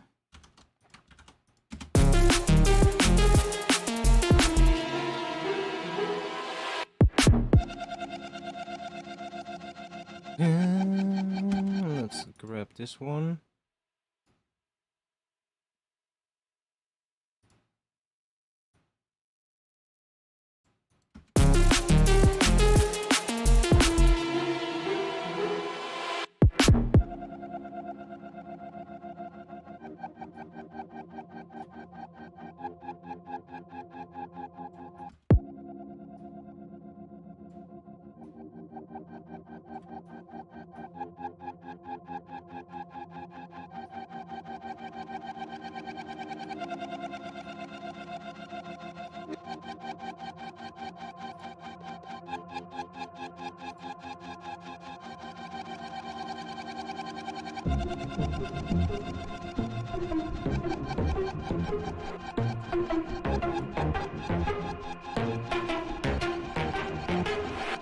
I need to piss. So I'll be back in just a little bit. I'll give you some chill music. I'll be back in just a little bit, and then we'll continue working. It's 1 a.m. for me, so I'm gonna try work maybe for another hour, and then that will be the stream. But I'll be back in just a little bit.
Okay, we're back.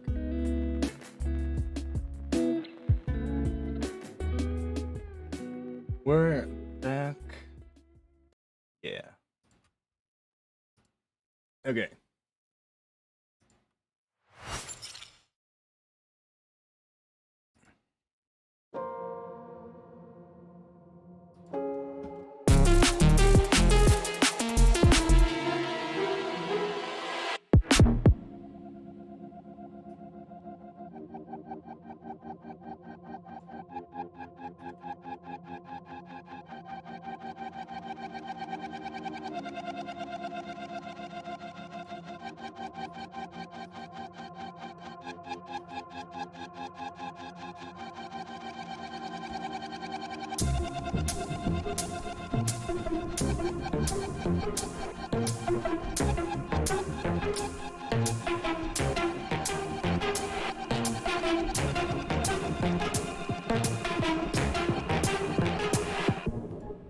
Not sure if I like that in the. Let's see.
That sounds like shit. Oh wait, that's because this is up. Let's bring you back down. Then let's raise that up a little here. Come on.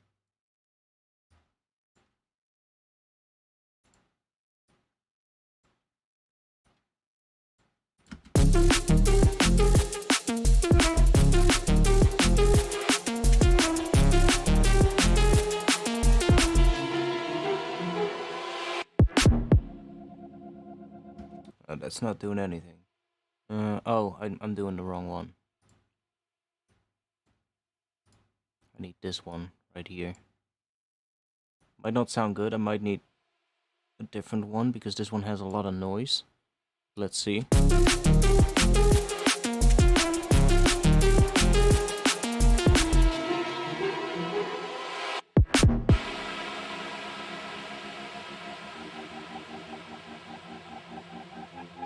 I mean, it kinda works.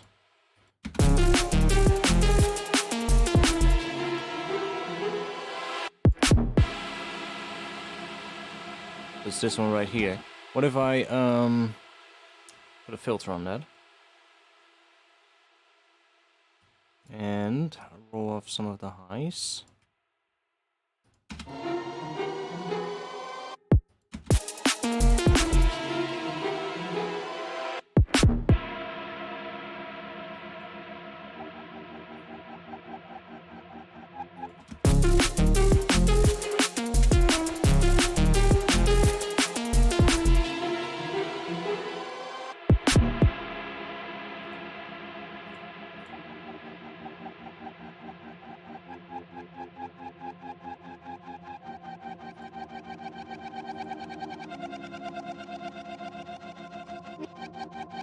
A little weird thing there.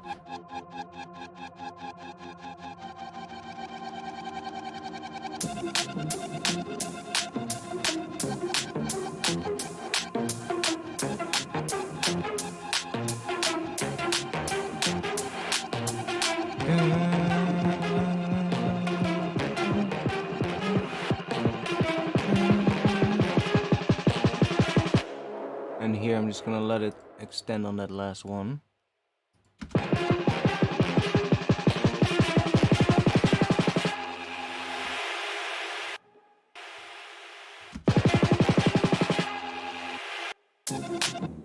And here, let's see.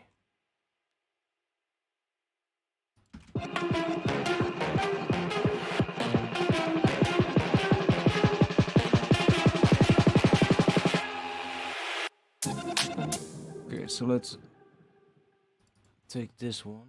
Let's make it end right there.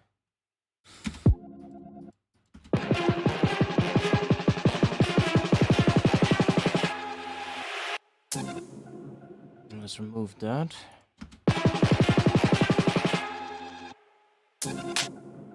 Let's remove this.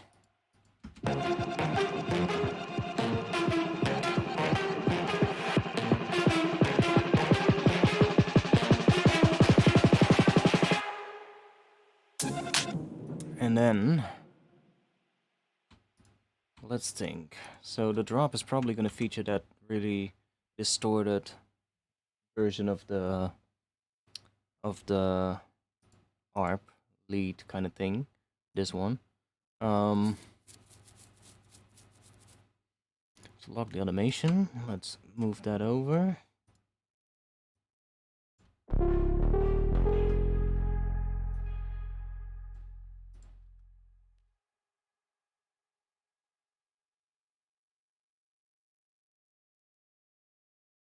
Let's actually not lock the automation. Let's copy it with the automation. Wait. Oop.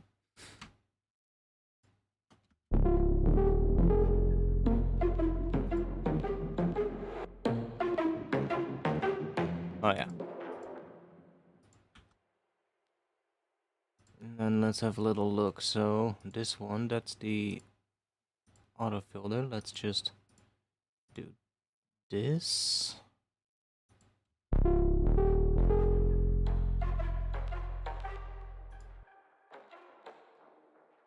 Wait, what? Oh, that's the high pass. That's gonna go all the way down.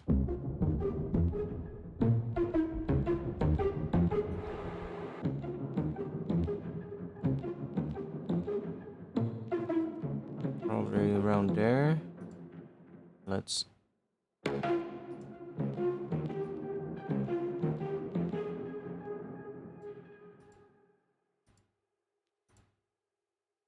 mess with that one.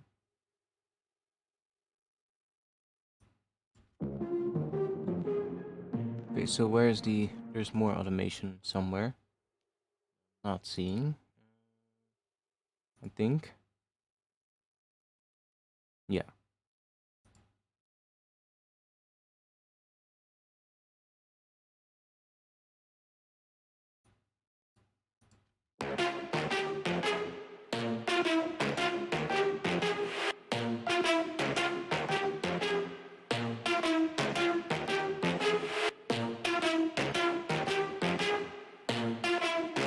I feel like that sound is gonna have to be used in the drop. Let's get some drums. Can we use the same drums? I think we can use the same drums, because the drums are already pretty big.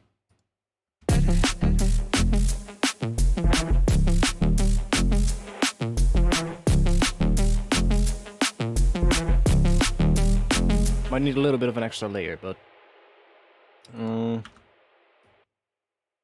let's just copy that. Drop that here.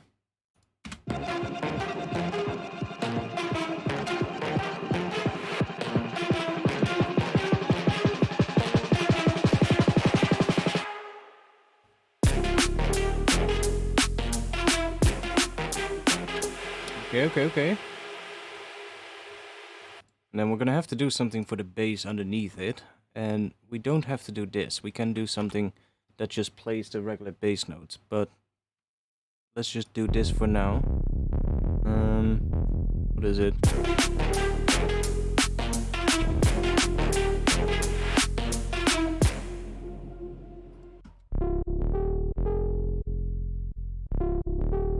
Because that plays that, right? So we can also just do a different bass sound. So let's try out a different bass sound.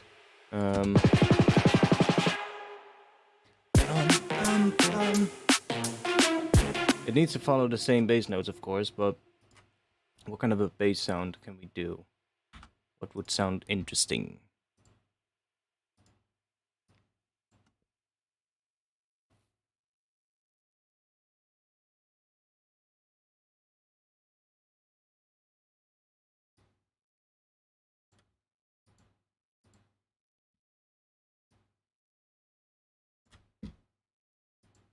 So the notes would have to be basically these.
something like this could work.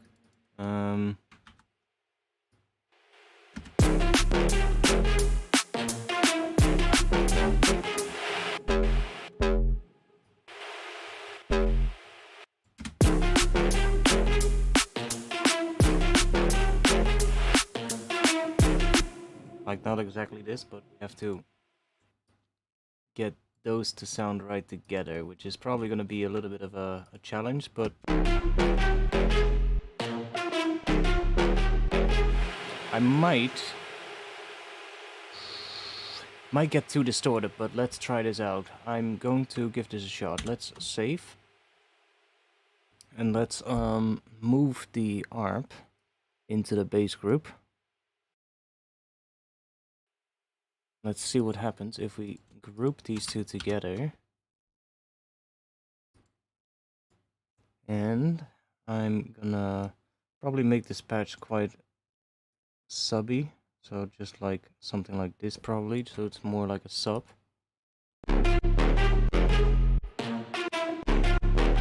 It has some stuff obviously, but if I low pass it a bit more, then it's more like a sub. Let's just control this with a macro.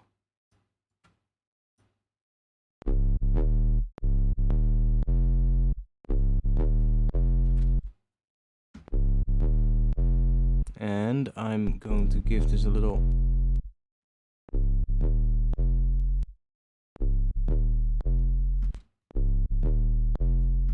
that for now, and then let's see what happens if we distort the two together. Just ever so slightly, not too much. Let's see, which are we gonna use?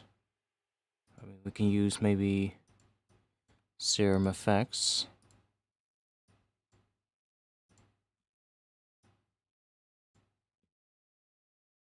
Yeah, Pigments is, I love Pigments.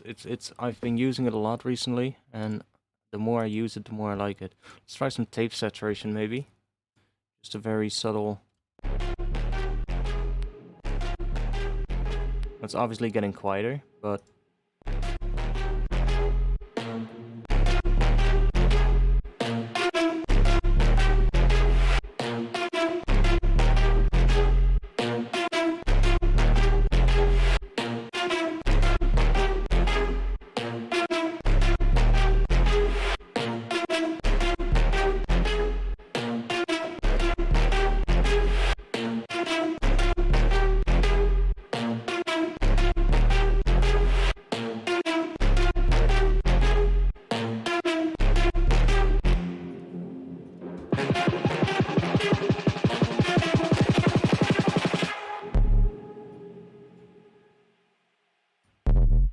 oh, let me.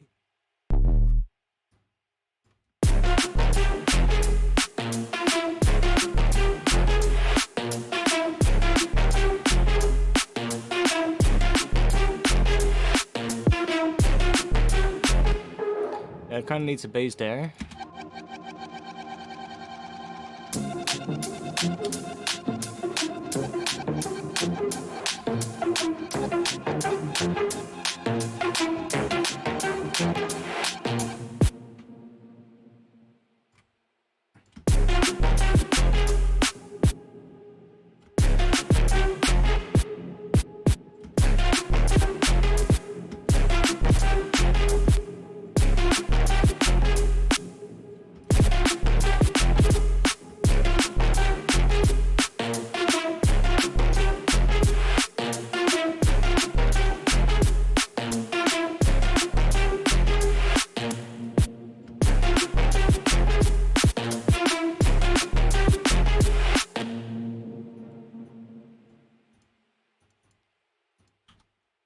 I think there's automation on here as well for the noise.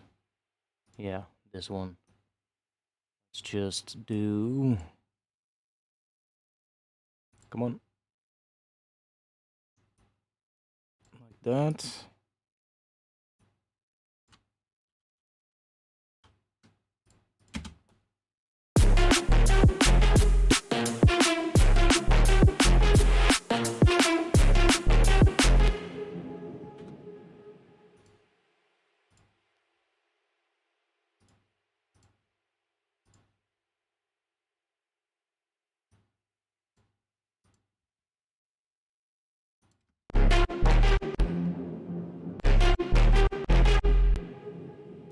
Let's see what the difference is between the two actually. So, oh yeah, it definitely distorts it a little bit.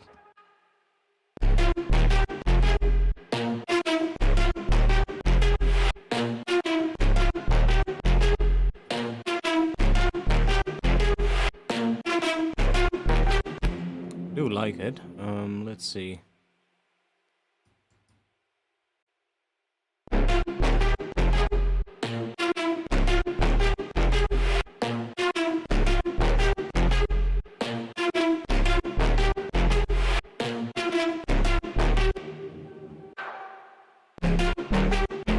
Ooh.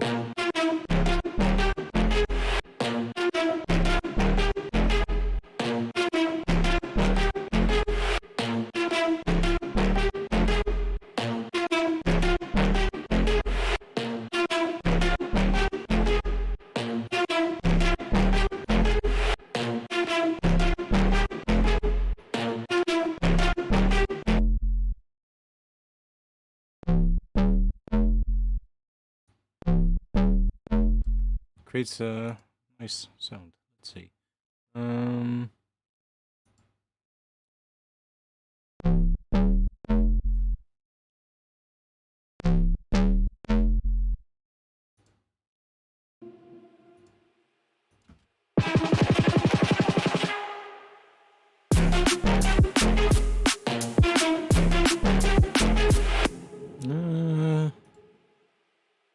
Let's try.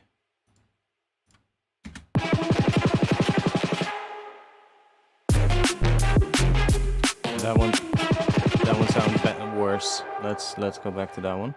Let's tweak it a little.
Okay.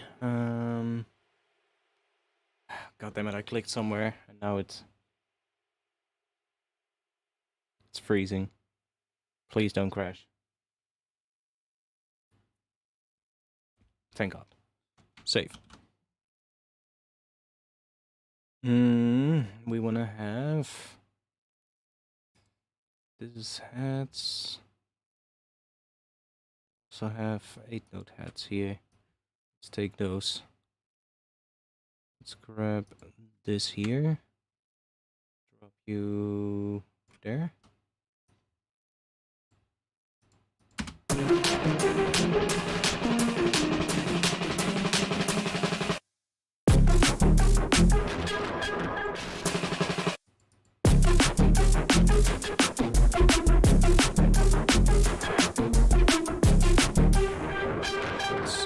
that.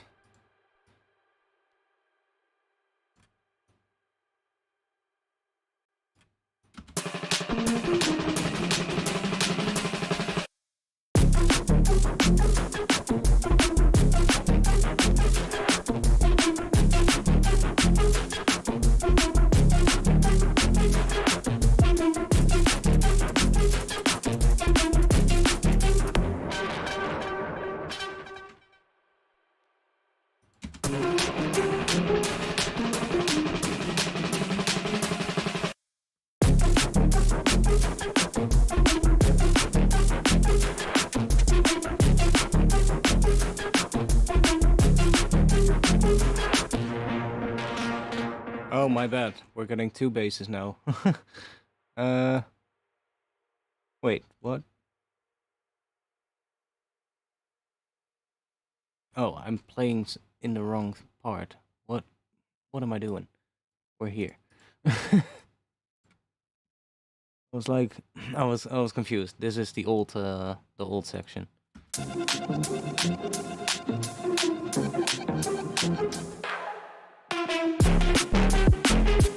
Oh, it sounds so cool though, especially with that little part in front of the drum. That dun that makes it really good.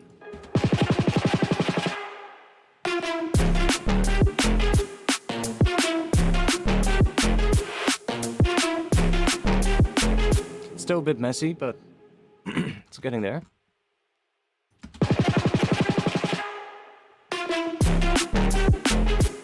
Yeah, so I moved those things to the wrong position, but that's fine. Let's do it again. Let's take these and move that here. That's a little shuffle. Makes it hit but that much better, exactly. So there's a little shuffle. It's very subtle. I want some more shuffle in this section, I think.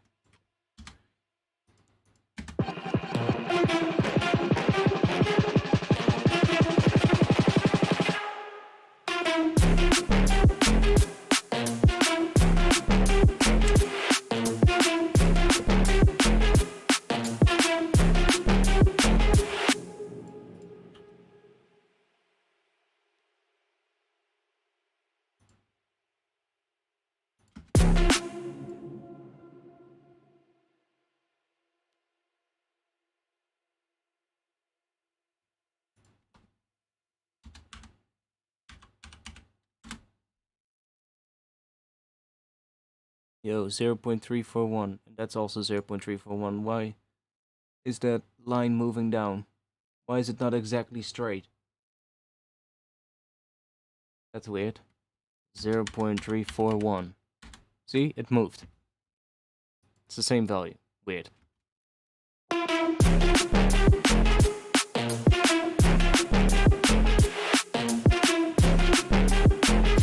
So we have this ARP, and I think we can do some cool automation in this area here. So the main movement is coming from this one. So what is this controlling? A lot. Okay. If we bring this down, is this automated? Yeah. Okay, let's go in here. Let's see, macro 1. Ah, that's that automation. Okay. See, I might want to change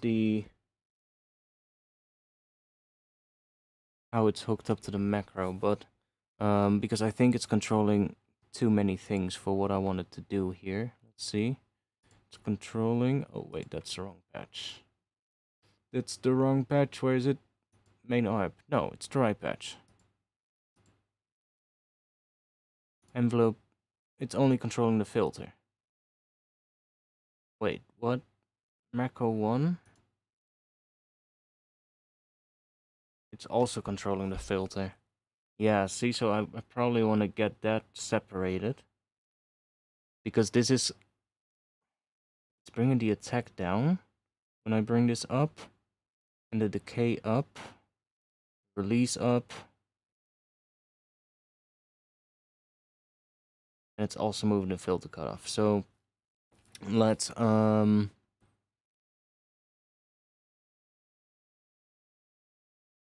map macro 2 to the filter cutoff. The same amount, so what was it? 0.45. Then I'm just going to do that. And then I'm just gonna grab that automation from macro 1. And we're just gonna drop that on macro 2 as well. So it basically has the exact same filter automation now that it had before. And then we're gonna remove the filter from macro 1. So that we have that separated now. So let's remove this one. So now I can automate macro 1 separate, which controls the length, the timings and shit.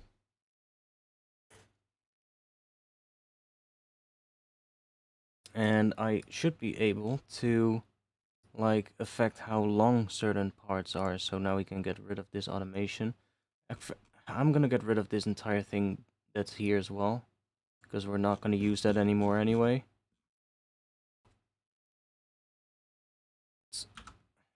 That, all of that, and that right there.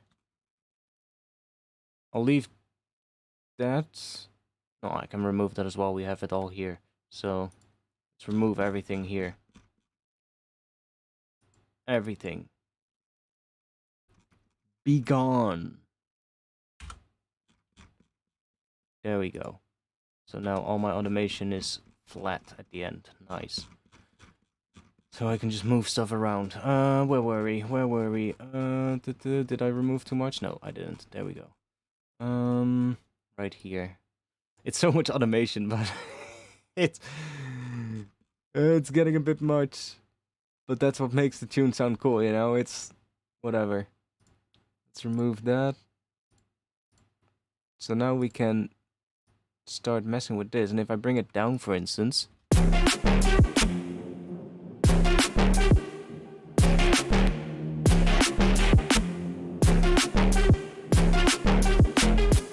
it's not doing much at all. I think because these are still too long. Yeah, see? It's still too long. So,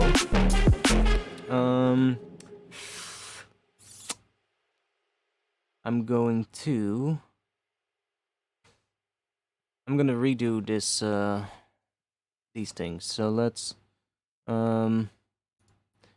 before we do that, I'm gonna copy this one again. Because I don't want to affect the one in front of it. That one is kind of cool. So let's just duplicate it again.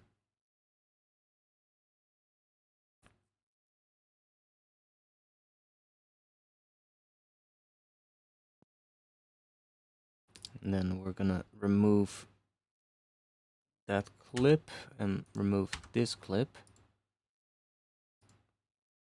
And then we'll do it like that.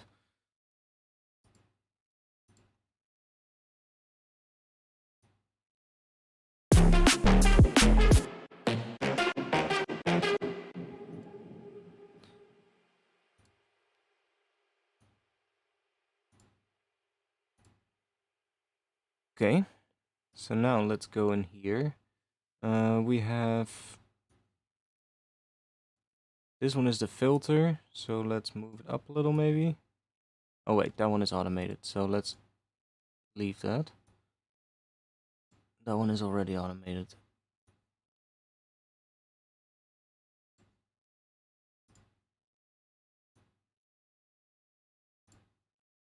We need macro 1.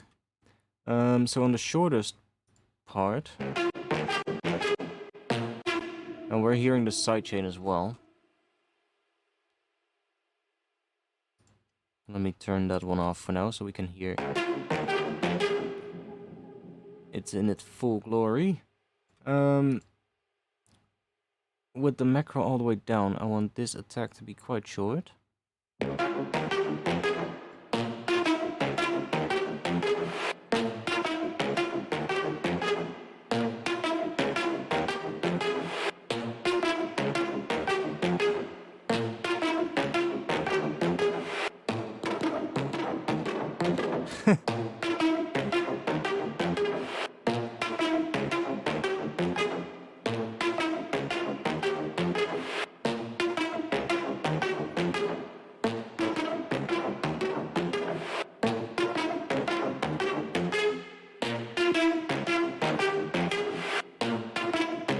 automate that one maybe. That might be cool. It's lagging so much right now, I'm not sure why.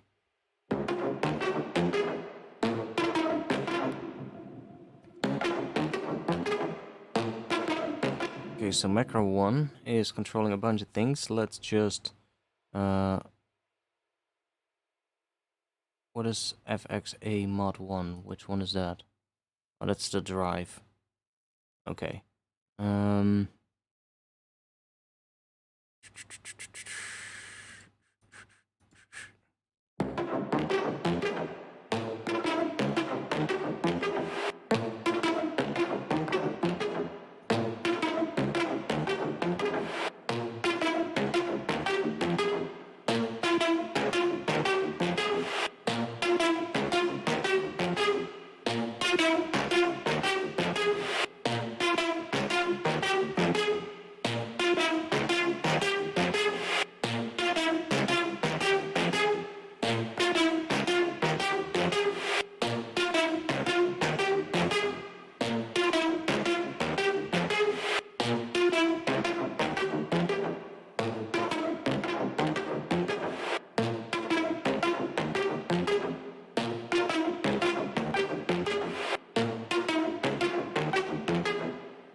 Ooh.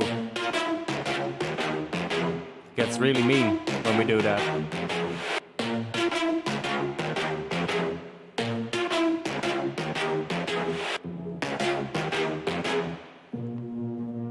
So laggy. Maybe I need to restart my computer.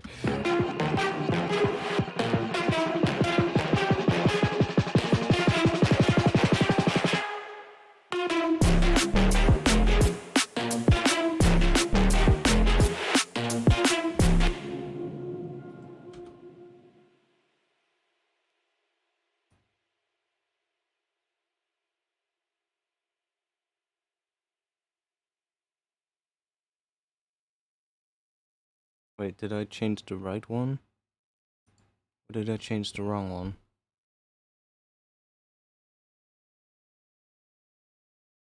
Oh no, I did the right one.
I missed the making of this art pass. Is it from last stream? It is, yeah. It's the same one as this one. I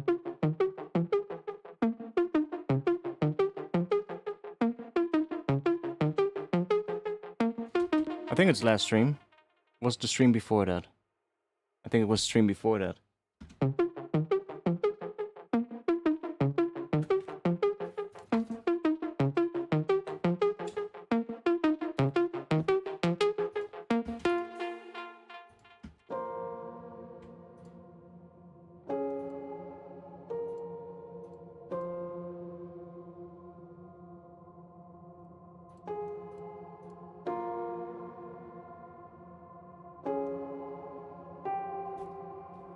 This is the third stream that we're working on this one.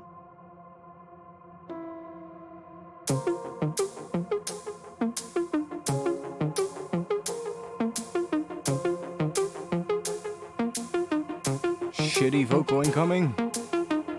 Set me on fire, you set me on fire. With the love in your eyes, I can see the sunrise coming alive. Dancing around you. And there's a thing happening now that should not happen. And that is where is it? This one. Why is that?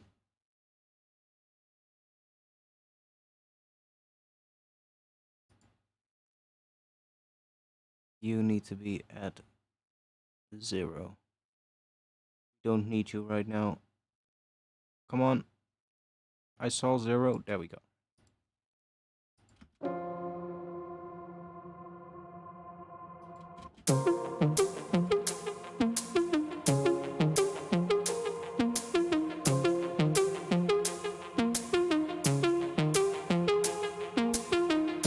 Set me on fire, you set me on fire. With the love in your eyes, I can see the sunrise coming alive. Dancing around your face, wish you would dance with me just one last time. Dancing in outer space, like the moon pulls the tide, it pulls the tide. Your love is power, it's pulling me under. Wish I could save my breath, I'm in the water, the fire in my head.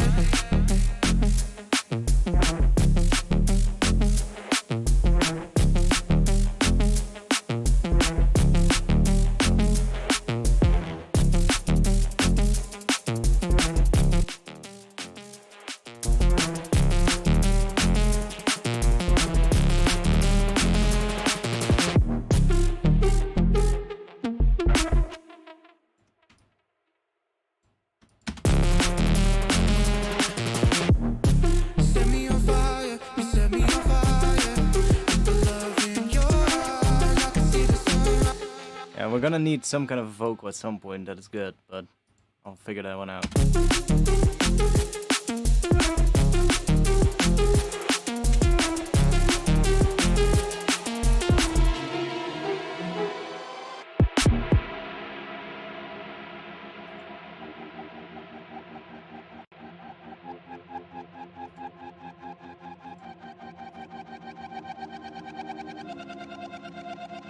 What if I make this start a little bit higher?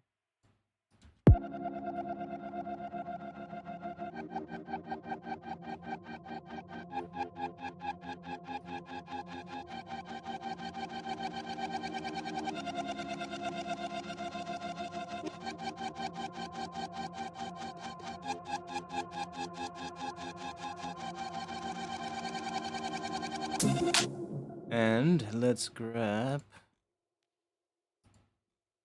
some kind of reverb.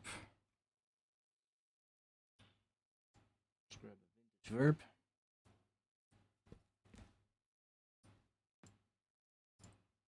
And let's grab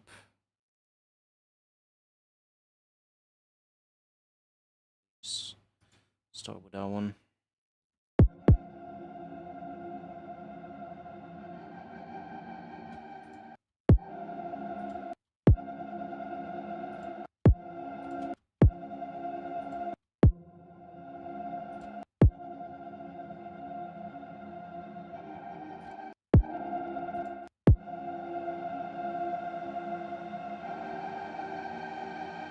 Oh yeah, that one is nice. Let's automate the mix. So automate this down.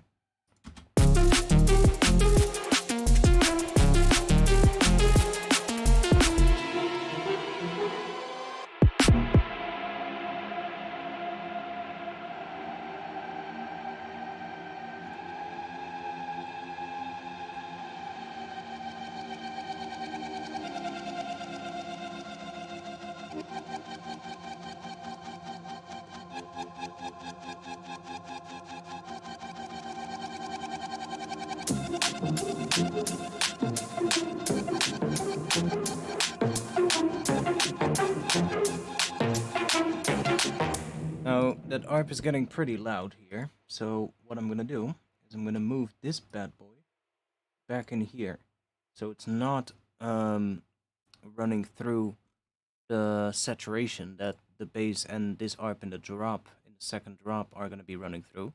That way it's gonna be quieter.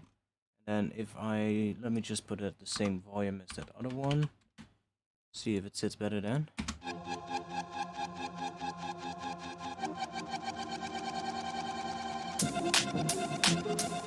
See, it's not so in your face loud right away.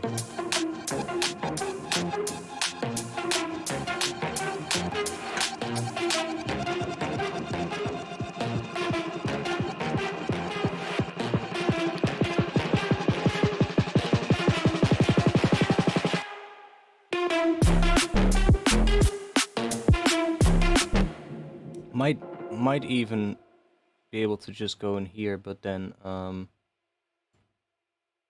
automate the serum effects a little, so that because we can just automate the dry wet of this one. So we have a little bit less at the start, maybe. That's already a lot. So it's already getting a lot louder.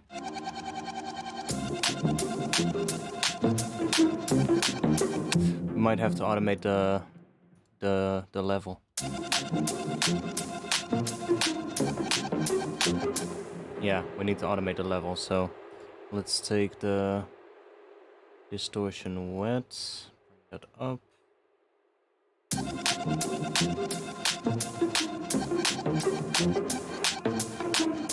I mean, it's not too bad actually.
I wanna see if I can get a different snare in this part going, or if I wanna use the same snare. I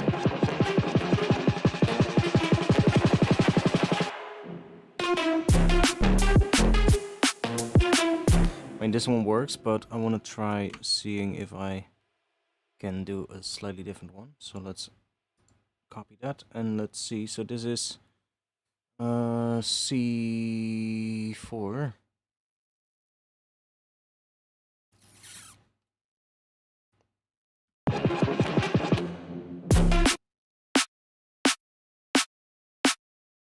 Or C3 in Ableton. It's actually C4, but Ableton is weird with that shit.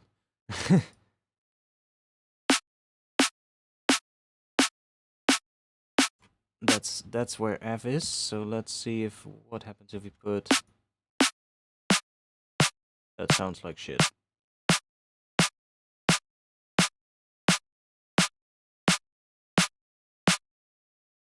Yeah, it doesn't sound too pleasing in F.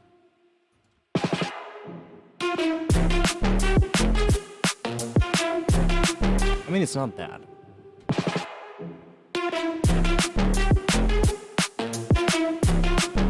It's just that because it's down so much now, it's sort of like, it starts sounding a little bit weird. But I can take a different snare maybe and see if I can have a different snare in this section going. For now, this one works though. I kind of feel like I want to have a little bit of a slightly lower snare in this second section. And I also want to really make this thing shine, basically. Also, we can remove this thing, because it's not doing anything, so we can just remove that.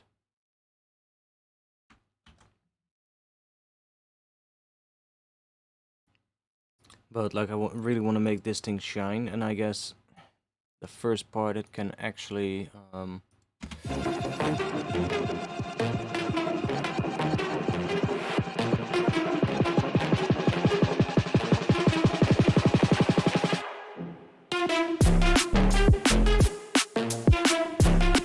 it really needs to hit hard on that first kick as well. So we don't, do we have sidechain here?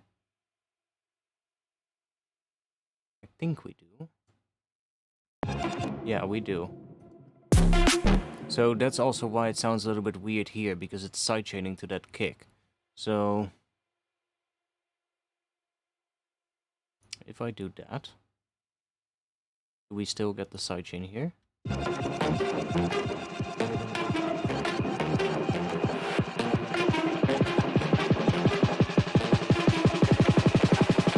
Yeah, we still do. So we have to automate this to get rid of it, which is fine. Let's bring that up. Let's bring this down. So let's see what we get if we don't have any automation in the build. Or sidechain.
So put off by these notes because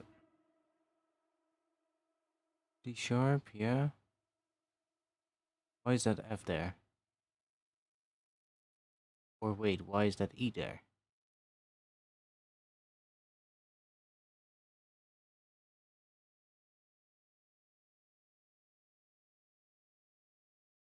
Yeah, we shouldn't get an F. We have an F in here, yeah. Huh? Now I'm getting confused. One moment.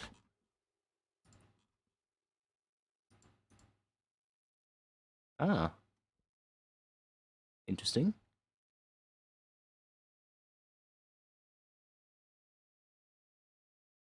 So we're in a different key. Which key are we in? We're in a different key than I thought. Because I'm playing C sharp major. instead of... See, that sounds weird. C sharp and F, so that's C sharp. Why does it sound cool then if I play... If I have a piano?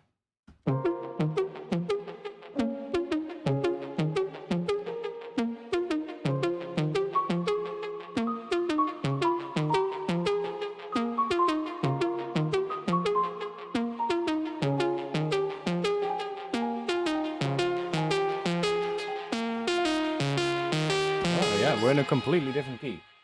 What is that?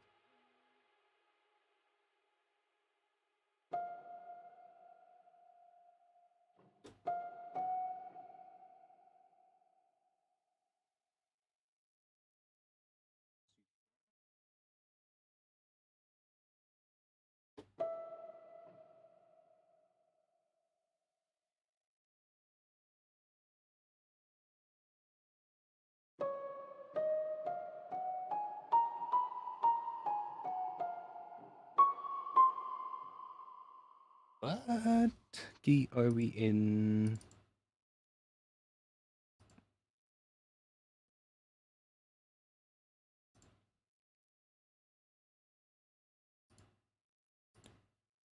So, let's see. We are, I believe, in some kind of a minor thing. C sharp minor is not.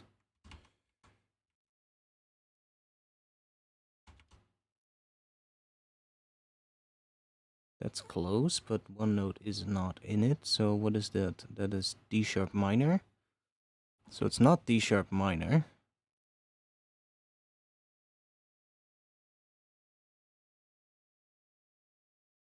F minor. Oh yeah, F minor. That's what it was. I keep forgetting what we are in. Now in F minor. Just regular old F minor. Like this track sounds nothing like I made so many tracks in F minor when it comes to drum and bass. Like that's the key that I would always use back in the day, F minor or E minor. And honestly, I've never made a track in F minor that sounds like this. So, but yeah, we're in F minor now. So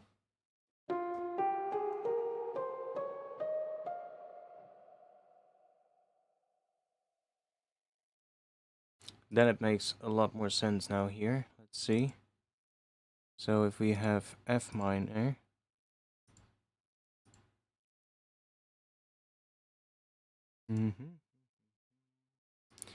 then yeah, see that note doesn't fit there. That's not a right note. And here it's also a semitone lower. So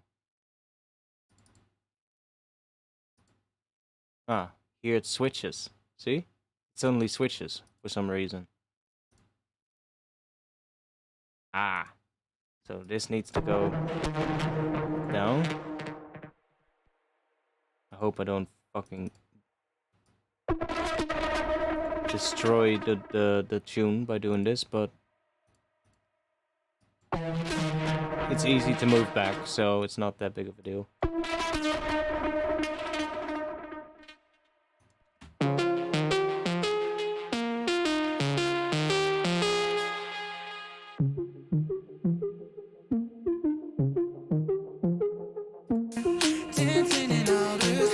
The vocal keeps fucking...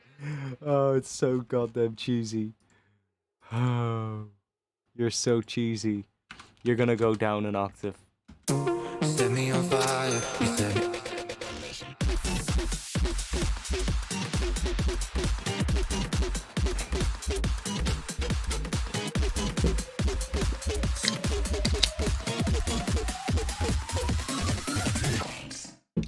Thanks for the €5, mate.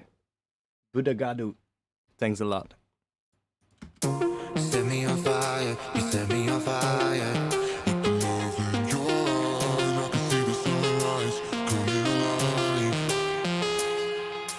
Dancing around your face, wish you would dance with me just one last time. Dancing in outer space, like the moon pulls the tide. I mean, it's a placeholder, right?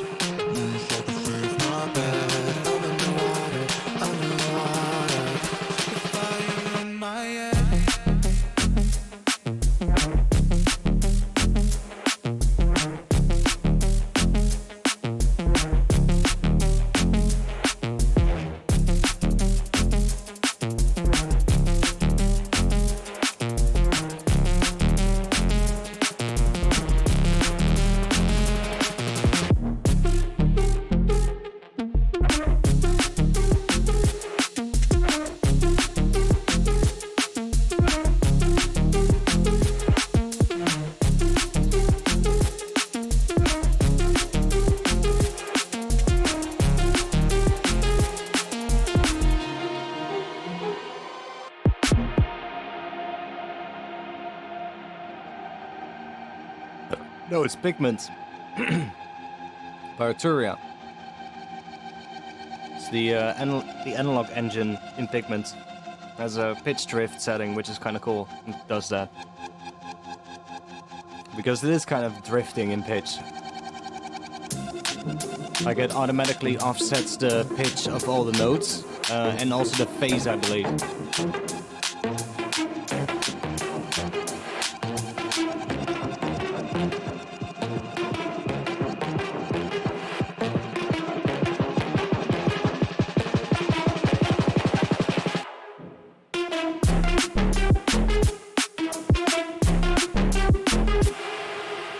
This one's still wrong, I think.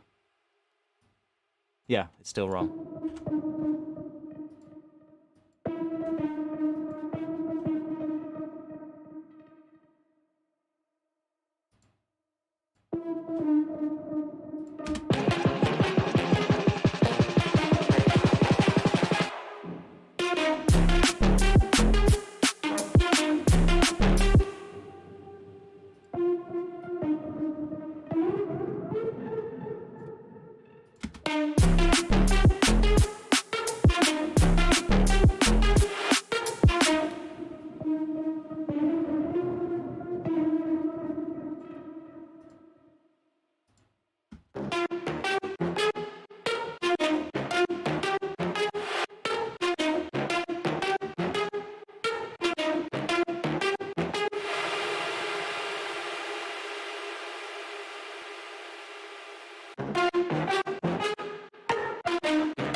That's better after it.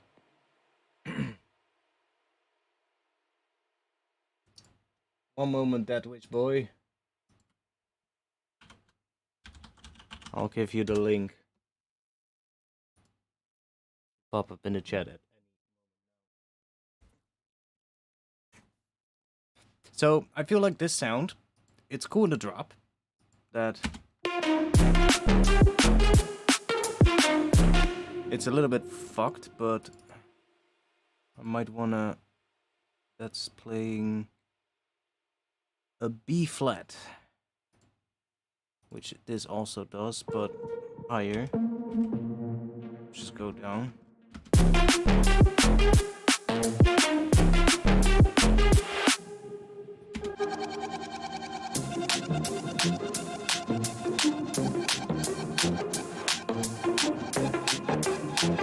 Like, it's a little bit messy in this area, so what I'm thinking of is maybe I'll even have like the old ARP, so this one right here, just play in the build here, so that it's like pretty pretty clean still in this build, and then as soon as the drop hits, it goes into the distorted one.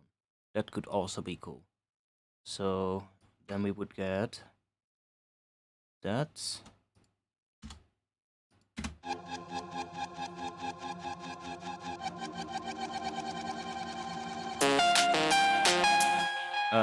But then we need to have automation. Let's just copy the automation from the first build.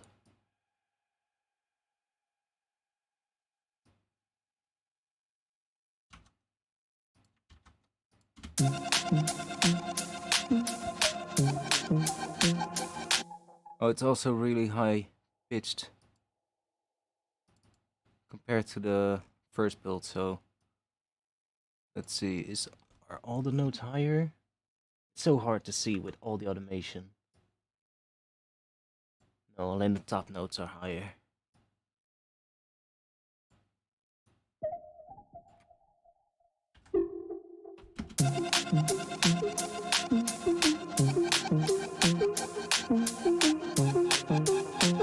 And I might even be able to sort of like blend this one in with some volume automation.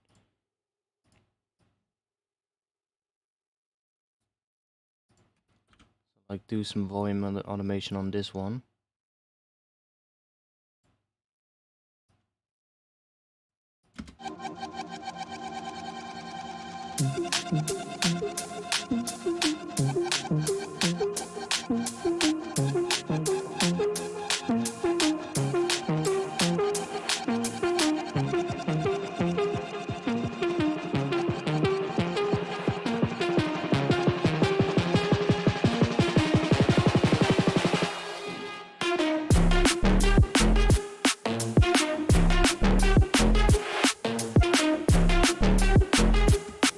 yeah, this drop can be huge. I want to have a little bit of a different thing going in it. I like this, so what I want is that is gonna continue, then probably a gap here with something else.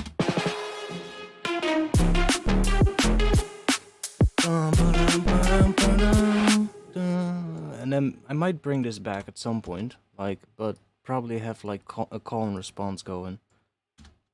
And maybe even have a different sound playing with those notes that those sections were playing as well.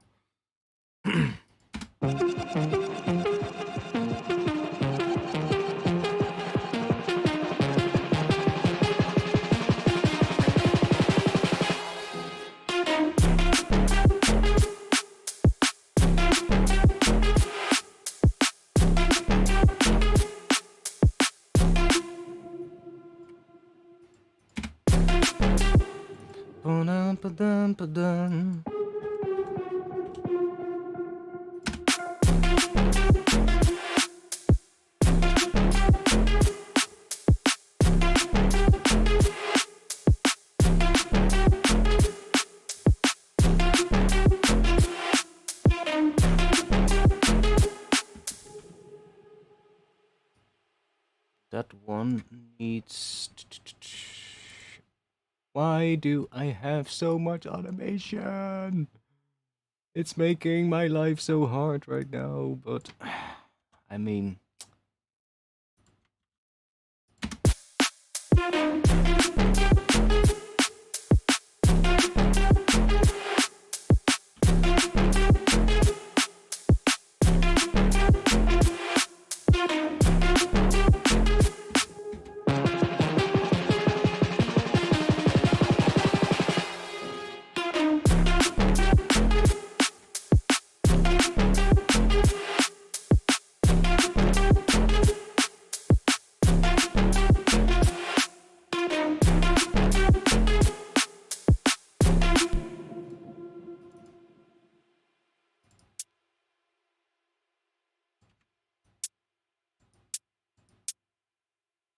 And Ableton is so laggy.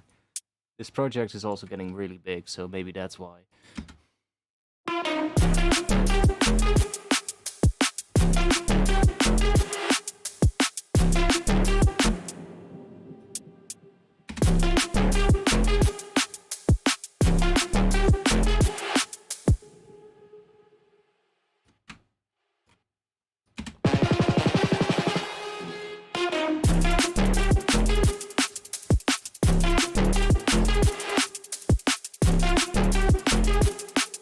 I think I want to save the tamarines for the B section here.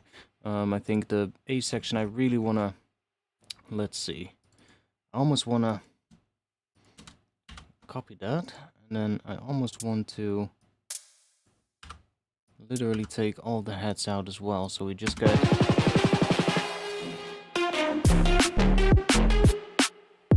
And then really have like the drums shine on their own. And then maybe just double the snares up with the hats, but leave that one in the middle out, so you get like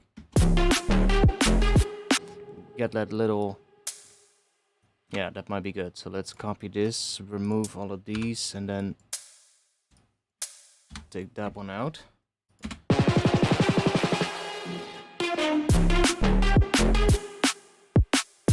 And then we're gonna have maybe even take that one out as well.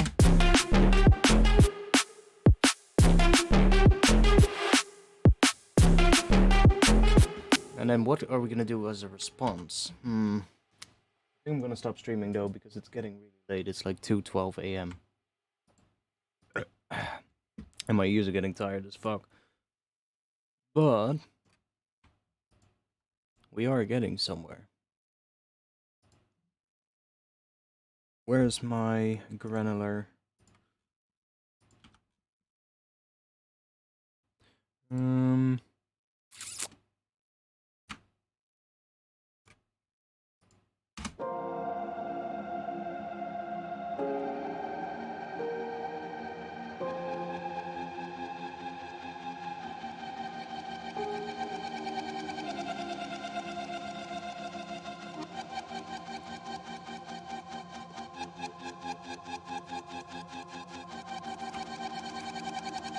Set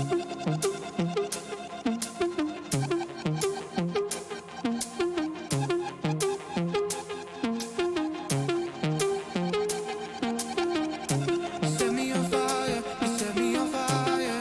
With the love in your eyes, I can see the sunrise coming alive. Dancing around your face, wish you would dance with me, just one life. Let's give this a little record so we can see what it looks like. Well, we can already see what it looks like at the top, but let's go.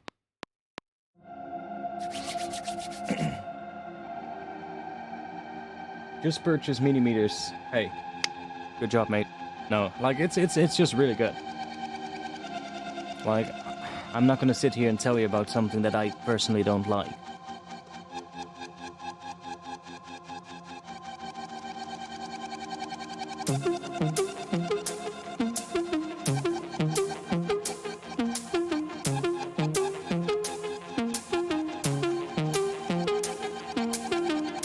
Set me on fire, you set me on fire. With the love in your eyes, I can see the sunrise coming alive. Dancing around your face, wish you would dance with me, just one last time. Dancing in outer Okay, it doesn't like that. Okay, now it's really lagging.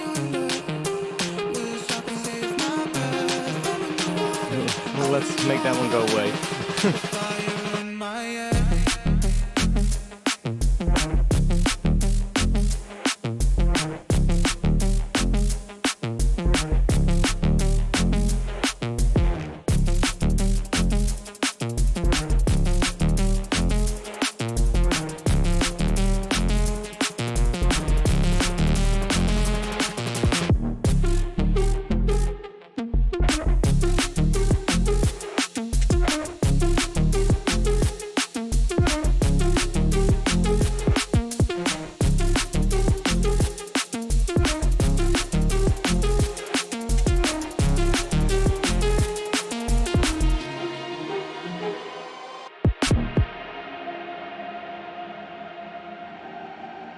It's gonna be a short track, but it's fine.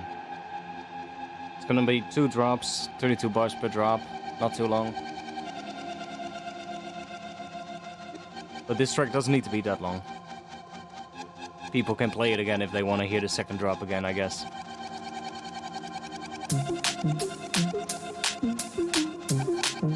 I don't want to make it too complicated for myself, like the project is already getting huge, so don't want to overcomplicate that tune and make it longer than it has to be, you know.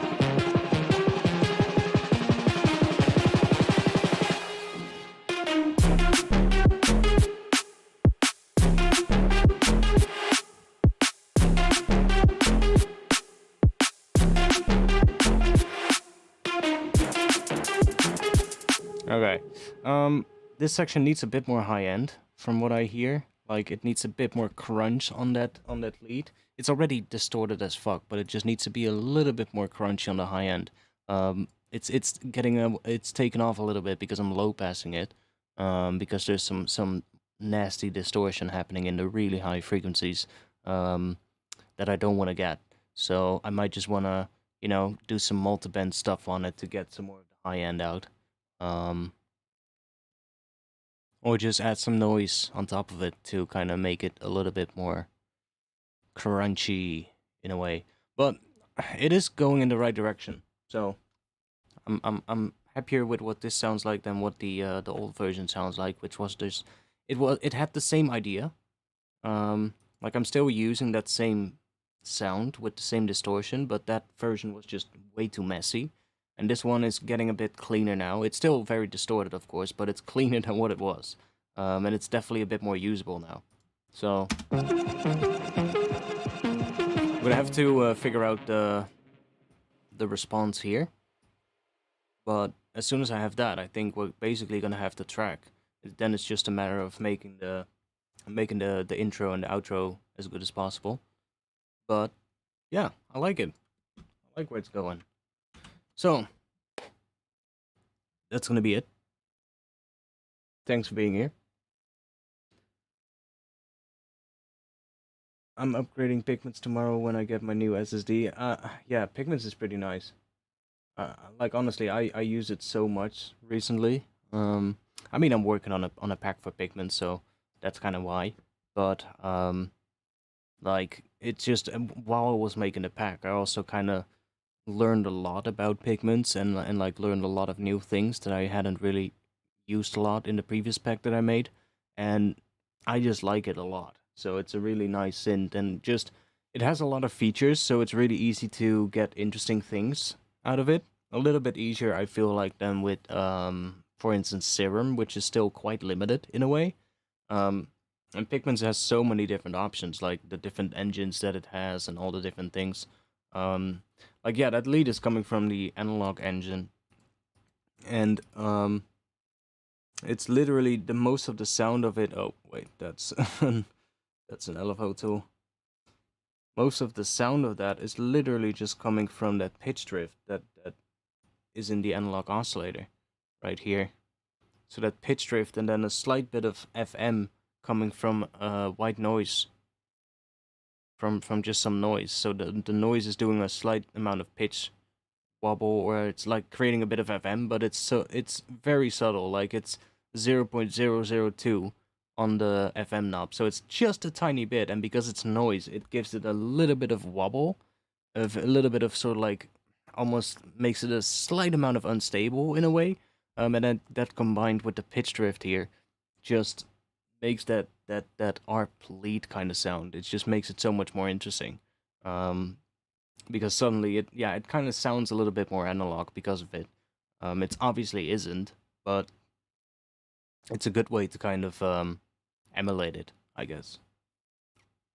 And without it, it just sounds very simple. Because it is literally just a saw wave, that lead, that ARP.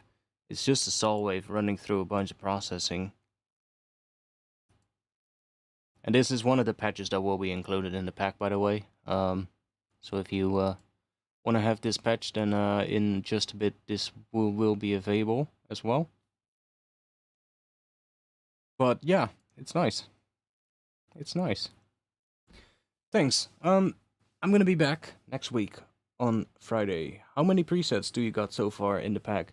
Right now I'm almost done with making the patches, and I have like I'm almost done with the pack. I have most of the patches.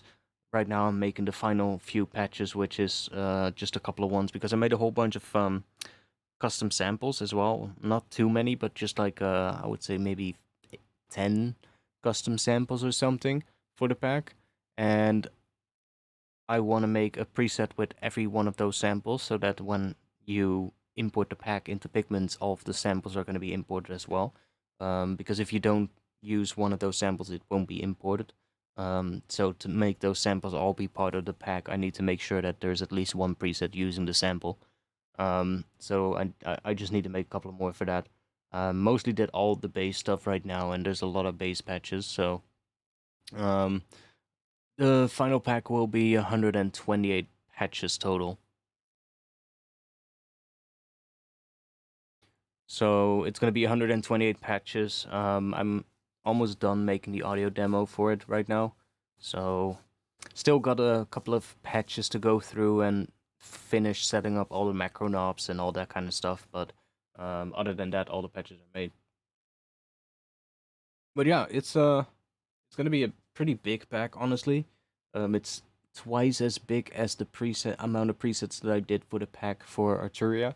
So yeah, a little bit more work, but it's definitely worth it. And I included quite a bit of a variety of patches as well. There's a good amount of like more old school kind of sounding bass sounds, so like more jungly kind of bass sounds and stuff like that, like 808s and all that kind of stuff. There's a bunch of Reese's, some more like modern kind of sounds with like some FM and that kind of stuff, like some stabs and stuff. And then there's a whole bunch of patches that are kind of more catered towards the very sort of like more modern kind of sound that you hear a lot as well, like the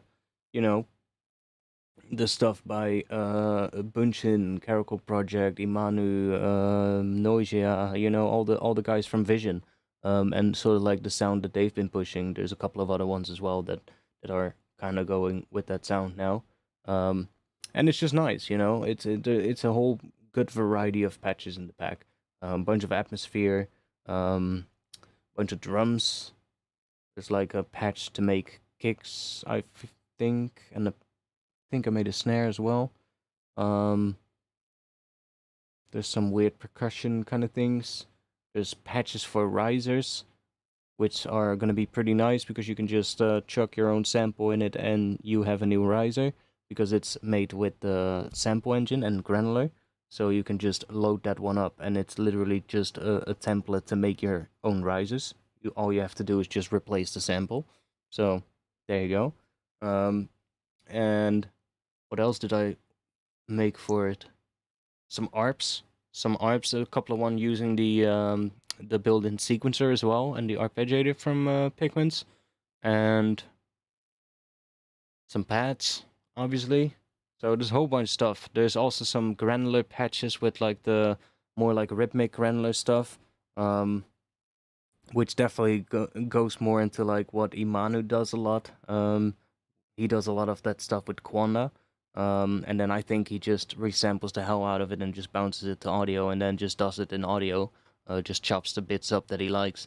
But I made similar things because Pigments has something that Quanda doesn't have, which Quanda is nice, and they released a new version, but they still haven't implemented a key thing that makes Pigments so much better than Quanda, in my opinion, which is in Pigments you can or you can tempo sync the Granular engine, so you can tell Pigments that I want one grain generated every dotted 8 note, for instance. So then every dotted 8 note you're gonna get, for instance, a little burst of audio, and that repeats. So you can make it really rhythmic in a way, and that's something that you hear a lot in modern drum and bass with like different kind of things. People will take like a vocal and do it like that. And you can do it with audio, of course, you can chop it up, but with Pigments you just drop it in the Granular engine, you just set it to be rhythmic, and you can do it that way. You don't have to do it in audio, which is really sick. So I made a couple of patches like that as well. Yeah, just in general, just making some more stuff right now, just seeing like which patches, because there's probably a few patches in them that I made that might not be good enough for the pack, so I might make couple of new ones to replace those. But yeah, just a lot of work making the patches to begin with, right? So it's just yeah, it took quite a bit of time. But it's almost done. Anyways, thanks. I'll be back next week, 8:30 p.m. Amsterdam time. If you are not a member of the Discord, then check out the link in the description below the stream or in the chat. I'll drop that in the chat right now. If you want to help support, check out the link at the top of the chat, link to my Patreon. On Patreon, you can get all kinds of stuff. The skin for Minimeters is on my Patreon right now, plus my Ableton skin as well. So if you want to get the same look, and you want it to look as nicely integrated as this one, just go to my Patreon and grab the skin that I uploaded there. And yeah, I'll see you guys again soon. So, I'm not sure if next week is going to be this track. Like, as soon as I'm done with the pack, I'm gonna be sending the pack off to Black Octopus Sound, and then I'm gonna be working on finishing tracks again. So I'm not sure. I'm doing the Power Toys thing right now. Yeah, definitely check that out. It's really good. Just set up a little range, create a little region on your screen so that you can easily just drop your Ableton in that, and you don't have to readjust the size of Ableton every time to be perfect. All you have to do is just set up a region and just drop it in there, holding shift and dragging this, and bam, you go, and it's always going to be in the right position. Drop that on top, bam. You can do it in the same position. You can also do it at the bottom, I guess, but then you're always going to see that thing, right? You're always going to see this, which is not so nice. I kind of like not seeing that bright thing at the top, so yeah. That was the solution that I found out, doing it that way, and then hiding your taskbar on this screen, because otherwise it just keeps coming up, right? And I don't like having my taskbar visible here on this screen, especially not when I'm streaming. I guess when you're not streaming, it doesn't really matter. How can you afford to do this instead of work? I mean, I work a soul-crushing job. I just work a soul-crushing job for a couple of evenings in the week, which is, like, not too much. just enough that I can sort of, like, bear, if you get what I mean. But no, like making sample packs. My Patreon helps. Helping people with, like, you know, design stuff, or like if somebody wants a track mixed or something like that, you know, that kind of stuff. I'm also a graphic designer, so like there's plenty ways how I can make money next to what I do. But like I'm still waiting on those field recordings. Yeah. Budagadu. Are you in the Discord? Not that I can send it through Discord, because it's like 7 gigabytes, so it's really big. I've uploaded it, when I posted it on the Patreon, I uploaded it to my web host. But my web host doesn't like the file at all. I think it has something to do with sort of like the fact that I put it on my web host, and then as soon as like multiple people start downloading it, or like a group of people start downloading it, my web host goes, yo, what the fuck is going on? Why are we getting suddenly so much traffic? And it takes it down. So I'm not sure why that is happening. I've sent them an email, but I haven't heard anything yet. So if you know a place where I can upload a 7.5 gigabyte file for free, then let me know on Discord, and I'll do that for you, and I'll send it to you. Because that was the issue. It just kept being taken down. And like, I don't have enough space on my Dropbox or anything to put it there. My Dropbox and Google Drive, I don't have enough space there. So, I don't want to do that. So I'll have to see if I can find a place. And if you know something, let me know, and I'll upload it there for you. Anyways, that's gonna be it.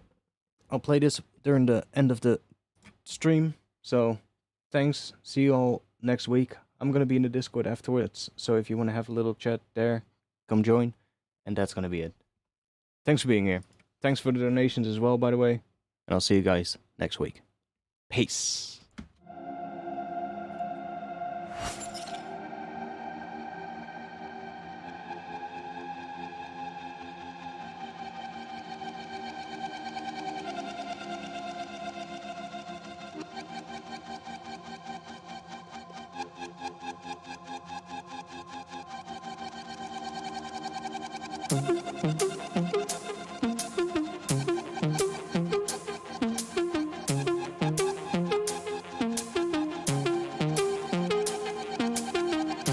Set me on fire, you set me on fire. With the love in your eyes, I can see the sunrise coming alive. Dancing around your face, wish you would dance with me just one last time. Dancing in outer space, like the moon pulls the tide, it pulls the tide. Your love is power, it's pulling me under. Wish I could save my breath from underwater, the fire in my head.